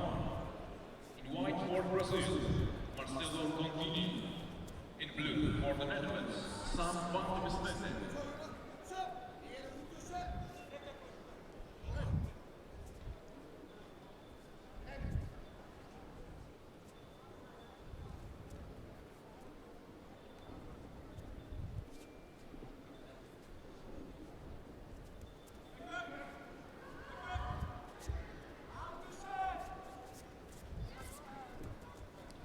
Well, they've both been exciting during the day. Whether we're going to get that in this semi-final or not, well, we can't say, but they like throwing, both fighters. Enjoy throwing. Yeah. We may get we may get lucky. And we enjoying it, looking at. But that's right.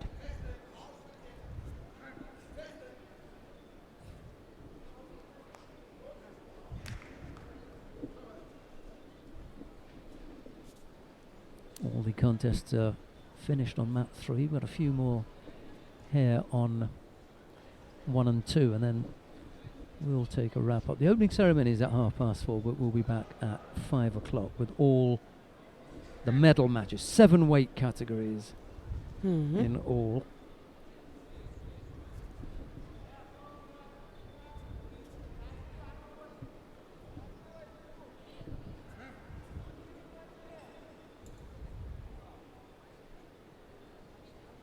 Tatami 1, the winner in white for Brazil, Marcelo Contini. Marcelo Contini will be in the final for men under 73 kilo, together with Hashimoto Soichi from Japan. Chibana, yes. Yep.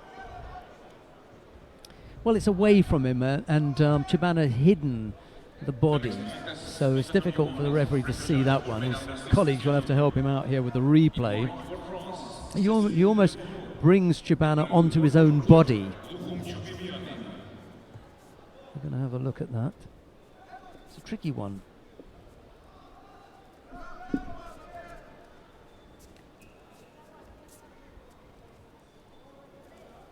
See, It is really, it was really tricky. Kind of brings him onto his own body, doesn't he?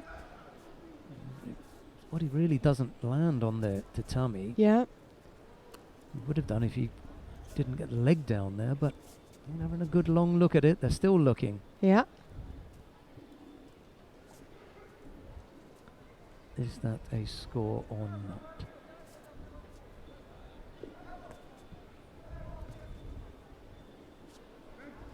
No, they've decided that it is not going to be given. But Shido is given instead, for whatever. Okay. And we press on. So Shido against Shamilov with 1:50 left to go. Just bubbling up nicely, this one. As we said earlier, both fighters are attacking. They like attacking. So we should be able to come up with something spectacular. If they can get past the defense, because both have got good defenses as well.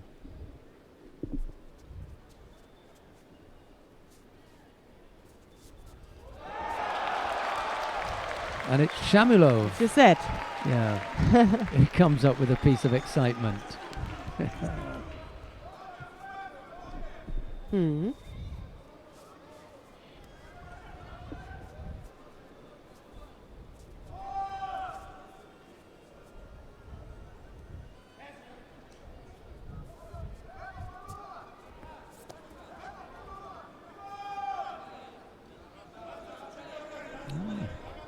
Maybe a little Kosotagaki, maybe. He was aiming for to go right round the back in the Tanya Toshbi. He just got the one leg. So maybe just Kosotagaki. Yep. Brought him down for Wazari. So Shamilov leading. Almost comes up with another score. That's always a good sign when you're leading. There's 50 seconds left to go and you almost come up with another score. You're in, in attack mode. 40 seconds left to go. He's used up the clock. He could really, backpedal for most of this. He'd probably pick up 1, possibly 2 Shidos, but this should be now. He continues, And psychologically, does it word exist in English? Yes, as a psychologically, psychologian, thank you. It is also good to show your opponent you have no chance to I'm still in there. to close that gap. Yeah, exactly. So it keeps the opponent much more under pressure, who tries anyway. 30 seconds left to go. Shamilov looks as though he's ailing. Something's not right with him. He's slow to get to his feet. Chibana also took a bit of a bump. Maybe there was a clash of heads there because they both came off. Exactly. Experienced some degree of discomfort. Anyway, a class of mouths or something. A little hand tap. No harm done, and we're back underway. Wazari on the board for Shamilov. Annette. These things happen, so Das kann mal nice passieren. das kann mal passieren. Still nice to see if Charles Chibana, who trails and needs every second, gives the hand for a handshake. 13 seconds left.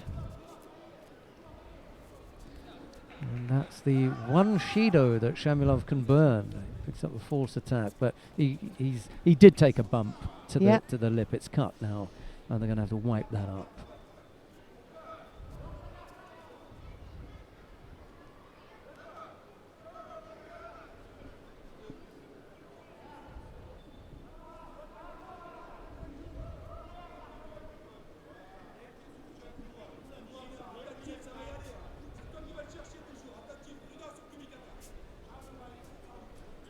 Still got a few nice-looking contests to come. Albert Ogazov of Russia faces Joachim Gomez of Spain. That's in a repechage contest, but there's the semi-final in the under 60 kilo category. Amiram Papinashvili and Francisco Garrigos.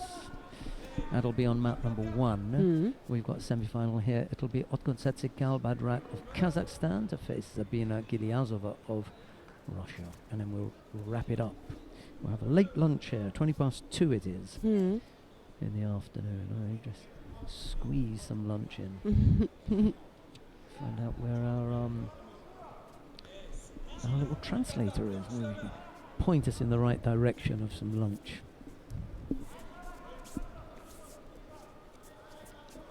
So, single Wazari the lead for Shamilov. 12 seconds left to go. A tall order, by any stretch of the imagination, for Charlie Chibana to come back with so little time left. Just enough time to update you on what's happening on the adjoining mat, on mat number 1. It's Cedric Revol of France who leads against Lukum Chukvimiani of Georgia. Chukvimiani down by Wazari.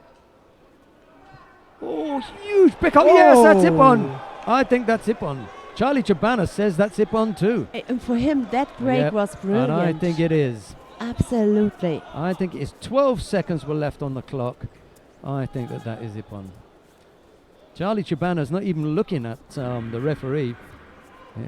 He's telling him, hang on, mate. he's telling the referee, don't call Hajime now. I want to. Oh yeah, that's no. Or maybe just the hip. Maybe just the hip. I thought it was Ippon. Me too. Yeah, Wazari, cancel, Ippon. Yeah. It really is, and you know, there's no complaint there from Shamilov. He knew it the first time round, actually. Yeah. He gets caught. Charlie Chibana, with 12 seconds left to go on the clock, comes up with huge Wow. dump there. Yeah. Yeah.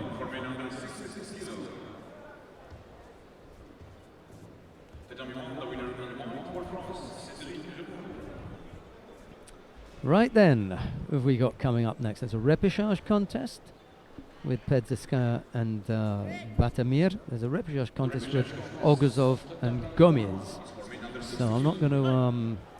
where have we got the semi-final coming up then? Galbadrak and Giliazov, Papinoshvili and Garrigos. Let's go down to mat number 1. And the reason for that is we'll have Albert Ogazov of Russia to face Joachim Gomez of Spain. Yeah. We'll follow that with Amiran Papinashvili and Francisco Garrigos. I think that will be the... And then we've got another semi-final with Nagayama Ryuji. Yes. We've got 2 semi-finals coming up there, whereas we've got repechage, semi-final, repechage. You know, we can come back to mat number 2 Perfect. at some stage. And So I haven't Papinashvili so far. Exactly, yeah, So so- next contest. right, let's do that. Yeah. Ogazov in the white judogi, Gomez in blue. Quite a German name. Albert. Albert. Albert. Yes, Albert. German old name. Oh, Ali. As a nickname. Yes. A Spitzname. Yeah, Ali. Spitzname ist. Oh, Bert. Bertie. Bertie. What about, is that Ali Gemana's nickname then? Albert. Must be Albert, I suppose. Could be. He's probably watching at home, so let's say hello to Albert Gemana. Ali.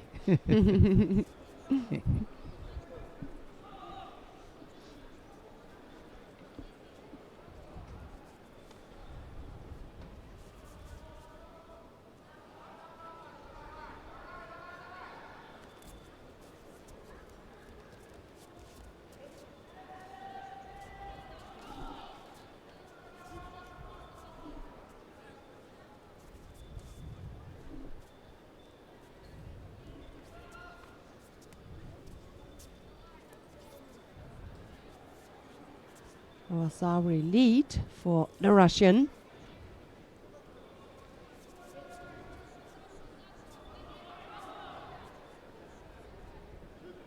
Just to check out against whom they lost.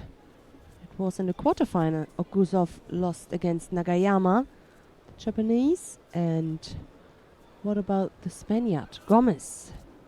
Gomez lost at the same stage, also at the quarterfinal, against Karakizidi, the Russian. Another Russian. Haven't seen both of them. Both of the contests. Cross grip, left side. Ah.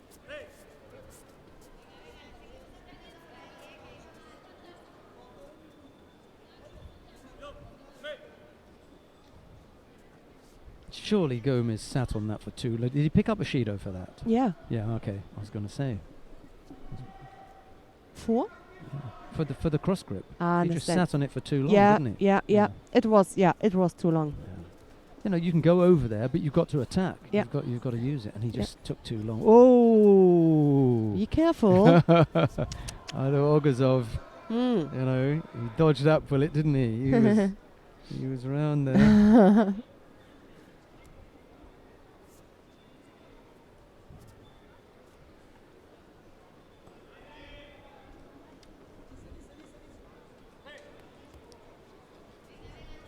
We should say hello to Gene Shin if he's listening in. Maybe he is over there in the United States of America. We're going to be out your way soon, Gene, when we bring you action Yeah. from the Grand Prix in Cancun in Mexico. That'll be our next venture. Mm-hmm. And then we're going to be all the way back over here in Asia when we go out to Hohhot in China. And, Inner Mongolia, I think. Yeah.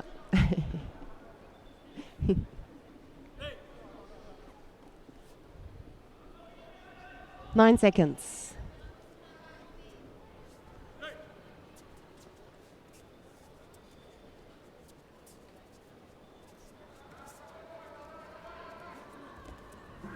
That's it.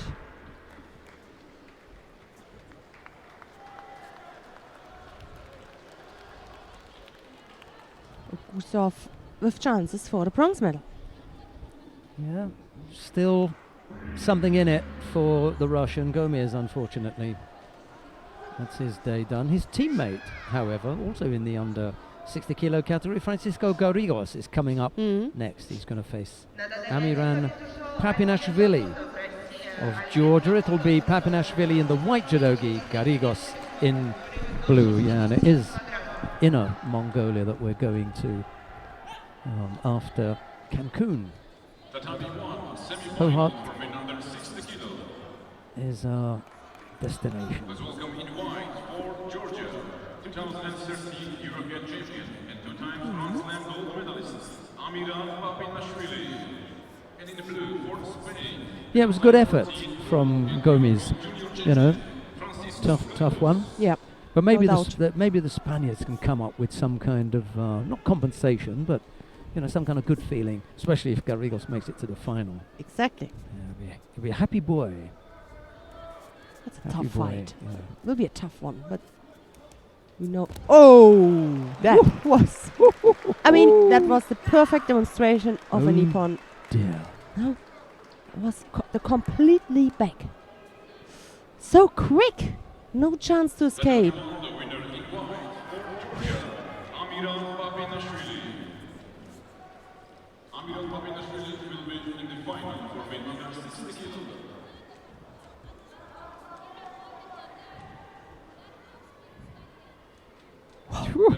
Yeah, you look as though you just got one arm on him, just Yeah. one hand on him. He prepared with Yeah. the dashi kind of like block, and then went underneath for Oh, this attack. Whoa. blistering effort Yeah, there. yeah.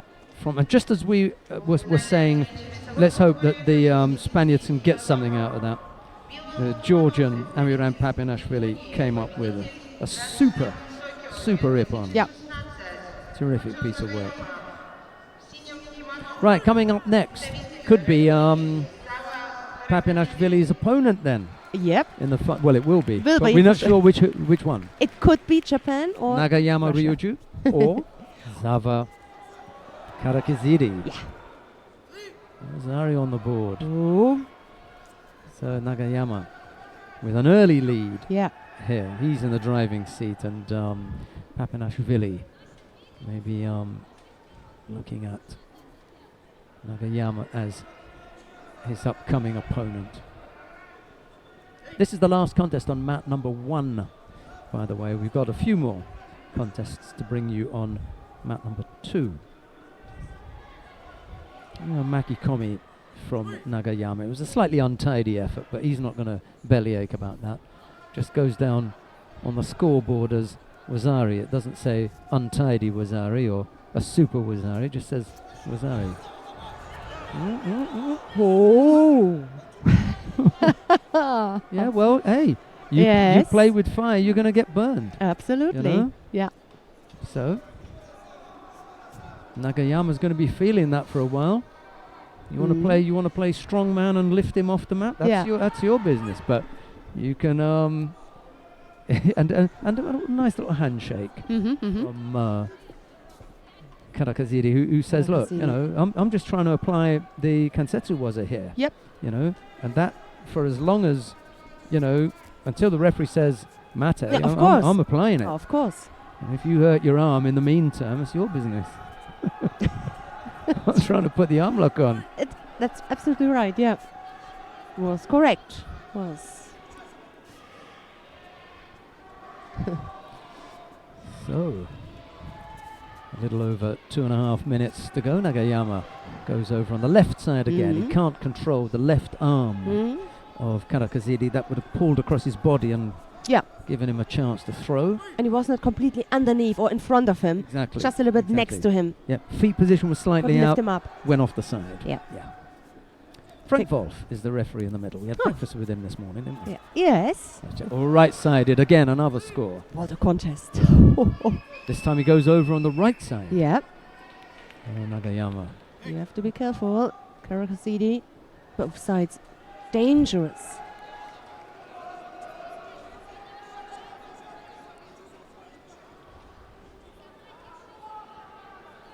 The fact that we only have Wasari as a score before the Ippon makes it easier for people who are not so well known about judo. You can always say 2-0. Yeah, you know, 2-0. before He's you leading had 2-0, more than 1, 2-1, and 1. Yeah. It's really easy to follow for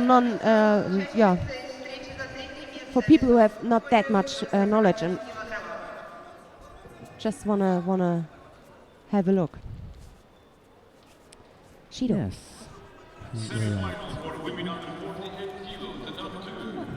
Galbatrak. Again, Nagayama putting in another attack, this time on the left side. He shows us, he demonstrates his technical repertoire. He's a busy boy, yeah. Yeah.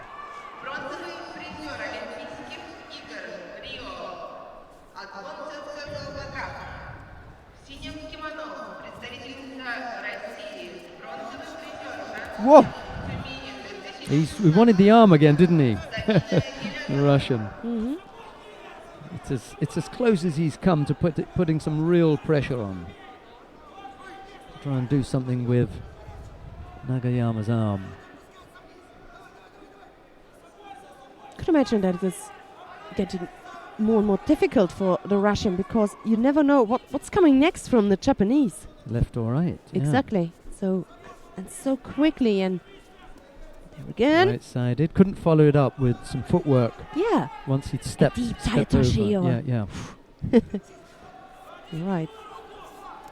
A combination. 3 scores on the board though. Yeah. He's a collector. I can't remember who it was that had 6 Wasari. Oh my God. and then then a lost? Ippon. No. No. He won, no. Yeah. 6 Wasari, then an Ippon.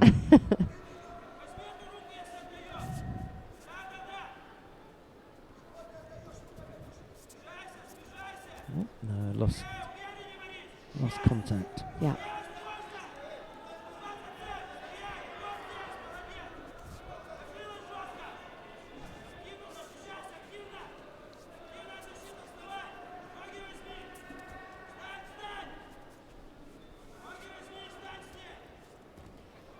Koji.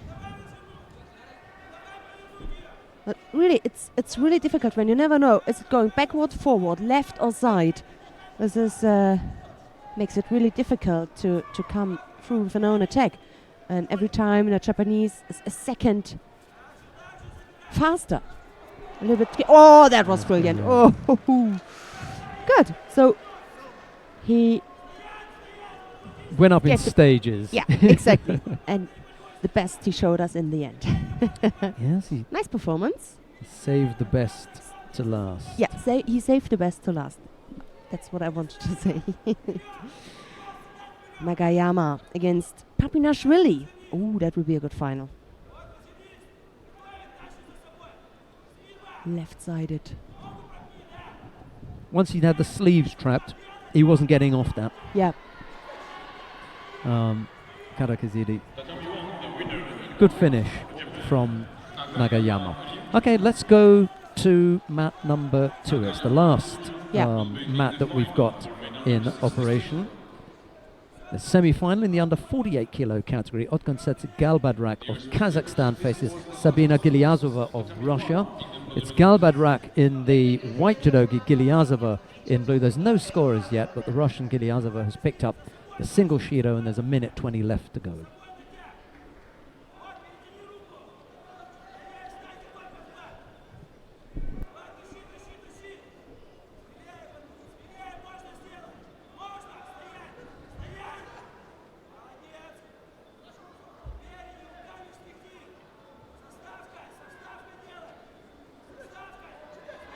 Oh, that was well done from the Russian, because Galbadrak wanted to counter, wanted to go for the counter-attack for the Uranage, but the foot from Gilyazova stayed in, so she kept that contact. And there was no danger for her for getting countered. She kept a good control and received this score. Yeah, we were talking about the combinations and the change of direction, and she got herself into a reasonable position. Yeah. Galbadrak wanted actually to take her back, but it was nice to just slip the right leg in and almost fall back with her. Little Koichi to take back and came up with the score. So Gilyazova Perfect. leads with 15 seconds left to go. This one is going to go by a big surprise Absolutely. to the Russian Sabina Gilyazova. Wow. Right, little toughie Yeah. Gilyazova is proving to be. She's a tough little fighter. Galbadrak is not coming back from this now. That's it. That's it. Mm-hmm. And she knows, look, you know, Yeah. couple of punches of the air there. Sabina Gilyazova takes her place in the final of the under 48 kilo category. Wow. Yeah. Big effort Oh, yeah. from Gilyazova. And she's in there, well, up against Kondo Ami, Yeah. former world champion. What a thing. We've got a repechage contest in the under 52 kilo category coming up. We've already seen Gilly Cohen losing out to Alessia Kuznetsova. Cohen now with a bit of a save on her hand. She's got to get past Pupreka first of all to give her a chance for a bronze medal. So it's Cohen in the white judogi, Pup in blue, and given that Gilly Cohen came in here as the number 1 seed, she won't want to join that growing list of number 1 seeds who've Yes. fallen by the wayside. Because Galbadrak has now gone, Papinashvili is still in there, Hashimoto Suichi is still there. We've got 2. Gilly Cohen has already gone, Rosovo has gone, Martina Traidos is still hanging around, isn't she? And Yep. Semi-final. Davador, she's already made a tumble. So there are a good number of those who came in here as highly rated and yet have had to bite the dust. Yes. Bite the dust.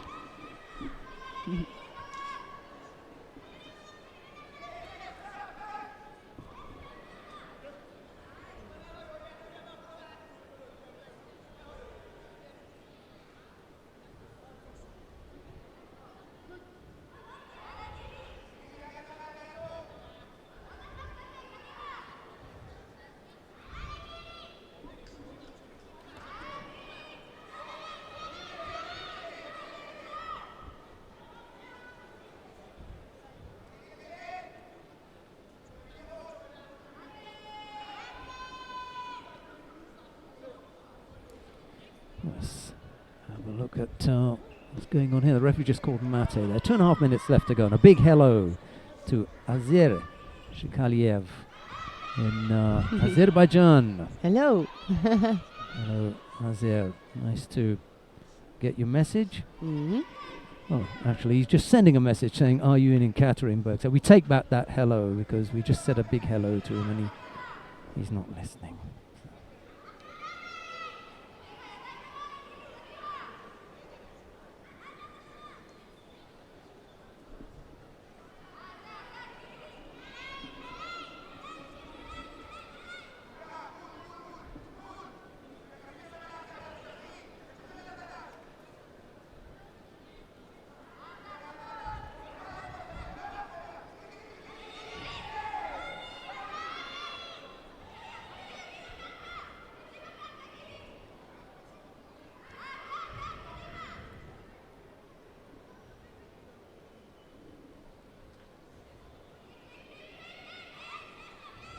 Well, she tries to work things out on the ground.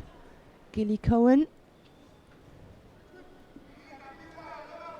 Less than 1.5 in a minute, and it can also be like that there's no penalty at all. We had it completely the other way around, so with 2.5 minutes and both with 2 Judo each. So, big chance! Oh yeah. Must be Vasari, yeah. You know, she's got some stuff about her, Gilly, you know, and just the right time, the right things happen. She can come up with some good scores. So leads here by Vasari with a little over a minute left to go, just a minute now.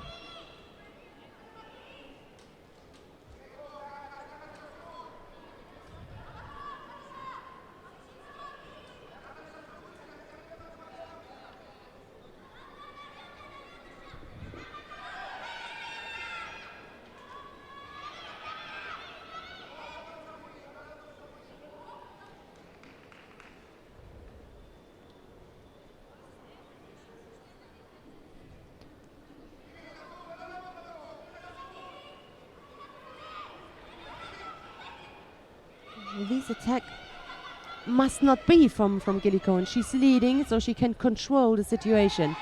Can get her grip.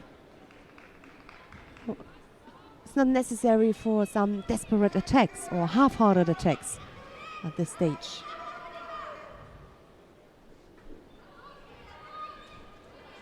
Oh, nice combination that was. There was no score from Popreka, but a lovely combination. Big attack and then followed by this Ashivasa.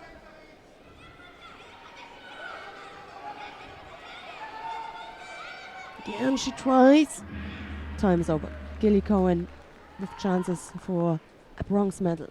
She faces Natalia Kusyutina in the bronze medal contest. Right, we can still be interesting. See how that one goes.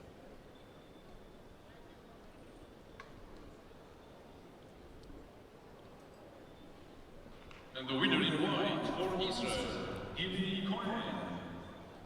Gilly Cohen qualifies for the bronze medal contest for women under 52 kilos. Who have we got coming up now then? We spoke about Alessia Kuznetsova a moment ago, and here she is in the semi-final. She faces a tough one against Amandine Bouchard of France, but both fighters have moved up fairly recently from 48 and are in that process of establishing themselves in the under 52 kilo category. All right, we've already seen them come up with some really good wins. But so this is nice, you know. Previously at 48, now at 52, both settling in, and here we go. We know where Alessia Kuznetsova's strengths lie, and are certainly on the ground.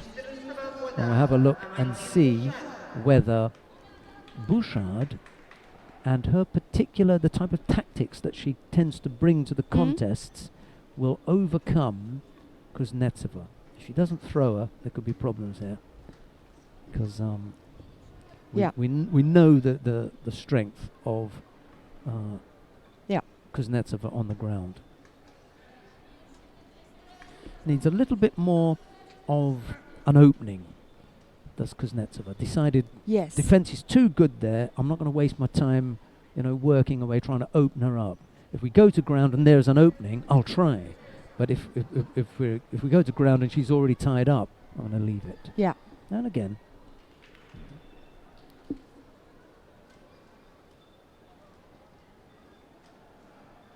Just going to start working things here. Yep, that's the way to do it. See, the pressure's already on now. The second time that she's been to the ground, that Bouchard has been to the ground and felt the pressure. That time she got turned over. You don't like getting turned, and have your arm pulled and your throat threatened. So she's going to want to try and stamp her own authority on the contest, and that's when you can make mistakes. Yep. You begin to feel some pressure. And it'll build. Kuznetsova is not a big thrower.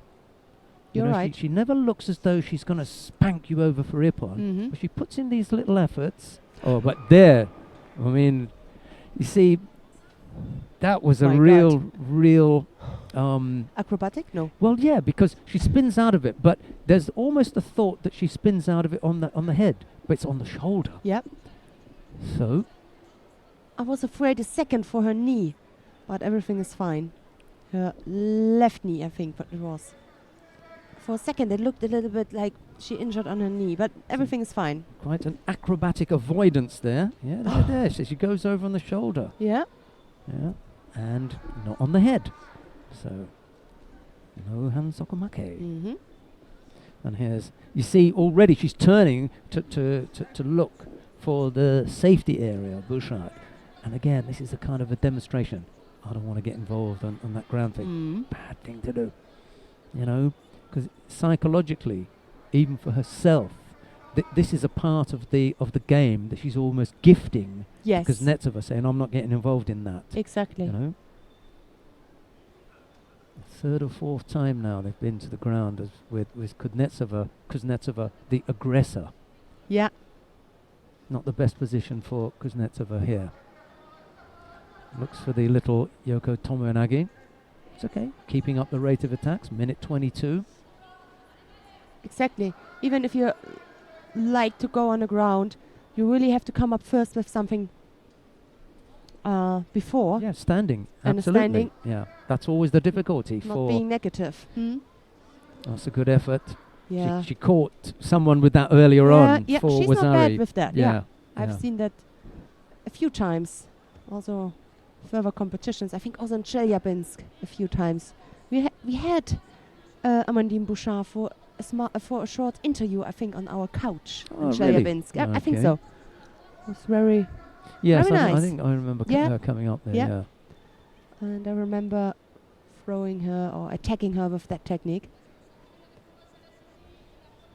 I think they can only be looking at whether there was a score for that. But Yeah, there was nothing forbidden or... yeah, not for me. No. And not for the official. Okay. Inside the last minute then. Got the right hand trapped in the wrong place there, Kuznetsova. Right-sided effort from Bouchard. Again, trying to trap the sleeves, make it uncomfortable for Kuznetsova to work on anything. Only one threat from Bouchard so far, with that little drop there. Almost coming off the other side. And there's again an opportunity for Kuznetsova to work on the ground. Defense there from Bouchard is strong enough, and Kuznetsova decides again not to get involved. Waiting for the right moment. Waiting for immediately after an attack, some opening from which she can make an attack. Good grip now. High up on the right, missed with that little Too right far away. sit down. It was too far away. Yes, and too far away. The gap was too big. The stretch was too far. And she has to variate to come up with something else than only this one attack. Otherwise, it's easy for your opponent because you know what's coming next.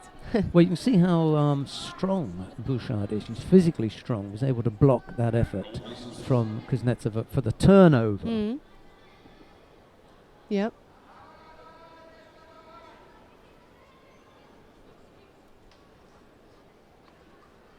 Good grip now from Bouchard. cleverly done by the Russian, who attacked first because she was the one who was under pressure. Single score would do it, or a penalty. She's got her arms on the right arm again on the wrong side. And the reason for that is that Bouchard is very clever with the sleeve. This is the best position yet. Oh, yeah. An attack here for the Good transition. Shimiwaza. Yep. Unfortunately, we can't see it. Oh, missed out there. And she can't come up with the Osai Waza that she normally Yeah. follows up from there. But it must That have was been close. good, that choke, because the Yes. referee didn't Yeah, say, stop it. Yeah. yeah, Mate. Because Exactly. if it had been against the chin, he would have stopped it immediately. Exactly. Yeah. Mhm. That's as close as anyone has come. Mhm. She really has got lovely nearwaza. Good effort there from Makikomi. Bouchard, yes. Yeah. Not quite. Again, a good Yeah. defense Yeah. from Kuznetsova on the ground. There's another effort on the ground. Mhm. This time working. You see, the difficulty for Bouchard is that she's got to guard against three things. First of all, she's guarding against the possible shimiwaza. Yes. Then she's got to guard against the arm, Yep. and then the turnover into the osai waza. So every time she goes on the ground, she's got three different looks Mhm. from Kuznetsova, and that's why she's saying, "I'm not going there. I don't really fancy going there." Kuznetsova has not defended, almost a counter there. Mhm. Kuznetsova has not had to defend on the ground Mhm. once. You're right. So I mean, that's how I determine whether someone's interested in the nearwaza or not. Yes. You know, yes, Bouchard has defended well every time, but she hasn't attacked her once on the ground. So it's not her choice to go there. When she's on the ground, she's always on the defensive. Another good effort right-sided. I Yep. say good effort, but it's just that it's not false attack. You know, it's another effort from Bouchard on the ground. Yeah. There we go again. Yeah, now it See? looks really promising. Yeah. Can she turn her, or is she close enough on the elbow for the arm lock? No. Slipped out, the Yeah. arm slipped out. Of course, she's not interested on the ground because her favorite is to throw. Yeah. And whilst Kuznetsova's big aim is to get her on the ground. It always depends where your strength is. So, and when you have a fighter like Kuznetsova, better not to get involved into any nearwaza. See, as long as Kuznetsova's attacks remain strong enough not to count as false attacks, she Yeah. can continue Then it's going fine. with failed attacks Yeah. that allow her to engage in nearwaza. It's when she gets tired. And right now, 2:42 on the clock, you've got an opponent that's very physically strong, Amandine Bouchard, that just beginning, I think, to wear Kuznetsova down. Yep. That's the danger. The danger for me is the possibility that one of the attacks will look weak and she'll pick up Yeah. a false attack. Can't come up with the. And at the same yeah. at the same moment, the French has to be really careful because the more half-hearted she attacks, The bigger the chances exactly, for catching her. you know? exactly, because immediately the Russian is on one shoulder, on one arm, and Absolutely, jumps it's in the- there with a chance. Yeah. Yes, the other side of that coin is that Bouchard's attacks are also waning because she's 3 minutes into it. You know? Oh, nice turn. Oh, and they give the score there as a Sutemiwaza. Now, it must be that one of them was still in Tachiwaza. yeah, That's why exactly. they would give the score. If one is considered to be in Tachiwaza, then it's possible. exactly. One person can be in Tachiwaza for this to be a score.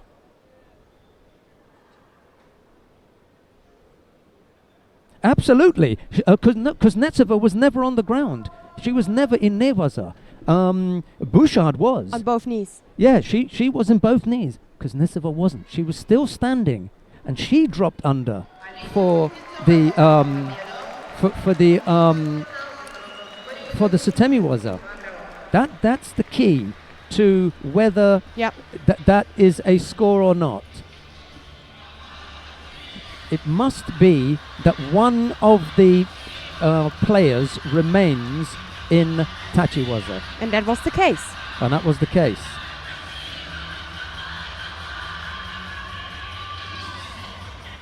So, Bouchard goes to ground, but she's on both feet all the time. So she's constantly on Tachiwaza. And you don't need to lift up your opponent when he's already or she's already on the ground. Both feet, you can be lying flat on the ground. This is not nearwaza. Nearwaza is when Both are on the ground. we must both go to ground. I cannot then do anything. Mhm. But it was only one person. When I have the seonagi, for example, and I go on both knees, and your opponent's standing up. This is not nearwaza. You're right. You know. Yeah. And we saw both feet was standing. She was still standing up, and Yeah, then yeah. we saw perfect execution of the Sutemiwaza, where Kuznetsova goes down, Stepped in. Sutemiwaza over, bang, Yeah. done.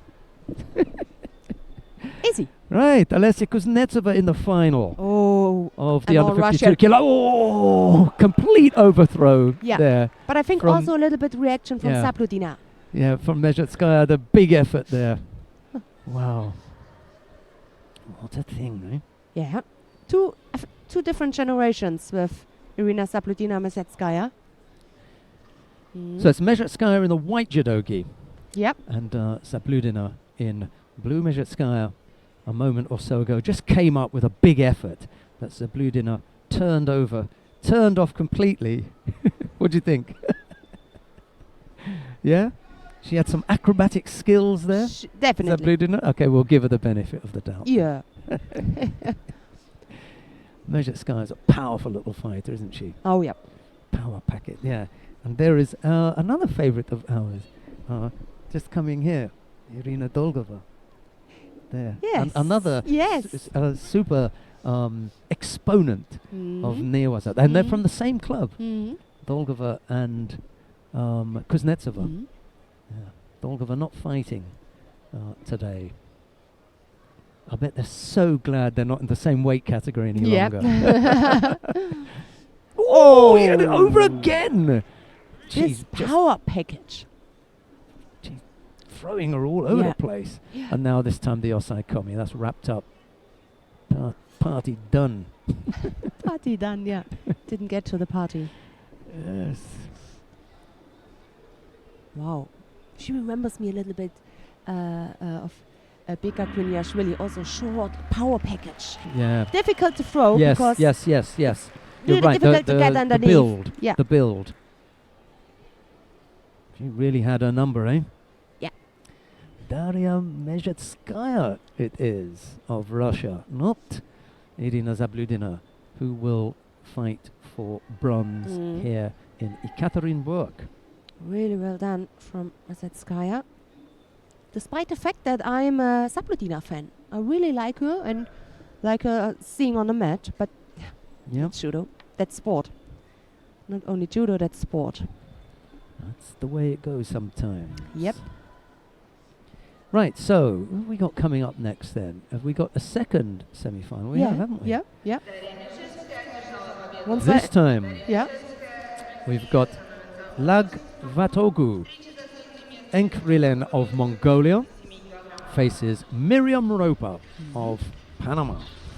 It's Lag Vatogu in the white judogi, Roper in blue. The ex-German fighter, Yes. Miriam Roper, fighting for Panama now. The very close-cut, almost shaved hair at the sides, Miriam Roper. She does that from time to time, doesn't she? Yeah. Various hairstyles and Yeah. stuff. Right, let's see how we go here then.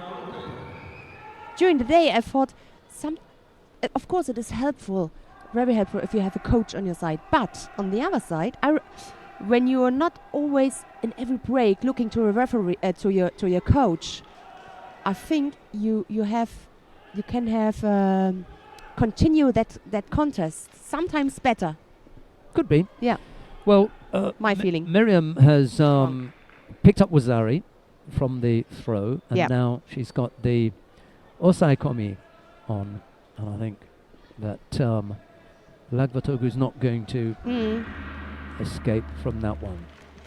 Well, what a thing. We were talking about Yeah. getting to this point and then losing two. Oh, yeah. And 5th place would still be okay. The other part no. of that was you could win this Of course. and be in the final. Exactly. Minimum now that Miriam Roper's got to look forward to is a silver medal. Yeah. She's in the final and she'll face Udaka Nae of Japan. There you go. Mhm.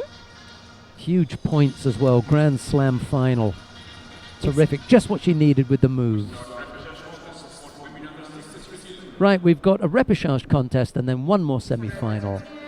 This is in the under 63 kilo category. Stephanie Tremblay of Canada faces Diana Gigaros of Russia. It's Tremblay in the white judogi, Gigaros in blue.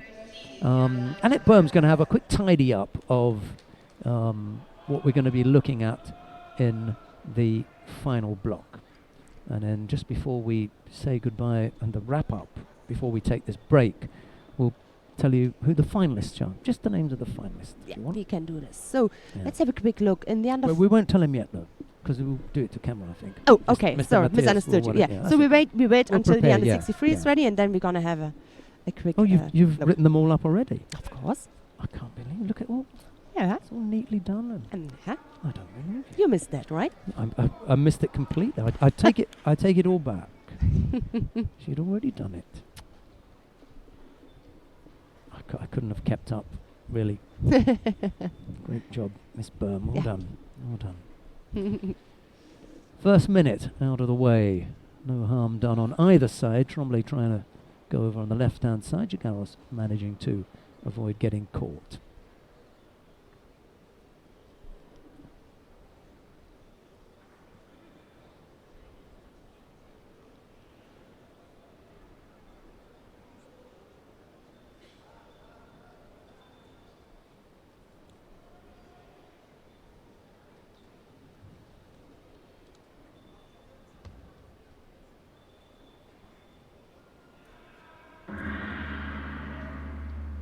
Oh, Had to tap out. yeah. Gigaros. Tremblay putting on a strong Osai Waza, and Diana Gigaros not able to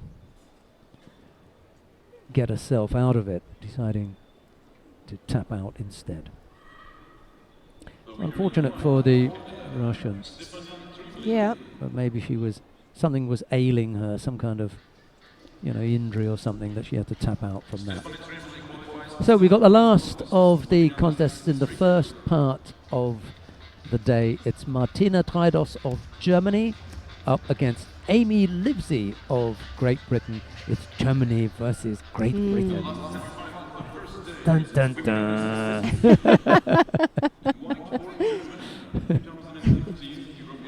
Put your money where your mouth is.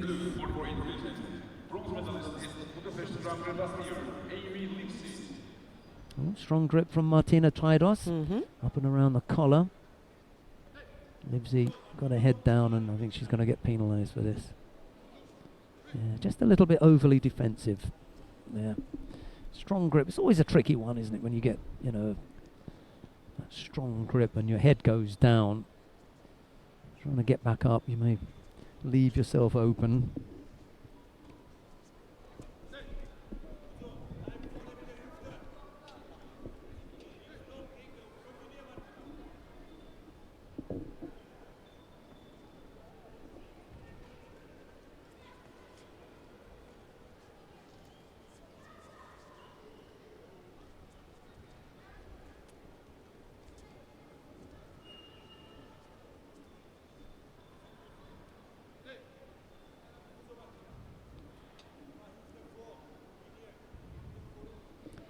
Yeah, Martina Treidos has got a little habit of that Ochigari or Uchimata, where she just traps that foot a little bit with the wraparound. Yeah. Yep. She needs to get rid of that if she can. It's a little bit late in the day, I suppose. Look, that's a little bit different. She went straight in for the attack Coach, there. you was Good right. score. Yeah, that was fine. That looked easy. Yeah. Yeah, and she's very strong on that left-sided Osai Waza. Yeah. Kezugatami. Yeah. Classic Kezugatami there, if you look. For anyone. who's watching on and not absolutely sure. Sleeve control as well, head down, but nice control. Yeah. And it is Martina Traidos who we'll see in the final of the under 63 kilo Yes. category. All nicely done up there. Right, well that's all the live judo that we've got for you. We're just going to have a quick wrap up of the finalists for today. We've got 7 weight categories to bring you. We'll be back at 5 o'clock. It's 3:05 now, but just before we go, here's Annette Berm with a rundown of the finalists in the under, well, whatever category it is. Yeah, Yes. Go ahead. Yeah, so we start with under 48 kilo category, and it is Sabina Gilyasova of Russia. She's up against Kondo Ami of Japan. Yeah, and what I'll do is I'll just give you who I think is the, on paper, the favourite there. Kondo Ami's got to be a former world champion, the Japanese. And Gilyasova, a slight surprise to make it to the final. She knocked out the number 1 seed, Okontsetsik Galbadrak of Kazakhstan. Okay, 52 kilos then. Alessa Kuznetsova of Russia, she's in the final against Erika Miranda of Brazil.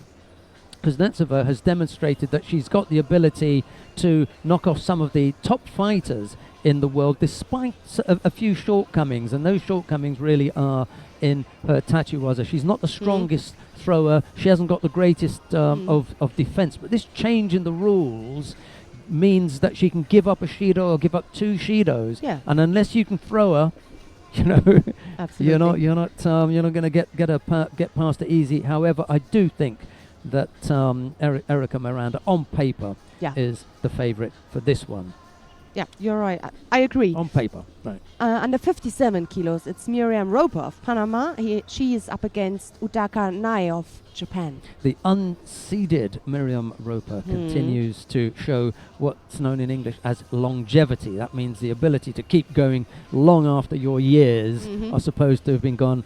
She ain't done yet. Exactly. Miriam Roper still up for it, and I really don't think that this is a 1 year or 2 year thing just to see what happens. She's got a goal. She wants to, be part of the scene, and in Panama, why not? She can do it. And if she can make a Grand Slam final, she's still in there. Yeah, exactly. However, she's up against a former world champion, Utaka Nae of Japan, and on paper, Utaka Nae is the favorite.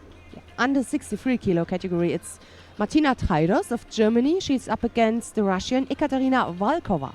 Martina Traidos, too much experience and too strong and too difficult to throw, I think, for Ekaterina Volkova, despite the fact that the Russian is at home. I think it's the number 1 seed, Martina Traidos, who is going to do that. She's, by the way, we've just done 4 categories, and Martina Traidos is the only number 1 to have made it to the final so far. That's right. Let's have a look to men category under 60. So it's Amiran Papinashvili of Georgia. He's up against Nagayama Ryoyu of Japan. And having spoken about Martina Traidos being the only number 1 to have made it there's Amiran Papinashvili, the number 1 seed in the under 60 kilo category. I just think that Nagayama, unless he's suffering from that arm injury, because he was kind of hiding it there, for me, Nagayama has looked really, really good. Papinashvili, however, this one's finely balanced. Nagayama, I'm going to go for. Yeah. Under 66 kilos, it is Charles Chibana of Brazil, and he's up against Abdul Shalilov of Russia. I think this is the final of the finals. We've got 2 terrific throwers here, really exciting fighters. Abdul Shalilov from Russia, and Chibana. Chibana, I'm going to go for, even though Abdul Shalilov is at home. Yeah. So, last category for today, under 73 kilos, it is Hashimoto Zoichi of Japan. He's up against the Brazilian Marcelo Contini. Contini, I think, is lucky to be in the final. He's had a few close calls here, and I'm going to go for Hashimoto Zoichi. We'll be back at 5 o'clock. It's 3:10 now, but from Matthias Fischer, Annette Berm, and myself, it's bye-bye for now. Bye-bye.